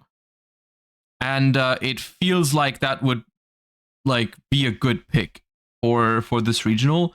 The only other thing is I could try my hand at another Fiendsmith deck, like Fiendsmith Kashtira, maybe Azamina. That doesn't sound half bad either. Just like Kashtira cards, because they're really good into other Fiendsmith decks, I think. And then Azamina maybe because it's got great grind game. Is Fiendsmith Bestial viable without a third engine? Yes, but there's a caveat to it. Like, that is a deck that I tried before YCS Bologna, the Bestial Fiendsmith. My problem with that deck is I don't think it has enough good openers going first. So what you have to do if you're trying to play that deck is I think you have to blind second, which I think you can. I think you can play that deck, like Bestial Fiendsmith with a bunch of hand traps and some like talents and stuff like that, and just go second. Because if you don't do that, going first, if you don't open like Bestial Lubellion plus Engraver or something like that, your openers are just not going to be consistent enough and good enough, especially through like your opponent's Bestial. That's the problem with like the pure Fiendsmith deck in general, the one that I played at YCS Anaheim, for example. If Fiendsmith is your only engine, I think you just don't really put up a good enough board through a Bestial, right? So your options in those cases would be you could blind second, because then your Bestials actually become bodies more consistently immediately, right? Or you could play this version of the deck, right? Which is that's basically that concept, just with a normal summon included. That's also a dragon and makes seals, right? That's this concept. The Fiendsmith Bestial Tenpai, which is pretty good. It is pretty good. The advantage of the Tenpai cards is that they don't give your opponent a lot of great targets to Bestial themselves. Except for, I mean, if you end on seals plus another monster, then they can banish the seals with a Bestial when you tribute it, so you don't get the summon from deck. But yeah.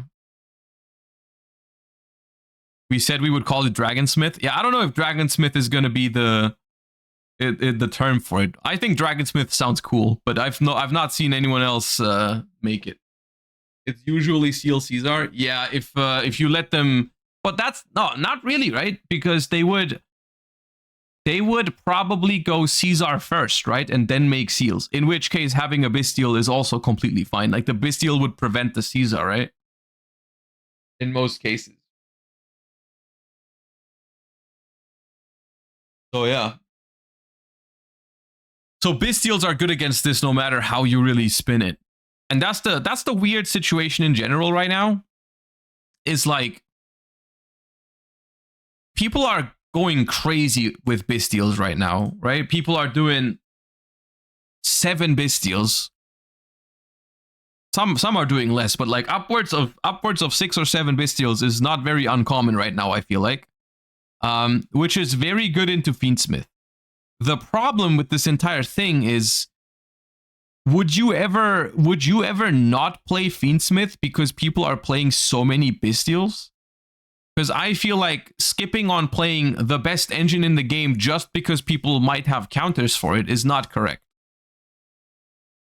I don't think it's that smart to be like, hey, people are playing bestials, I'm gonna cut the Fiendsmith engine, because the Fiendsmith engine is just so good. And it's also like, not everyone is playing 7 bestials, some are playing like 2 or 3 and they might not have it. I think it is I think it's a matter of, you can also make the Fiendsmith engine better into bestials, right? By doing certain things like this one right here. It's playing 2 Requiems, because one thing that's been very common against the versions of this deck that plays 1 Requiem is the following thing, right? People would go, normally what people would bestial is always the Engraver. But what people have started doing, and it's actually an interesting concept, right? An interesting concept is when your opponent goes, let's say, tracked into, or like Engraver into tracked into Lurry into Requiem, Requiem summon Lacrima, send the trap card, for example, and then they go Requiem in graveyard to equip to Lacrima, because the next step they want to bring back Engraver, Necroquip makes Caesar, right? Normally you would bestial the Engraver, but what you can also do is you can bestial the Requiem, which stops the Lacrima from turning into a Necroquip princess. And the only thing that it does do is it gives them a second body with the Engraver, right? It gives them a second body because you're not stopping the Engraver from coming out, but they're not really using that second body to great, like they can't do anything crazy with it. They can make an SP maybe, or they can make Chaos Angel. But Sequence, I don't think you have enough Light Fiends to make a Desiree. Unless you go Lacrima, send another Engraver. Then you would have 2 Engravers. Lacrima. Yeah, you'd have 2 Engraver Lacrima. The only downside is then they can decide to not revive Engraver and keep the 4 on the board for a duo drive. Not a massive downside. Yeah. I think the biggest downside is the following, right? Specifically, if they start with Engraver, I think the biggest downside is they go Engraver for Tract, for Lurry, Requiem, summon Lacrima. Lacrima sends second Engraver, because then they have 4 Light Fiends in the graveyard. So if you bestial the Requiem, they can still bring back Engraver, make Sequence, and summon Desiree. You definitely have to wait with the bestial until you know what the Lacrima sends. Yeah, you would, but you would know that, right? You would know that by the time you're deciding to bestial. You would see Lacrima sending the Engraver, and then you could still change your decision. Yeah, you could change your pattern. Yeah. Yeah. But the thing is, the upside of that play is potentially huge, because if your opponent only plays 1 Requiem, banishing that Requiem can almost win you the game on its own. If you get into a grind game with 2 Fiendsmith decks where one person has Requiem and the other one doesn't, it's like, in the long term, they're always going to win. They're always going to win. Unless they get OTK'd out of nowhere. In a grind game where both get to play and someone has no Requiem access, it's so big. That is why we played 2 Requiem at Bologna, because losing the Requiem to Kashtira Unicorn was just GG. You can deal with losing Sequence. Losing Sequence is okay. Losing Agnum Day is okay. Even losing Desiree is kind of whatever. But losing Requiem is disaster. I want to pick up the Fiendsmith engine, but I'm really concerned it's going to get hit on the ban list. What do you all think? I think that is a justified fear. I do think Fiendsmith is going to get hit on the next ban list. If it helps, I don't think it's going to completely die. I don't know exactly what they're going to do, but the next ban list is probably going to be like 2 to 3 months from now, and I don't think it's going to completely kill Fiendsmith. They might do something like limiting Engraver or something like that, which you would still lose some money on your Engravers, but you would still be able to play the cards. But yeah. Or they could do something like banning Moon. They could do something like banning Moon, and then the engine just isn't as super splashable anymore, but you would still play the cards. You would definitely still play the cards if Moon was banned. So if you're okay with that scenario, then you could still pick them up if you can afford them. It's weird you just make Exiton in one deck specifically. Yeah, in the Ryziel deck, which is probably also get hit eventually on the list. So like that's yeah. Honestly, for us in the TCG, it would probably even be smarter for if they want to hit Ryziel, it would probably even be smarter to put Ice Ryziel to 1 than X Ryziel. Because in the OCG they put X Ryziel to 1. Turns out for Fiendsmith Ryziel, Ice Ryziel is actually the better card. Because if you start with X Ryziel, you're locked out of your Fiendsmith engine. If you start with Ice Ryziel, you're not. So it's for us, it would actually be best if they limited Ice Ryziel, because that's the best starter. Ice Ryziel is, if you just look at it through the lens of Fiendsmith, Ice Ryziel is a crazy starter. Ice Ryziel is a crazy starter because what Ice Ryziel does is it gives you a Light Fiend plus a Detonator, essentially, right? Because Ice Ryziel summons Sword, search X, make Exiton, go through Fiendsmith, then special X, search Sword, special Sword, search Ice for follow-up. Is a crazy normal summon for a Fiendsmith deck.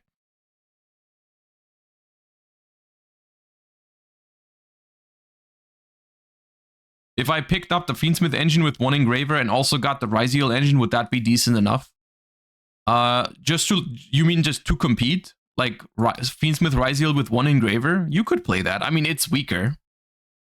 It is weaker, but it would still be a decent deck, yeah.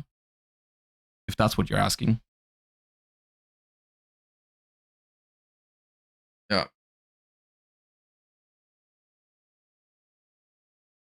All right.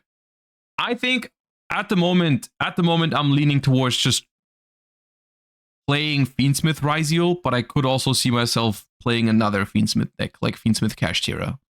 But it's definitely going to be a Fiendsmith deck that I'm playing for regionals.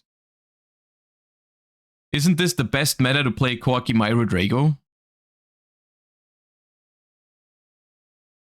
I mean, theoretically, yeah, sure. If you're playing a dragon deck, you could play Koakimai Drago.